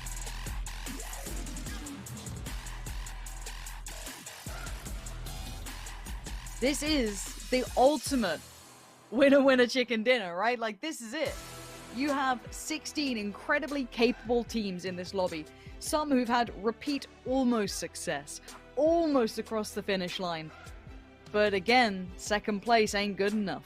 And that is going to haunt some of these teams, I'm sure. Ents have been elevating. I can't say enough. Virtus Pro, Meta have been out there. Liquid have actually started to push a little bit harder now, but there's only one. Only one can go through, Rich. There is 6 teams within this lobby in particular that have been here since the very, very start. Meta, DA, Petrocoro, VP, Navi, 36. Yeah. This will be their 16th chance. Holy hell, it sounds bad to even say that. To be able to try and qualify themselves for the opportunity. It's not guaranteed, but an opportunity at a multi-million-dollar 2 days. Like, that's it now. K7, what have you got in the bank? To see a team, now you enter the fray here, to see a team just enter this and potentially win it, like, it would be formidable. Every chance, why not? And Chinese Taipei would qualify one team. For GEX, unfortunately, they didn't qualify. They were the first team to leave this entire competition. It's not exactly a bad starting position for them. Circle. All right. Okay. Let's touch on this one. Nothing too drastic. Nothing too weird, wonderful, and wacky. No outer extremities. No watered. No hillsides. We do still have some inaccessible and unplayable terrain when we look towards the likes of Minis Generalis. When we look towards the side of Power Grid. We do have these rocks that will play a factor. But generally speaking, I now look towards the road that goes from Monte Nuevo over by Los Leones, just below Picado, and even through Picado and surrounding areas within there. We've seen that compound so far win maybe, even for our last 3 days alone, 3 teams have qualified by holding that compound down, the one that T1 won off the back of the game off. So that's going to be a vital point of contact and somewhere that teams will need to keep in check towards the late game. Yep. Yeah, okay, so John, chat, I'm putting this to you. You're here with us. You've been watching every single game with us. You're as in this as we are. Who do you think's got this? The final game, the final chance. Everything they've been doing has been leading up to this moment. You've seen the circle. You've seen the teams. Who do you reckon's got this? I want to know your thoughts as well. Let us know in chat. I'm keeping an eye on you. Don't worry. We got a relatively comfy circle to begin with. Slap bang center, towards Picado. Keep in mind we've seen endings around here and where it likes to go. I see a lot of people saying VP. I'm seeing a couple of names of Liquid out there. People genuinely still keeping the faith in the European giants who've been asleep, been slumbering throughout this. Just again though, with someone like a Freak's not in this though, this opens up a bit of space. Keep in mind they're normally positioned towards the ridge east of Liquid, and then it kind of goes towards that crater. That's a very common ending we've been seeing as of late. So I wonder who's going to maybe pick that up now? Does that become available to someone else? Maybe opens up a chance for TSM to slot in there, Liquid, Virtus Pro, DA potentially, DGW even. So again, I'm seeing a couple of Ents names come out. Who do you... Put a name out there, Rich. I'm going to put you on it. Who do you reckon? Liquid, because of position of this one. I think they've got... If they move now and they push out for me, the thing is, Detonation Game in White has done exactly what I was hoping a team would do. They're looming up in Los Leones, but they've sent one player, Malofo, on his own to secure that compound that we've seen win. And I keep harping on about it because it keeps happening more often than not. But Liquid are central for this. If they get in the vehicles now and go and garner themselves the Observer's perfect. This one here, this has won 3 or 4 teams, multiple through this competition, spots in weekend finals. Now, again, it all falls down to where things set up. I don't think from a technical standpoint, we couldn't have asked for a better circle. It's not quite central the map, but it's not far off. The flight path was good. Everything was giving us up for a resounding sound game. It doesn't throw anything ridiculous at these players now. And we won't, don't get me wrong, look, we all love water in play, island circles, all this, that. We all love to see it. It's entertaining. But when there's so much on the line, I would much prefer to see a team lose on a good circle like this than lose by a random circle pushing someone into water, for example. Sure. I will absolutely relent in my love for hard shifts and craziness. I'll allow this to happen because I do want to see the teams have the most opportunity to make the plays into this. Now, I'm looking towards VP as well, considering they start over towards that kind of like power grid-esque side. They also get a really good roll in off this one. Now, I want to see what they do with this. They are quite adamant to often stick towards the hillside, but it looks like a 2-2 split has begun. Most teams will be trying to maintain potentially 2 compounds here. Keep that in mind. The splits will be out and about. Just keeping territory, keeping options available. And imagine the guts it would take to go for a hard compound crash, even against 2, even against like a 4v2. With the pre-nades, the meta it currently is, people are great with utility these days. It took a while. Teams worked it out now. They definitely use every piece of utility. Molotovs, flashes, smokes, everything that they can potentially get their hands on is there for them.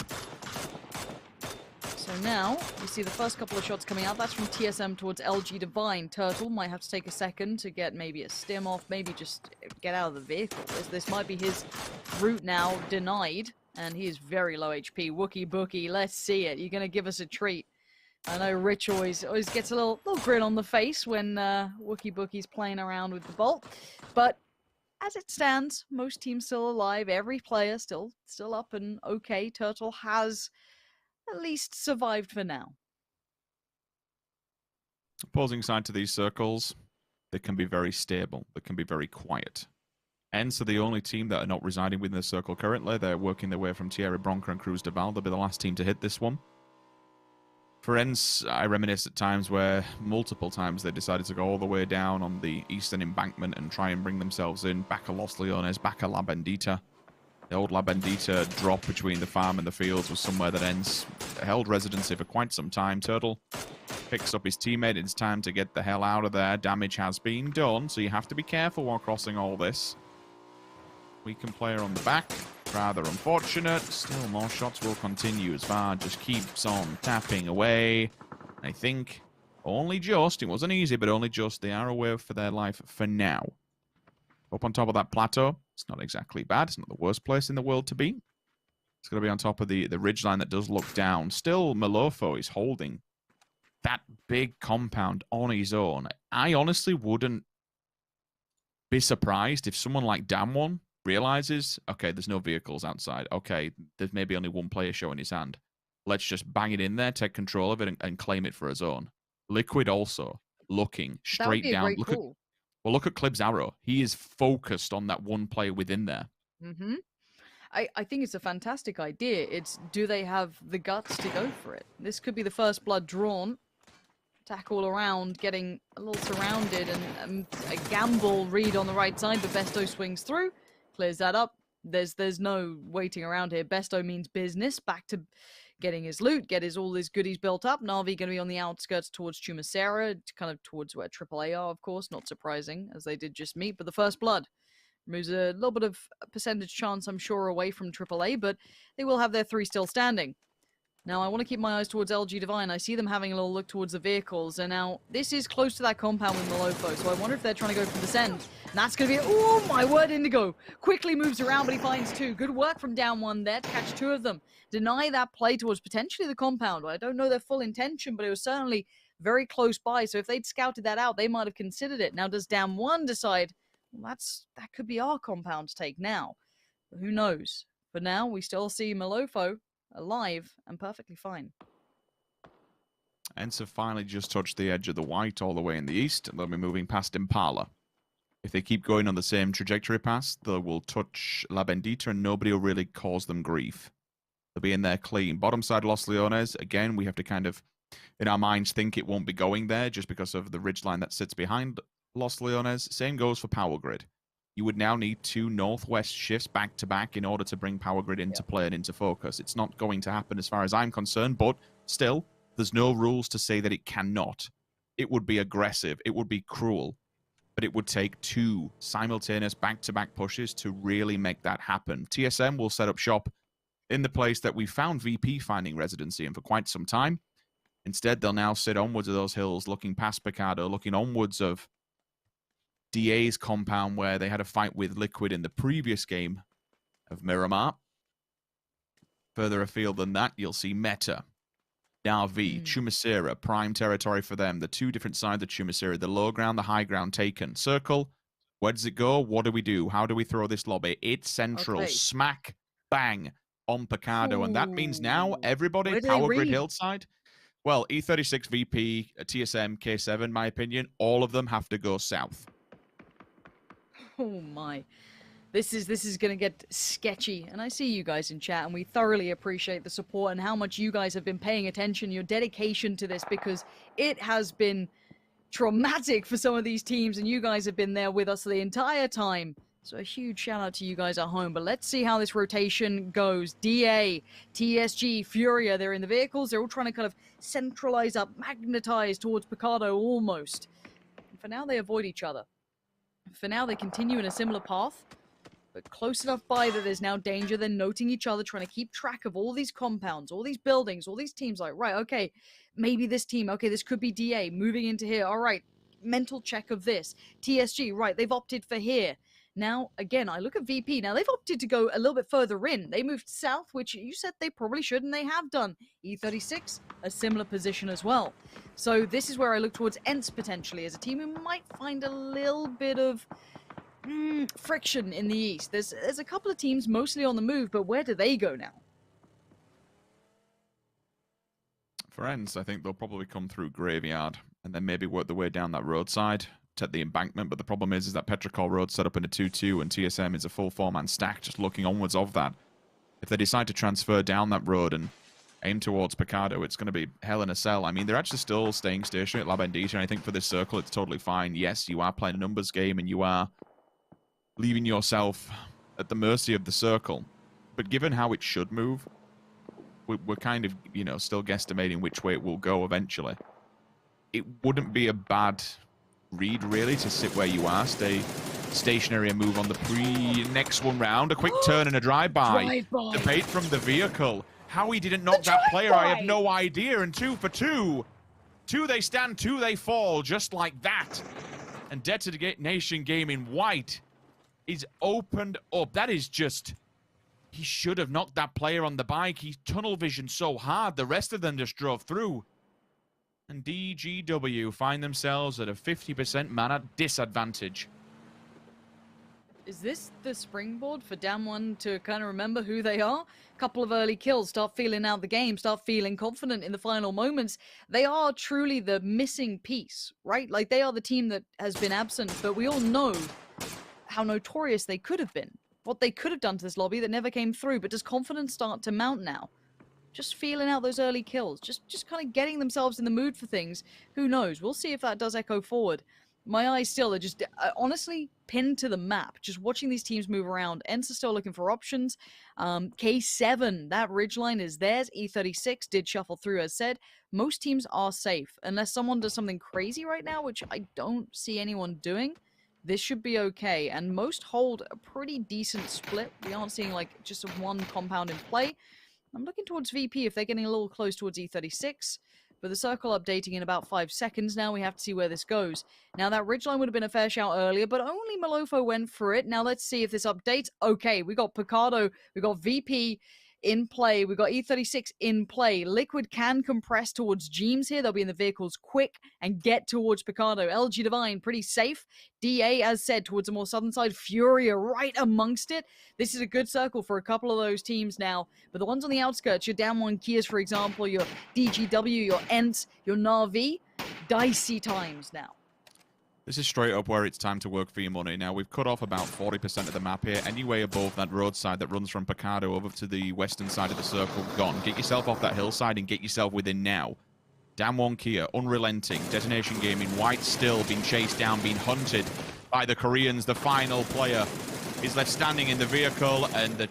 no, just stay... okay, under. Somehow managing to stay alive. Malofo probably just...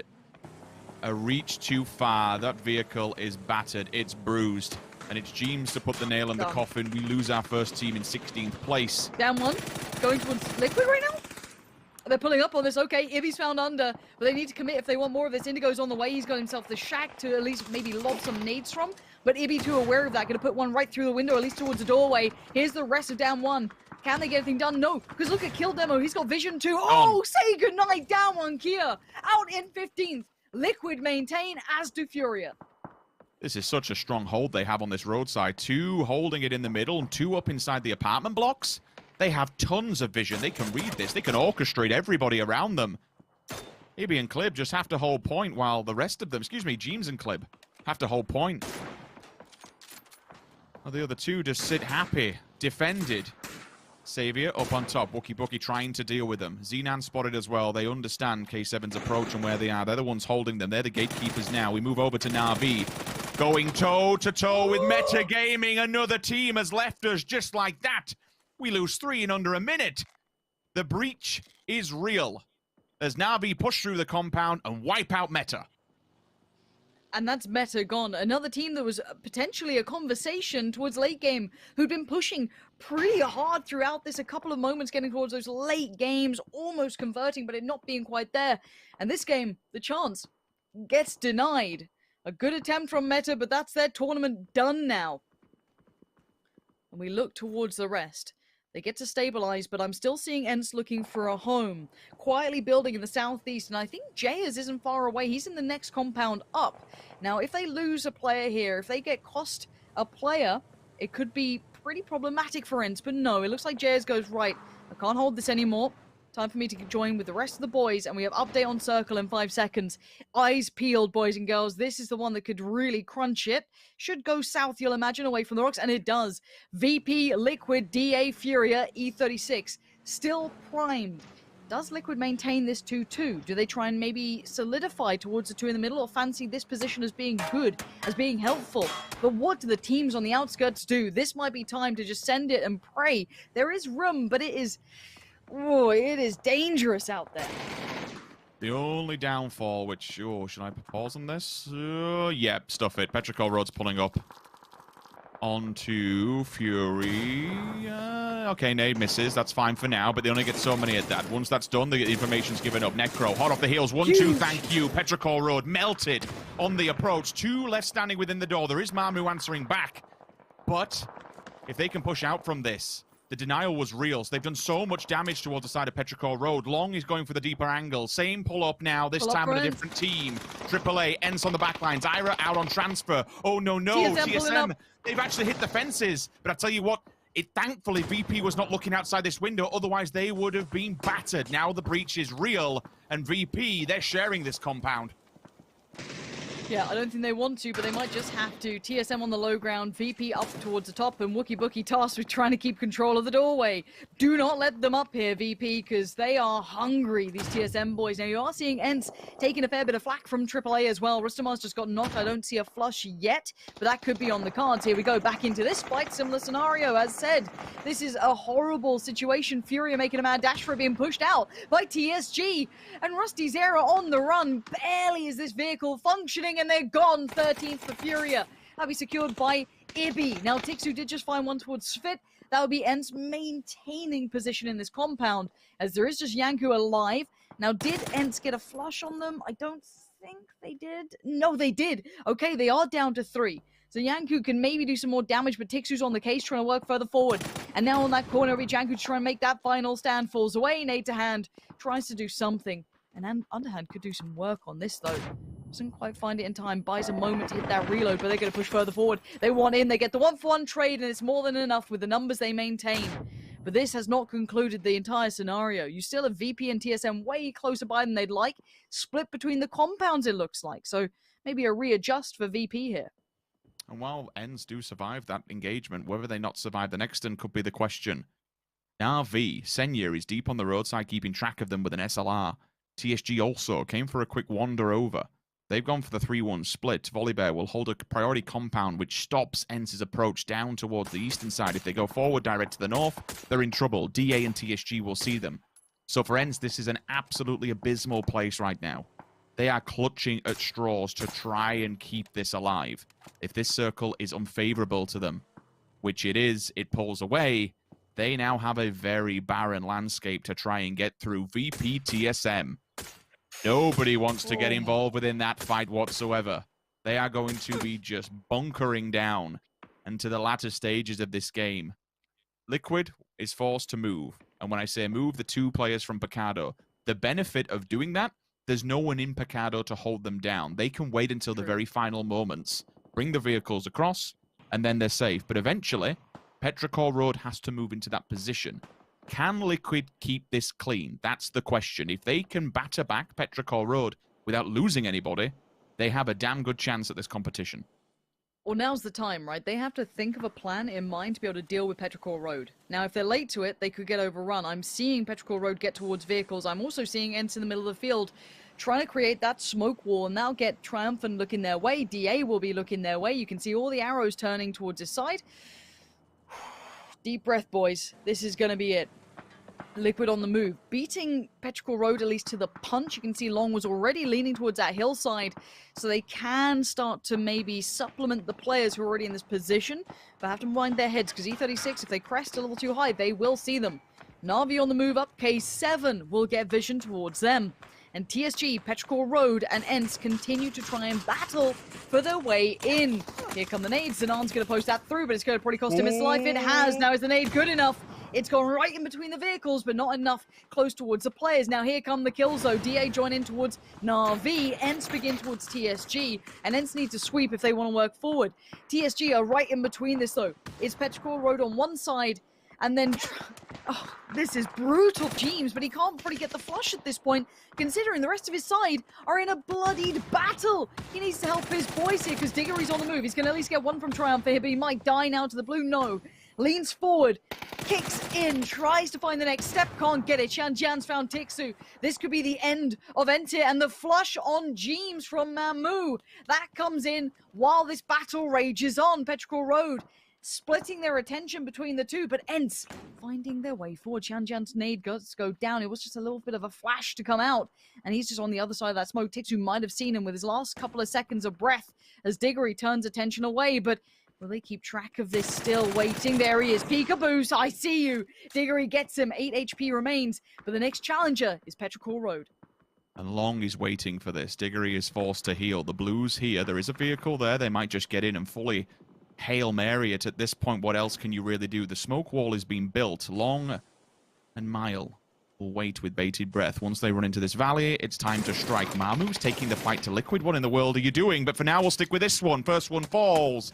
ENCE, one player remains, and finally they have gone 10th place. They fall. They do not join us in the grand finals. Ibi fires back onto Mamu.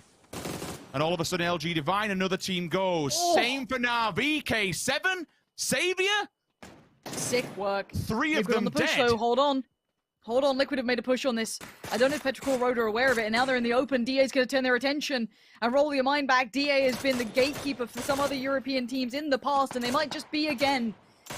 Petrichor Road now has a fair shot towards Liquid, and Liquid are not in the current circle. Clib and Mexi are outside of it, and look at this. Satu is just waiting Look at the gun. patiently for the perfect shot. Just serpentining away, and that'll be one bullet to the brain that would do it, or even the chest at this point. They hit the deck, they try and get the res. What is Petrichor Road's choice here? If they go back in, are they safe from DA? I don't think they are. I think Petrichor Road are in trouble here. Liquid just need to try and survive for a second or two, because Petrichor Road's options are going to get limited. Yes, DA do have vision. There it is. The tag comes in, reminds them, hey, you got to be careful here. Maybe this will force Petrichor Road into a further committed fight towards Liquid. Well, they're holding the angle, and rightfully so. It's trying to deny them access to that small cabin because that's the last stand, really, before getting the rest of the team inside the circle. Left and Long can kind of hold this site for now. As you say, you can't step too deep because then you come into focus of Digital Athletics. Savior, by name and by nature. For K7, they're still alive, and it's only by his hands. In the previous fight, vehicle goes flying up in a ball of smoke. Between the fire and the flames, you'll see Clib in the back lines. If he can land one of these shots just to slow down Petrichor, just to force them into the heel, then maybe somehow they can just regroup as a team, regroup as a roster. Meanwhile, E36 in the back lines, the full four-man stack has made it to this position. Nobody has took any shots at them whatsoever. And they have the AWM, and they have level 3 gear. It's huge. Liquid need to push this. I think they've realized it. They have to make a play on this, and Mexi is up for the challenge. Mexi's nade is good. Long goes down, and here we go, Mexi. You got to get this clean, bud. You can't let him back up here. The flash, though, the counter flash. Perfect. He can't crest in time now. And this buys a moment or two of thought, of consideration for Axeleft. But he knows that he's now surrounded. He's got trouble on his front door. Mexi, the start begins. He needs this clean. He gets in. Liquid live to fight another day. Satu, though, sends a shot down range. You can see the spray and pray. But it doesn't come through, and Clib is right below them. They don't know that Clib is still close by, but just a flash and a peel away. Maybe the vehicle's more important to them. What is Liquid's options here? They've fallen off this. Mexi gets left on the island, and he's got a vehicle up there. Maybe Liquid go, we can't fight these guys too. We need to get out of here. Thing is, do they get aggro on this? For E36, if they go looking over that hillside, they'll realize where Liquid is. And then maybe they get involved. Nade, pin, pulled. Position noted towards the vehicle. Does he get the tag, though? He does. Through the windows with the AWM. Pure Boy at his right-hand side. Right-hand side. Man. But we do see some defensive fire. Ibi, up and away we go. First one knocked. This is a good push. He knows he needs more. He knows that he needs this hillside in order to work with. That's the level 3 gear. But once again, DA. Their position. The ever so slight elevation, Lauren. God, it's such a nuisance for every other roster that's playing off the back of it. Oh, but look at this. Out of nowhere, Loose only gets vision on this too. Now, VP need to move. They have got TSM in front of them, but Liquid, they've noted maybe that knock has bought them enough time to be able to get out of here, but it's going to be a mad send, a mad dash towards the next ditch that maybe they can make it to, and here we go. Do they get it there in time? Yes, all right. They are in for now, and they're in a really good spot to try and defend this. DA will have noted this, though. DA will be well aware of this position. VP on the move as well, trying to ignore TSM, work around them, smoke in towards them. TSM are going to watch VP walk by if they aren't careful. And now while this happens, E36 are on foot too. They've got the on back in play that is now going to be utilized. That is back and rezzed up. And now the vision will all be put towards this fight going on. You can see Heroes and Nade. Oh, no, Miraku's not quite there. He's moved away from that. Just trying to deny the window peek so they can maybe run, but everyone's downstairs. The transfer's not there. The response certainly is. Vard on to Lou. Hyruzen, time to step up just out of the smoke, silhouetting, giving away the position. Hyruzen is committed to the grave. They've lost track of Batulins and Spyro. They've run deeper. Spyro waits patiently. Batulins in the back, looking onwards of this, trying to dictate where they're going to be coming from, but he also has problems of his own. Yeah, they do. Liquid have made a push towards DA. They've left Clip center and leaving Mexi and Ibby to make the play towards DA on the cross of the compound. Batulins is knocked. VP, it's heartbreak for them. They've been so close in the past, and TSM rip away their chances. And now Liquid trying to corner in DA. Oh my word, Smash and Mert's still alive. Ibby and Mexi on the wide swing now. You gotta be careful. There we go, Peekaboo. I see you. Goodbye, Mert. And now the conversion on towards the flash to the mat. Push from Smash, but to be met by sheer force. And now Marco, your last man alive for DA, but K7 are on the hillside, just behind! And Liquid out of nowhere, 12 kills, 3 still stand. K7 watching this, but E36 and TSM now in a bloodied battle, forcing the fight on each other. Xavier can see all this one. He's got a knock. E36 is running in towards TSM. The problem is that Xavier has full vision clear. They didn't realize they got this close, within proximity. Ibby trying to do all he can to batter them back. If Mexi can put one of them on the backside, it gives breathing room, an opportunity to go and get the resuscitation, which they do. That damage has been so good to hold back Booyahoo for now. TSM still landlocked between what is a building, a smoke, and E36. All 4 players still alive and kicking. They're going deeper against the edge. They won't see them on this angle. TSM, they mean they wrap behind K7. Oh, look at that! Mexi! Over the window! Absolutely nuts work from Mexi. Finds one, now Xavier the last alive. Gonna have to live up to that name if he wants K7 to do this. And he's given it a valiant attempt. But Mexi's work was unbelievable. E36 is still alive in the north though. TSM still alive in the north with 2. Team Liquid with 3 towards the south. Bard now watching towards E36. Bard takes down Aminot, but there's Pure Boy, there's Sato. I don't know if that Om is still out and about. I'm not seeing it to hand, but he sees him. The nade comes in, it looks quite good. It's a little too deep, maybe. Bounces past Pure Boy. They stay alive for another second. But the Blues on the back and Liquid are on the move. What? Liquid out of nowhere. Bring the pain. Sato goes down. Ibby's taken the fight on this. There's nothing else you can do. You might as well get involved with this. You understand the lay of the land. You understand the fight's over here. So why not hit them? Kick them while they're down. That's exactly what's going to happen from multiple angles. Miraku onto Pure Boy. There is a slight response, but not much when you've only got 1 player left standing. All this is going in the favor of Team Liquid. Savior, what's left in the tank? You are a lone snake, but honestly, I think this is a bridge too far. Liquid's just killing everyone on the battlefield. What on earth is happening? TSM now backs to the blue, 1 smoke in front of them. Once they leave, it's either going to be Ibby or maybe Xavier to see them. It depends who sees who first. A flashbang will hinder them even further. They can't make that run anymore. Miraku and Bard, options have been just ripped away. The spray comes in. Ibby comes alive. 7 kills, now going to be 8 if he gets that flush. Clip by his side, they lock it down. And now a 3v1. Liquid up against Xavier. No greater name could be put towards K7 if they want this. They've kept track of this, and now they watch and they wait. Liquid have been down and out through this tournament. They have been a shadow of their former selves, and they rise from the ashes in the final moments. Liquid make it through. We did not see Team Liquid in our previous